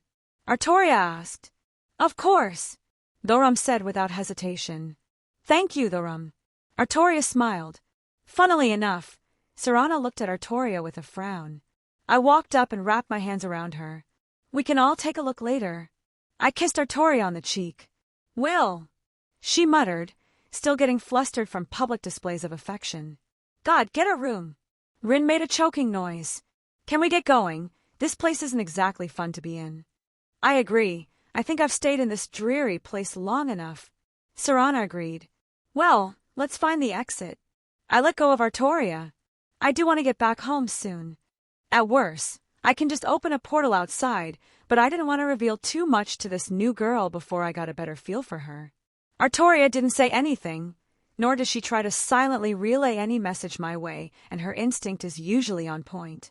Not to mention Thorum seemed to have a good impression of her. Who am I kidding? Guy is completely crushing on her. I'll be open-minded for now. The vampires here weren't my favorite people so far, but Sarana didn't set off any alarms. I just hope Meridia doesn't get upset. Chapter 147. Hey, Schweinorg! Rin leisurely had her hands behind her head as we walked down a cobblestone road. How exactly does the Thursdayam work? I read some books on it at the college, but they never really explained anything. Tolfter originally told me something like, a dragon speaks and the world listens. I replied, Tolfter, that old mage at the college. Yeah, did you meet him? I haven't seen him in a while, not since he was hurt. I really do need to make time and check up on everyone. Yup, he was nice, helped me and Saber get settled. Rin smiled. Indeed, Tolfter was very kind to us and was very open with any questions we had. Artoria nodded at Rin's words. Even with how busy everyone has been, he was always willing to help. That sounds exactly like him. I ran a hand through my hair, looking up at the sky. To further answer your question, the Thursdayam bends the world according to the words spoken. In fact, you can equate them to casters' high-speed divine words if that helps. I glanced over to Thorum and Sarana, who were walking right next to us. They seemed to be listening, but otherwise didn't engage. I wasn't particularly hesitant to talk about vague things like this without giving any details away. So, it's not like magic where you force your own will upon the world, but the shout forces the world to perform certain actions. Rin muttered. Honestly, sounds a lot like a marble phantasm. It's a bit different. I took a moment to think my words through. A marble phantasm can only force natural phenomena to occur regardless of the likelihood. The Thursdayam bends the world, as I said, forcing outcomes that otherwise could not be possible. For instance, Alduin is apparently turning back time and reviving dragons, something that is not a natural occurrence in the greater world. I get it, just kind of hard to wrap my mind around. Rin sighed. How hard is it to learn? I'm cheating and even still having trouble. I said honestly, Thorum over there is basically fluent. I jabbed my thumb over to my friend. My friend, jealousy is not a good look on you. He gave a cheeky smile, earning a snicker from Rin. I just face-palmed. Shouldn't have told that story. Basically, throwing my cheeky words I said to Rin right back at me. Rin broke out in a laughing fit. Thorum, you're the best. She threw him a thumbs up. Artoria, I'm being bullied. I complained. There. She pat my shoulder. Rin, please spare him. He is very sensitive. I can feel my fragile ego just shattering every time someone opens their mouth. I deadpanned. Going back on topic, I found the best way to learn the Thursday was through experiencing it. Don't know if that would work for you due to my unique circumstances, but if you wanted to give it a try. I trailed off. You know what? Hit me with something. Let's see what happens. Rin opened her arms up. Rin, that is not a wise idea. Thorum stepped in. Most shouts I've learned, and thus helped Wilhelm to learn, are dangerous to use on others. I got an idea. I interjected, walking to the side and finding a good-sized stick. Here, hold this like a weapon. I handed it to Rin, who seemed confused. Oh, that is a good idea. Thorum praised. All right, Rin, you ready? Hit me, Schweinorg. She held the stick up like a sword. I took a deep breath. Zunhail Vike, I shouted. The stick in her heart was dislodged, landing on the ground. Okay, that was creepy. Rin clenched her hand a few times. Like, I was holding it then some force decided I wasn't. Yup. The world declared that you were no longer holding it, so reality bent to make it happen. I explained. That's so broken, I want it. Well, it's possible to learn, who knows, you might have talent in it. I shrugged. Will, I am glad to see you progressing with your Thursday but you used it incorrectly. Thorum spoke up. Did I? It worked, didn't it? I questioned him. Yes, well. He rubbed his chin. I apologize. I am not skilled at putting this kind of stuff into words. It's fine. I reassured him. Just speak your mind. It was like you were trying to scoop water out of a well with your hands instead of a bucket. Oh, are you saying I was inefficient in my application? Yes. He nodded at my interpretation. I'm curious now. How about you show me the right way to do it, big guy? Rin asked. If you wish. Thorum nodded happily. Rin picked her stick up again. Serana was content to keep quiet, looking on curiously, and even Artoria was quite keen to see this in action. Zunhail 7K, Thorum shouted, and I felt the difference immediately. The stick in Rin's hand didn't just drop to the ground. It went flying off into the distance and even made her stutter back slightly. Holy shit, she said absent-mindedly. Yeah, it goes to show how better Thorum is at this branch of magic than I am. I admitted. Thorum was truly skilled at the Thursday I don't think I could ever match him. Don't sell yourself short. Thorum slapped my shoulder. My friend, you have only been learning a short time, and do not have the same benefits that I do. He's right, you know. Serana spoke up for the first time in a while. It doesn't seem like you've been learning it for long, yet all the people I've heard about using the Thursday in the past were old men. Yet, here you are using it fully, if not as well as a dragon in the body of a man. I turned to look at Serana. She was hard to get a good read on. I honestly had no idea what she was thinking. Her world seemed to turn upside down. She quickly started flirting with Thorum, if it could be called that, possibly because he was the easiest target. Maybe it was just a defense reaction on her part. Surrounded by strong people right as she was unsealed, she took an opening that was given to her. No part of me expected her to return any kind of affection that Thorum seemed to relay, but I also wasn't particularly enthused by the idea of her just leading him on because she felt threatened. Was it possible she wasn't playing it up and perhaps had some kind of good impression of him? Maybe he was simply her type and struck all the right chords for her. Adding in the fact that her father is dead, something she apparently wanted for a while, it could have just all fallen into place. Regardless, I didn't really think it my place to shove my nose into. If it got bad, then I would obviously do my job as Thorum's friend, but his relationships, or attempted, were his business, and I would try my best to support him. I appreciate the kind words. I gave her a small smile. I know I'm just complaining when I have it better than a lot of other people. I waved it off. But you should see this guy in action. It's like I'm a toddler in comparison. I wrapped my arm around his shoulder, trading shouts with a genuine dragon like it was nothing. It makes you wonder who had been doing it longer between them. You have mentioned dragons returning in force. Have you fought many dragons? Serana looked at Thorum. Our first bout was the hardest. I had yet known I was a dragonborn. If it were not for my friend, I fear I would have lost my life. Oh, none of that. I hit his shoulder. You're the one who cut off its head in the end. I laughed. I knew he was going to argue, so I kept going. This big guy had killed 6 dragons already, and look at him, not a single scratch to show for it. Well, she certainly did look. Maybe she was just thirsty. Is more ways than one. Who knows? I'm not good at this stuff. I'd rather just be extremely blunt about it and forego any ambiguity. Regardless, I got your back. Rin and Artoria looked amused by the whole thing. I didn't know their opinions on Serana either. We've barely known her for a couple hours at this point, but it was progress, I suppose. Well, Thorum started going into stories of his battles at Serana's insistence, and I stepped back to allow them their moment. We had a long walk back since I didn't want to show off my portals. I would see what happens later. Finally, my feet are killing me. Rin whined as Whiterun finally came into focus, the stables just up the road from us. Yeah, it felt like we had been walking forever at this point, almost an entire day if I were to guess, and we were moving very briskly. It's always a good feeling to arrive home after an adventure. Thorum happily added, a cold cup of mead would do me well. I swear, you all drink that stuff more than water. Haha, you'll have no arguments from me. Thorum laughed. What are your plans, Serana? I asked the vampire. I was curious what she had decided to do after having time to think about it without a perceived threat hanging over her head.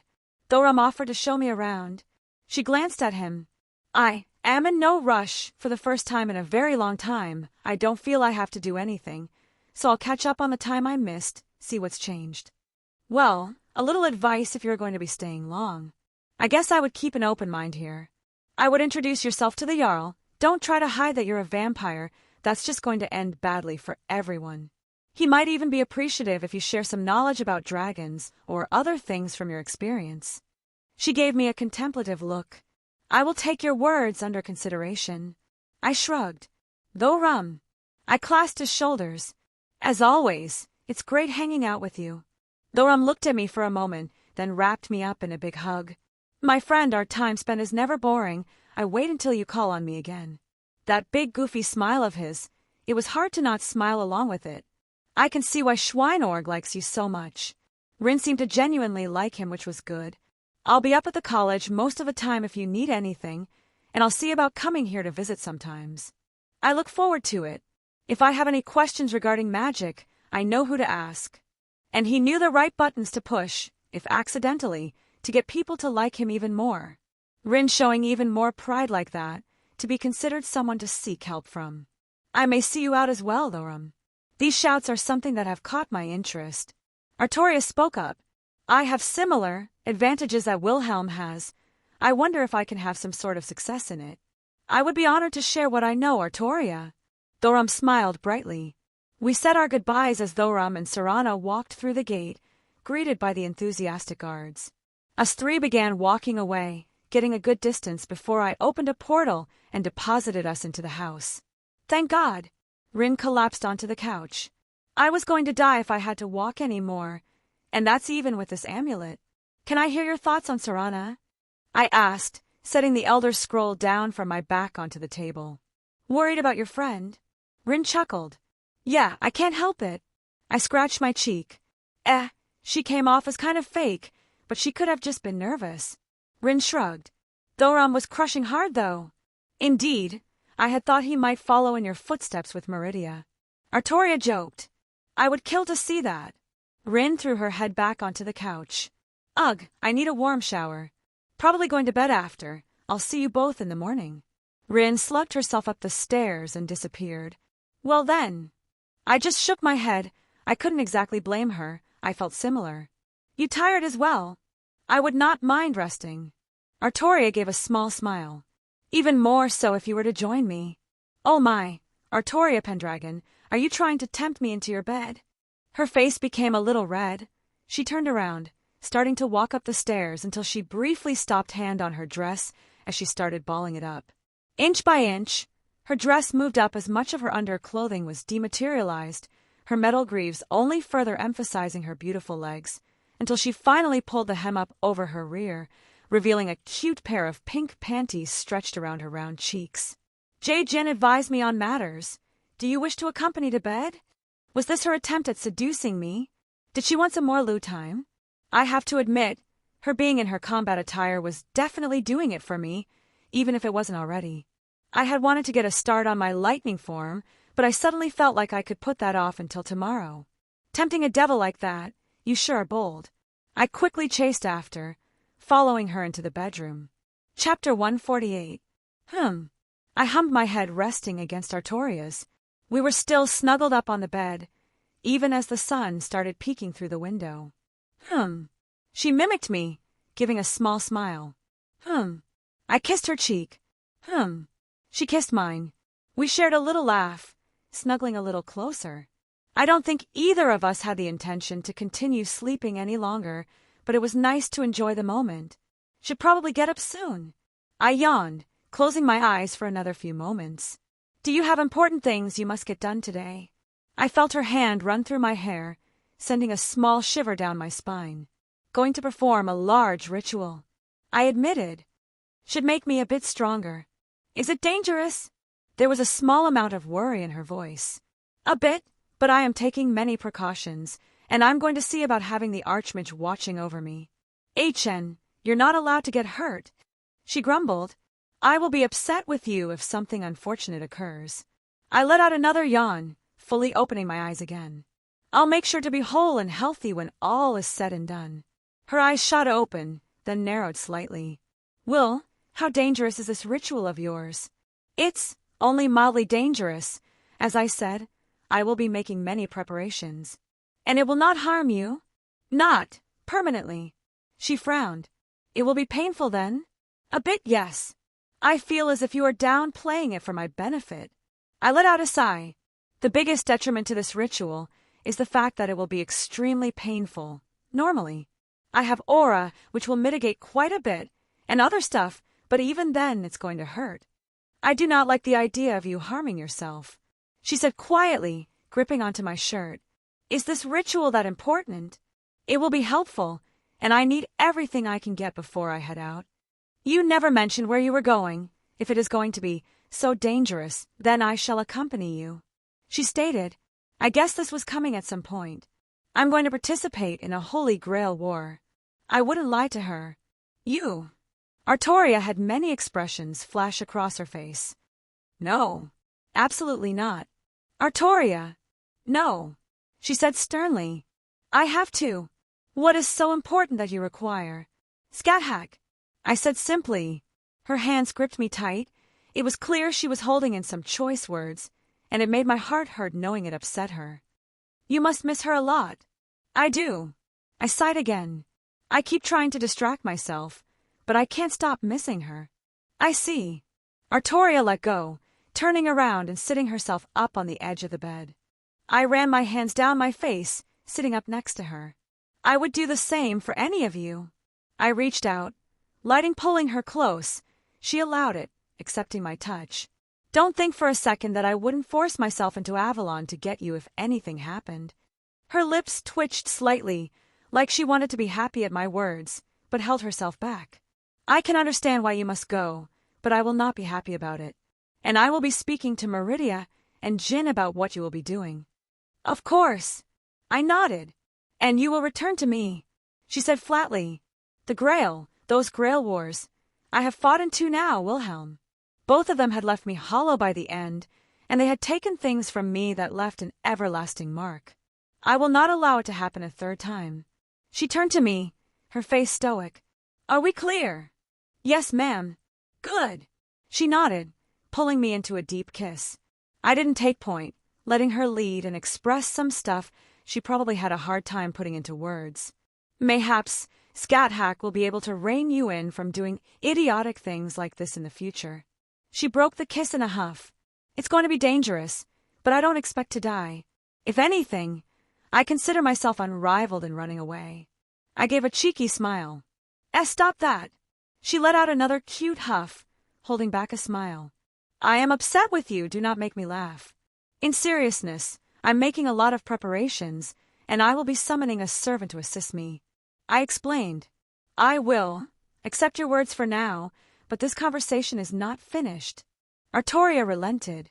Go, complete your ritual. I am less upset at you hurting yourself now. I'll come back once it's finished. I placed a quick kiss on her lips before getting up and grabbing my stuff. It shouldn't take more than a day. Good, I will be coming by the college with Rin, no doubt. So I will be checking in at some point, and I will relay a message to have both Jin and Meridia also check up on you. Artoria left no room for argument. She seemed a tad more worried now that I explained my plans to her. Well, I couldn't really fault her either. If her, or one of my other girls was going to do something dangerous, I would worry nonstop. Not to mention I'm touching on a very sore spot for her, knowing how the 4th Grail War went, and the 5th was probably not much better. I still have a bit of time. I'll make sure I have many things prepared before setting out. I quickly popped over to the college, the door still operating quite easily. I went straight for my little training room, and it appeared to have not been touched. Not that anyone could do anything with it since I hid the mechanisms to it within my own spell castings. Walking inside, I started to erase the spell sequences already around. I had them memorized at this point, so setting them back up would be relatively easy. I took out the book on lightning form, opening it to the page I needed. I had already theorized a modified version of the spell, one crafted for my unique biology as opposed to the Imperial who created the spell in the first place. Not to mention I was filling in some gaps or correcting some errors I found along the way. The person who created the spell wasn't exactly the most prestigious of mages, even if the spell itself was rather ingenious. But then again, new ideas and innovations don't always come from the top, often coming from the average or the lower end of the spectrum. Taking out some talismans, I set to create a 5 elements mutual generation up on the ceiling without invoking it. To utilize the natural cycle to bolster the spell further, since I was beyond most people, I needed it to be stronger. I began to draw more runes onto the walls, mostly to reinforce the concept of lightning within the room. There were also safety measures installed. If I lost consciousness, the runes would self-destruct, essentially canceling the spell sequence. Taking off my shirt, I tossed it inside my ring along with my vest and tie. I took out a small blade and cut my palm, letting my blood spill into a bowl to collect a small amount. Dipping my finger in it, I started to draw a primordial rune onto my chest. The primordial rune representing nature, as lightning is a facet of the natural world. I was doing this to facilitate the spell with the blessing I had of Odin, to lean more onto the Norse cosmology. It should give the spell a little more oomph when all was said and done. The conceptual weight added of an entire cosmology as a foundation would bring my lightning form to a whole new level. Well, I keep calling it a spell, but that wasn't quite right. Technically, it was a spell, but it wasn't something to continuously cast on yourself. The spell was going to force the concept of lightning and merge it with my body, my person. To put it in blatant terms, I would add the element of lightning next to my current element. Archmage, please keep an eye on me. Make sure no one interferes. I called out, not very loud, but I had no doubt the man heard me. He always knew what was going on in his college. I began the final preparations. A spell circle drawn out as described and shown in the book, along with some runic letters native to this world. The circle was rather large, all things considered, but it was surprisingly efficient. Putting away all the stuff I didn't need, I sat down cross-legged at the center and steadied my breathing. In and out. I followed a rhythmic breathing exercise to calm myself down and to mentally preparing myself as my aura flared up, making sure it was also steady. Ready, Drake?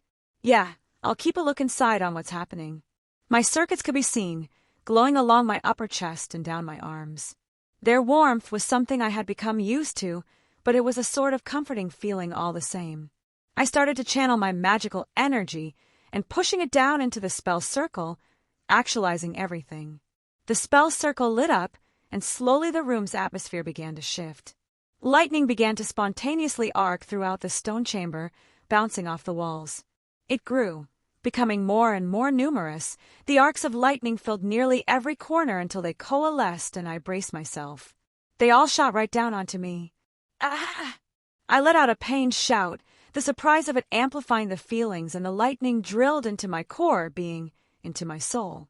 I clenched my fists tight and grit my teeth to reel back the outburst. Rara! I grit out, my fingers digging into my arms. I felt it, the lightning discharging all around inside of me. There were remnants, pieces that didn't go straight down into my soul that were content to tear apart the insides of my body. My aura flared up, its healing properties offsetting the damage. Even as parts of my skin were burned and torn apart at the rampaging element, my aura started to dampen and heal the damage. I growled, mentally swiping my ring and taking out a potion of regeneration. More potent than a normal healing potion, but not as immediate. I chugged it, letting the alchemic liquid fill my stomach and contribute to the healing. The runes around the room glowed. As to command the element and force it to where it was supposed to go, they synchronized with the primordial rune on my chest. The lightning that bounced around my body was pulled towards the center and forcibly stuffed into my soul. I coughed out blood even as the lightning left my physical body. The brief amount of time I had it inside of me was enough to damage my internals. There was no time to consider it, though. Just because my physical body was no longer being bombarded, it didn't mean the pain subsided. The body is a reflection of the soul, and currently, there was chaos within my soul. I couldn't help but start rolling on the ground, clawing at the stone flooring, the excruciating pain unrelenting. Hold it, brat. It's almost over. Drake's words echoed in my ear, but they barely registered.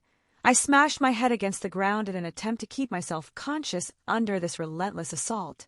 The stone beneath me having cracked and indented after who knows how many times. Brat, you need to focus. Compress it.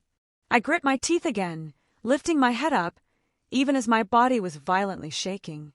I tried to stand up, but collapsed back onto my ass, and decided it was good enough. I focused on the lightning, and began the process of forcing it down. I took several haggard breaths. As the pain started to subside, the tingling in my body was settling, and the lightning wasn't rampaging anymore. Slowly, I released the lightning, letting it seep out as I absorbed it properly. The spell's circle around me glowed bright, the intertwined concepts allowing me to fully take in the element, shifting my core self, and adding the concept and making it mine. My breathing started evening out as the elemental power ran its course. Slowly, but surely over the course of almost an hour, I subsumed the remainder. Opening my eyes again, I held out my hand, and lightning danced across my palm. Fucking hell. I let out a breath, falling down onto my back. That was intense. Yeah, hurt like a bitch too. I groaned, looking at my arms where there were still parts of my skin that had burst open. Maybe you should have done without the 5 elements mutual generation. I don't know if the spell would stick with everything inside of me. Besides, I only had one chance at this. I wanted to make it as strong as possible. I sighed. I didn't expect it to be that painful, if I were honest. The first burst of it actually made me scream. With this element added on, there should be some interesting changes. Yeah, basically anything affected by my soul should see something. I paused. What? I never considered my power of destruction. I quickly took out the sword of destruction, channeling my aura to it to ignite my bloodline power. My power of destruction, it usually acted almost like fire, to flare out and consume everything in its path, but now it crackled. A mutation. Possibly. More testing is definitely needed. I looked at my power with a wide grin on my face. But I could really get used to this. I was captivated by how it arced and crackled along the blade. Chapter 149. I let out a deep breath, electricity arcing across my arms. I had several cuts, but they were healing at an obscene speed, even considering my aura. There was also a faint sound of crackling coming from them, my new additions having the unforeseen side effect of boosting my healing capabilities. I don't think the creator of the spell did it justice, or perhaps I brought it to the next level with my additions. It didn't simply add lightning to me, it more or less made the element part of my DNA, to put it in simple terms. Again, Artoria commanded. I looked up to see her squaring off against me.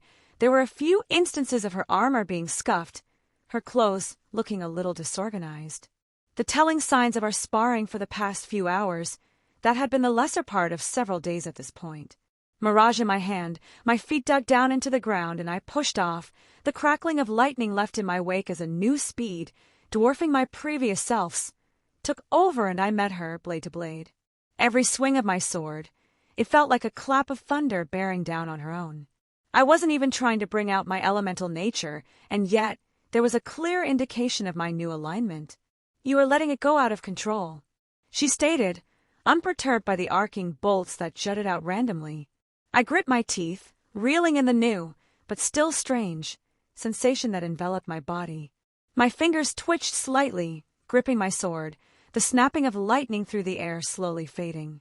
Artoria swung her sword, a blur of speed as I moved to blow.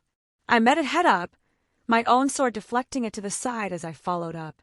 The trading of attacks as neither of us gave each other an inch, gradually becoming quicker and quicker. "Good," Artoria stated, knocking my sword away one final time before dropping her guard. "I believe you have a good handle on this new ability now." My arms dropped to my side. Yeah, I got used to how it felt under stress and fatigue. I put away Mirage into my ring, moving to stretch my arms a little. "Feels a little odd still." "It is impressive how much you improved these past few days," she noted. "Might be because of your nature. A dragon reacts to desires, so that could be a facet. But then again, devils operate similarly on a smaller scale. And humans are a race with the most potential. I can also heavily lean on my past life's memories. That was no doubt giving me a huge leg up. I mean, how long had it been since I left that house? A bit over 2 years, and I'm already at this point? Hell, the last time I actually went all out and fought like my life was on the line was Scat Hack. Even with Harkon, I could have ended it earlier, but I didn't pull out some of my bigger stuff. Of course, I didn't feel majorly threatened at any point until Molag Bal showed up, and then I was just on guard and didn't want to tip my hand. I shook my head. "Well, I had amazing help." I gave her a smile. "I suppose you did." She smiled happily. "Up for a break?" I asked, though the way her weapon hung at the side pretty much gave away her thoughts. "Yes, please," Artoria replied, casting her gaze over towards our two onlookers. "I admit I am a mite famished." "You're always hungry," I deadpanned. "I am not." She puffed up. "I merely required a certain amount of sustenance to fill my stomach."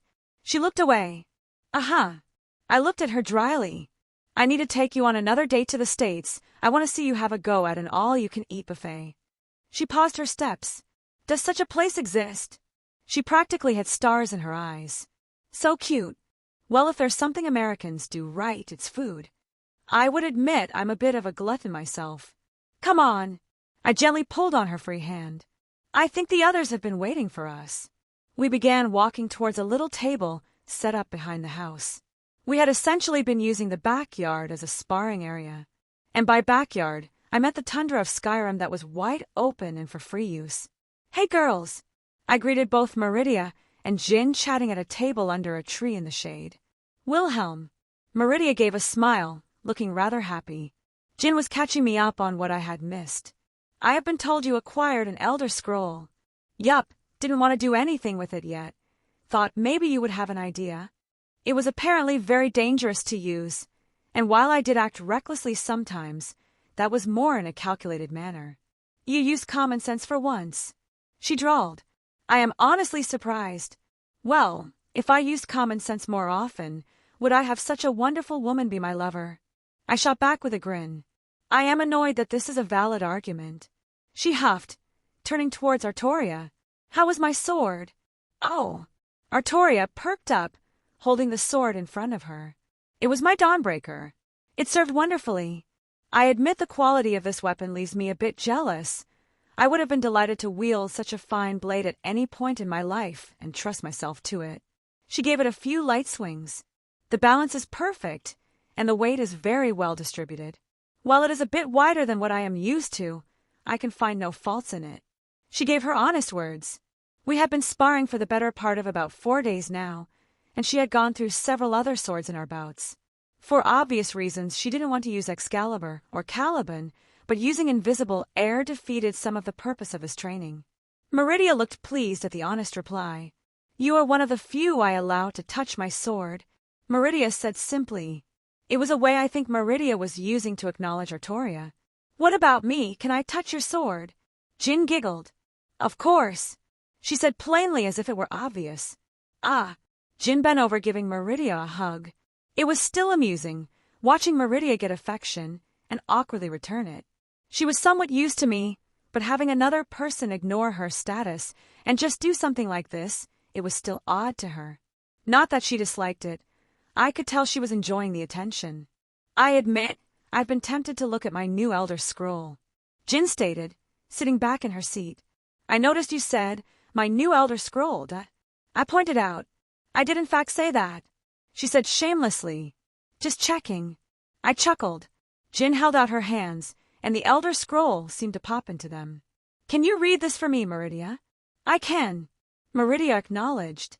I am not bound by the same rules, though I suspect the divines will be upset. They do so like to control where these little toys land in situations like this. So they can control them. Interesting. I rubbed my chin, turning towards Jin. You already took over my wards and defenses? She pulled it from the library where it was last kept.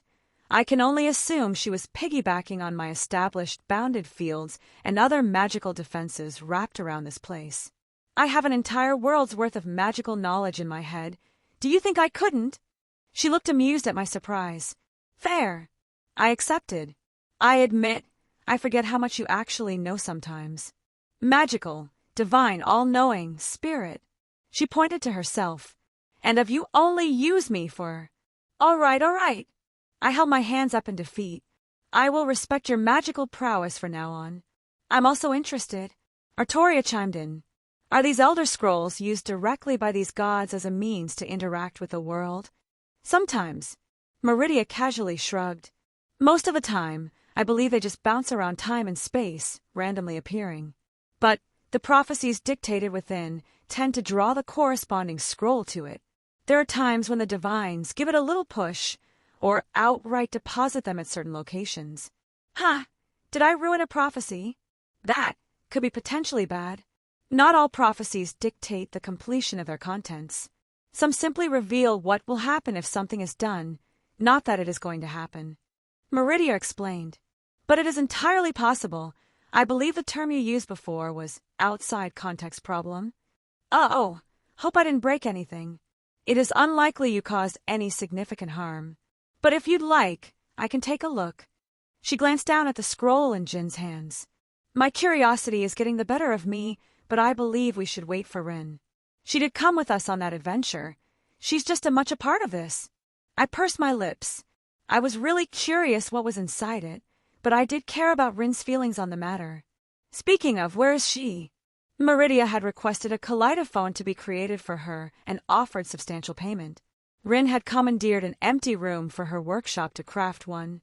Artoria replied, and I am thankful you are thinking of Rin. Of course, she's basically my sister at this point. I smiled. Oh, that means I can call her my sister too. Jin perked up. Artoria blinked in surprise. Actually, I believe she would quite like that. I don't wish to reveal personal matters, but I do know she has felt the loss of her family much in the past. I will make a better attempt at socializing, Meridia said quietly, which did make me do a double take. Must be weird seeing mortals as something other than just mortals. Yes, but it is not a bad feeling. Meridia replied with what seemed to be an honest sentiment. I can appreciate the sentiment as well. Artoria chimed in. A different circumstance it may have been, but I enjoy not having to sit above those I am close to like I was in the past as a king. I'm just happy I have friends and family now. Jin smiled brightly. That made us all silent. I couldn't help but walk over and wrap my arms around her. You are precious to me, and I am infinitely glad you are here with us. Well, you're making me blush. She giggled. He speaks the truth. We have not known each other for long, but I am happy you are here, Jin. Artoria smiled gently. Indeed, I have not had a girlfriend, as you have put it, to chat with before. I enjoy the time we spend together. Meridia also gave her feelings. You both are so sweet. Jin continued to beam happily. But we didn't gather to talk about me. She looked towards me. You are correct. Artoria agreed. Yes, our mutual target of affection is going to do something foolish again. Meridia said dryly, and the atmosphere was quick to change. I guess we're having this conversation now. I sighed. All right, hit me with it. I will not try to dissuade you. Meridia was the first to speak. I am aware of how much you care for this scat hack. She paused for a moment. I wish to make sure you are fully prepared for such an endeavor. Artoria explained to me, briefly, the kind of foes you will face. I admit, many things she spoke of were foreign, but I could understand that you would be fighting foes that could even possess godhood, or other ridiculous concepts comparably. Well, that isn't completely accurate. I fought Heracles, Wilhelm. I fought Siu Chula and Medea Medusa. Artoria started listing off various heroic spirits. Gilgamesh, she said pointedly. Need I go on? Okay, that's fair. I acquiesced. Divinity is a very strong source of power, but I don't lack my own means. Drake is strong. Jin also spoke up. I had a conversation at length about him and his capabilities before when we were briefly roommates. But you're going to be fighting people on the same level of Artoria, possibly stronger. She glanced at the mentioned knight. I don't claim to be the strongest. It is entirely possible, if not probable. Artoria nodded. Jin accepted that and continued. These noble phantasms scare me. The closest I could compare are the relics, but I can't even bring myself to compare the sword of destruction to Excalibur. I'll also be summoning my own servant. I added. Should we preemptively add a new spot in our group? Meridia deadpanned. It would save time. Artoria stated. Oh, a new sister, I can't wait. Jin let out another small laugh. Why do you all think I'm going to get another woman so easily? I threw my hands up. I'm not that bad. Salem. Jin deadpanned. That was... We are aware. Artoria said bluntly, but not upset. Well then, this became another level of awkward. And it wasn't like I did anything beyond flirting. As if we were not aware of your proclivities, already my lover. Meridia rolled her eyes. Not to mention, Yasaka that I have been informed of. To be fair, Yasaka and I aren't in a relationship. It's adorable that you think that will last long. Jin pat my shoulder. The moment Kunu decided you were her daddy, your fate was decided. You all aren't upset. When pointed out like this, it was a bit odd, I guess. Upset? I do not believe that is the correct phrase. Artoria replied. Mildly exasperated would perhaps be closer. I was aware of what I was getting into when I agreed to this relationship, and you were nothing but open about it. I so far have no regrets, even if I wish to smack you upside the head on a few occasions. She expressed my sentiments well. Meridia crossed her arms. I have no problems. Jin said plainly. But I think we're moving off topic. Yes, the Holy Grail war you wish to participate in. Artoria redirected the conversation. Do you have any idea which servant you are going to summon? I don't know. I was going to leave it up to chance, and allow the Grail to pick one with compatibility with me. I was honest with my intentions. I can see the logic in your decision. A partner that you get along with is important if you are going to be fighting together. Artoria nodded. What about supplies, strategy? Do you have any idea what you're getting into? Meridia asked with a bit of concern in her tone. I have things I've been preparing, but I'll also make some more preparations beforehand. I haven't read the notes the old man had ready for me yet. I'll do that before heading over, though. Preparations? Like what? Do you need any help? Jin chimed in. Potions, talismans, equipment, that sort of thing. I replied. I can do some stuff with dust if you want. Bombs are the most simplest thing, but I can make other things with my knowledge. Jin stated. If I have good materials, I can weave some into some sort of armor. That isn't a bad idea. I had forgotten about dust for the moment, but I could see the uses for it. Once the old man said he was going to do some studies, I kind of left it up to him for now. And I can help you with your talismans. She added, Are you sure you? Spirit of knowledge. She deadpanned. Do you think I haven't read up on your preferred crafts? I sighed, the corners of my lips curling up. You're too good for me. Yup, she said without hesitation.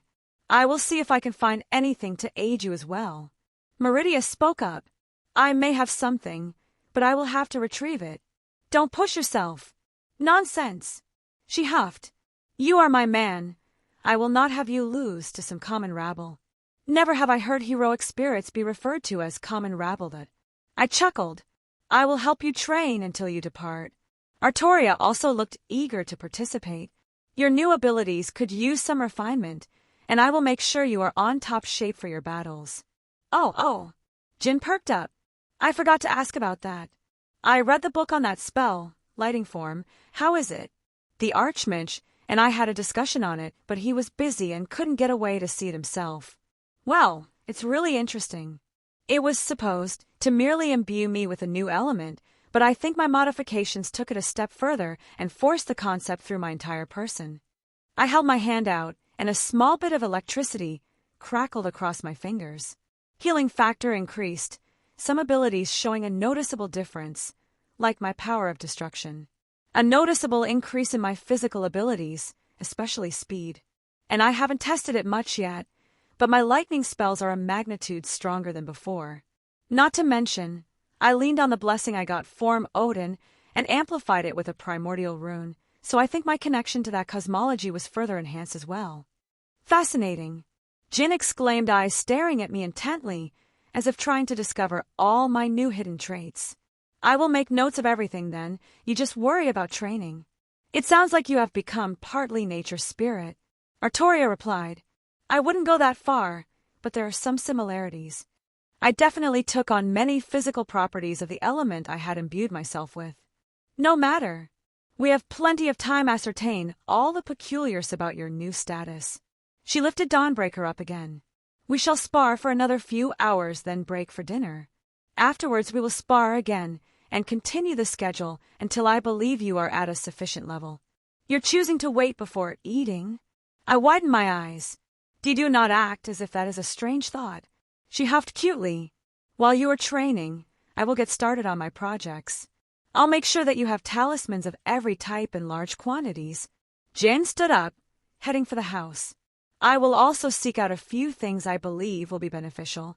Meridia also stood up, but she quickly walked over and snuck a quick kiss. You may come into my realm when you desire. She disappeared.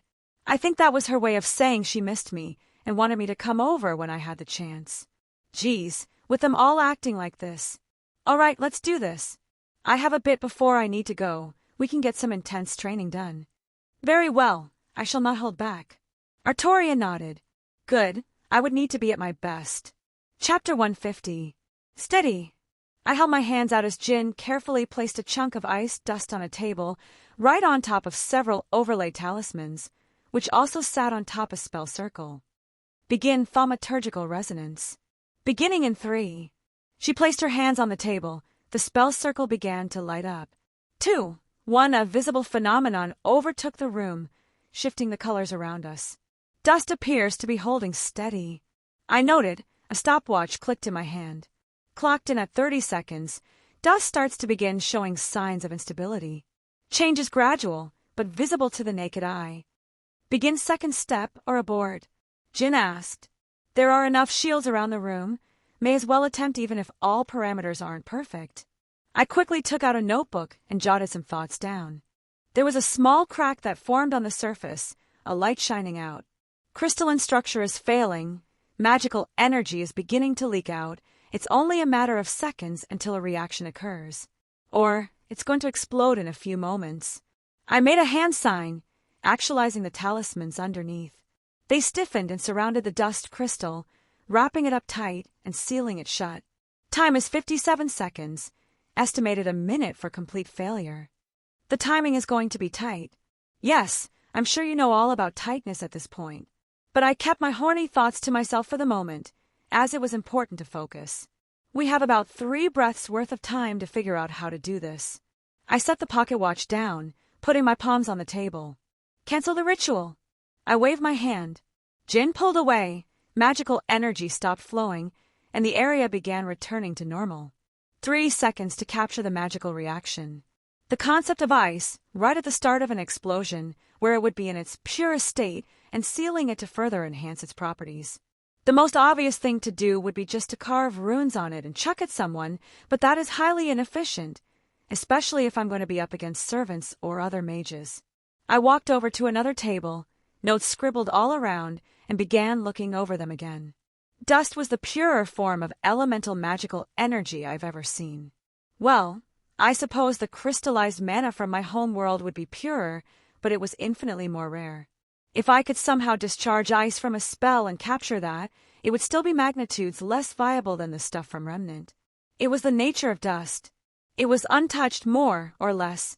It wasn't intertwined with any other magical source other than the world's breath. This would be much harder if I didn't have such an amazing assistant. I smiled at her. Focus, you silly man. She giggled. We can flirt later. I'll hold you to that. I looked back at my notes, letting out a sigh. All the pieces are here. It's just getting them to fit. I groaned. This is only the 15th try. We haven't even gotten this far before. I'm not getting discouraged. I reassured her. Just slightly frustrated, like it's looking at me right in the face and I'm missing it. I've never heard of anything doing something like this before, so my knowledge is limited. Jin propped her chin up on the table, looking at me. Dust wasn't widely available until... She paused with a groan. Still can't reveal Remnant's secrets. Yes, it is very annoying, she pouted. Based on what I know, dust became prominent once magic disappeared from the world. I stated, Yup, that's right.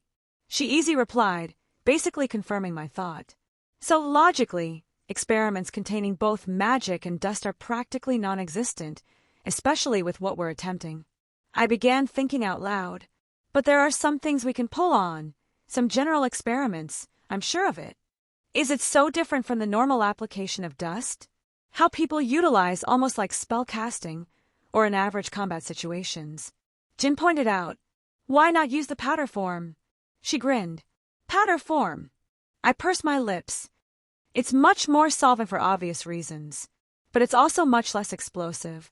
Not to mention its nature has changed somewhat. It's much less pure and would be hard to get the kind of outcome we want.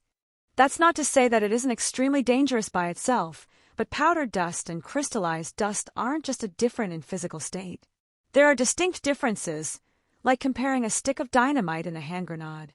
They both blow up, but under slightly different circumstances. You're thinking of using the powdered dust as the primary source. She corrected, but it doesn't need to be. My eyes widened. Oh, that is brilliant. I practically skipped over and scooped her up in my arms. You are absolutely brilliant. Using powdered dust to act as a stopgap and inhibitor. Powdered dust wouldn't become volatile like crystalline dust in the same situation. It would be used to siphon off some excess energy, while still maintaining the overall reaction. It's not as simple as just throwing powdered dust at the problem. It's still a volatile substance when combined with magical energy. But if used correctly, we can slightly offset the buildup to allow a smoother process. I have some thoughts. She looked up from between my arms. If you don't mind, I could get started on them while you deal with your other issues. You're the best. I couldn't help but smile. She grinned. And don't you forget it. She leaned up and placed a kiss on my lips. Now, you have other things you need to do. As much as I enjoy researching together, you need to spend your time productively. She pat my chest. Do you have everything you need? I have more than enough resources to finish this project. She assured me. What about? And the defenses in this place are strong enough to handle issues, even if I couldn't handle them myself. She cut me off. I will also be sure to note everything and create a copy for grandfather to peruse when all is said and done. I see you thought of everything. I pursed my lips. And grandfather? Is it wrong for me to call Zelretch that? She asked. I guess it isn't. I brought her in for another hug. You are my woman, after all.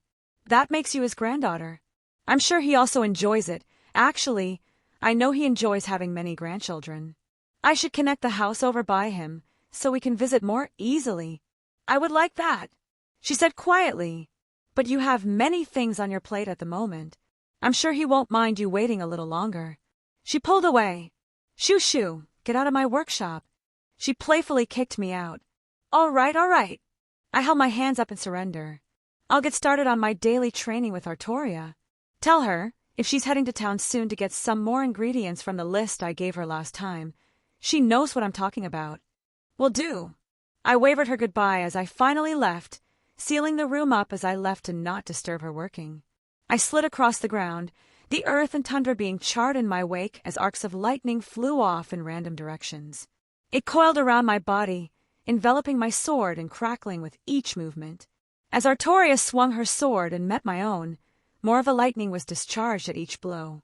It was as if I had a permanent lightning cloak over my weapon, each blow affixed with my new affinity.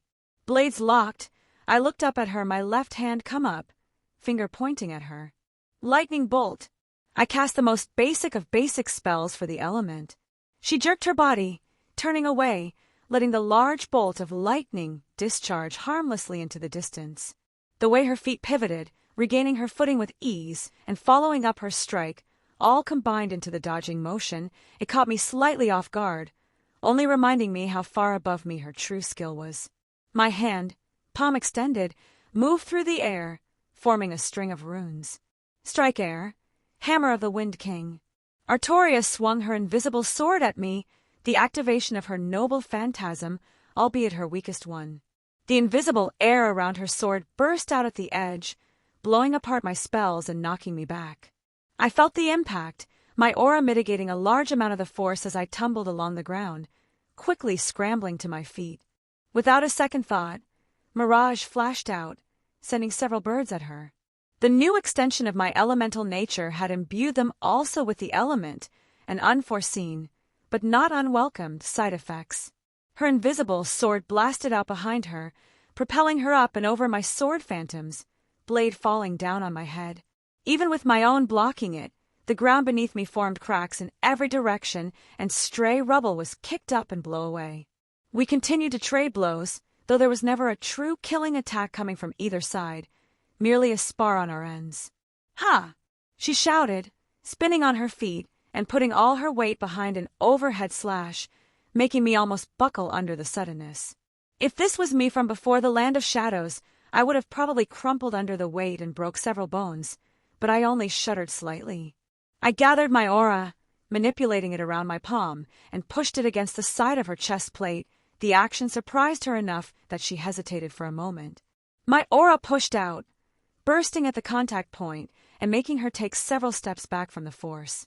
"That was a surprise," she commented, rubbing the spot where I hit her. "I felt that, even through my armor. I've been practicing my aura." I grinned. "Didn't look like it did any damage, though. Mayhaps it just requires further refinement," she offered. "It's possible." I breathed out, putting Mirage away. "But these spars have been a great help. The speed at which you improve is astonishing," she stated. "You have a much better handle on your lightning now, and it has been barely 2 weeks since we've started training. You have also improved on your use of aura without me noticing." She furrowed her brow. "Well, I wanted to surprise you." I chuckled. Walking over to a tree nearby, I slumped down against the trunk, enjoying the cool shade. Artoria gave a smile, walking towards me, her armor dismissed with a burst of light, leaving just her blue dress she wore in addition to it. She took a spot next to me, leaning in with a content look on her face. It was indeed a surprise. I feel that aura has much potential. I have thoughts about seeing the natives use it on Remnant if Rin will be acquiring it in the future. I took out a bottle of water from my ring, taking a long drink. It's too bad Jin's a bit limited on what she can reveal with regards to Remnant stuff. Otherwise she'd be the perfect teacher. I handed the bottle over to her.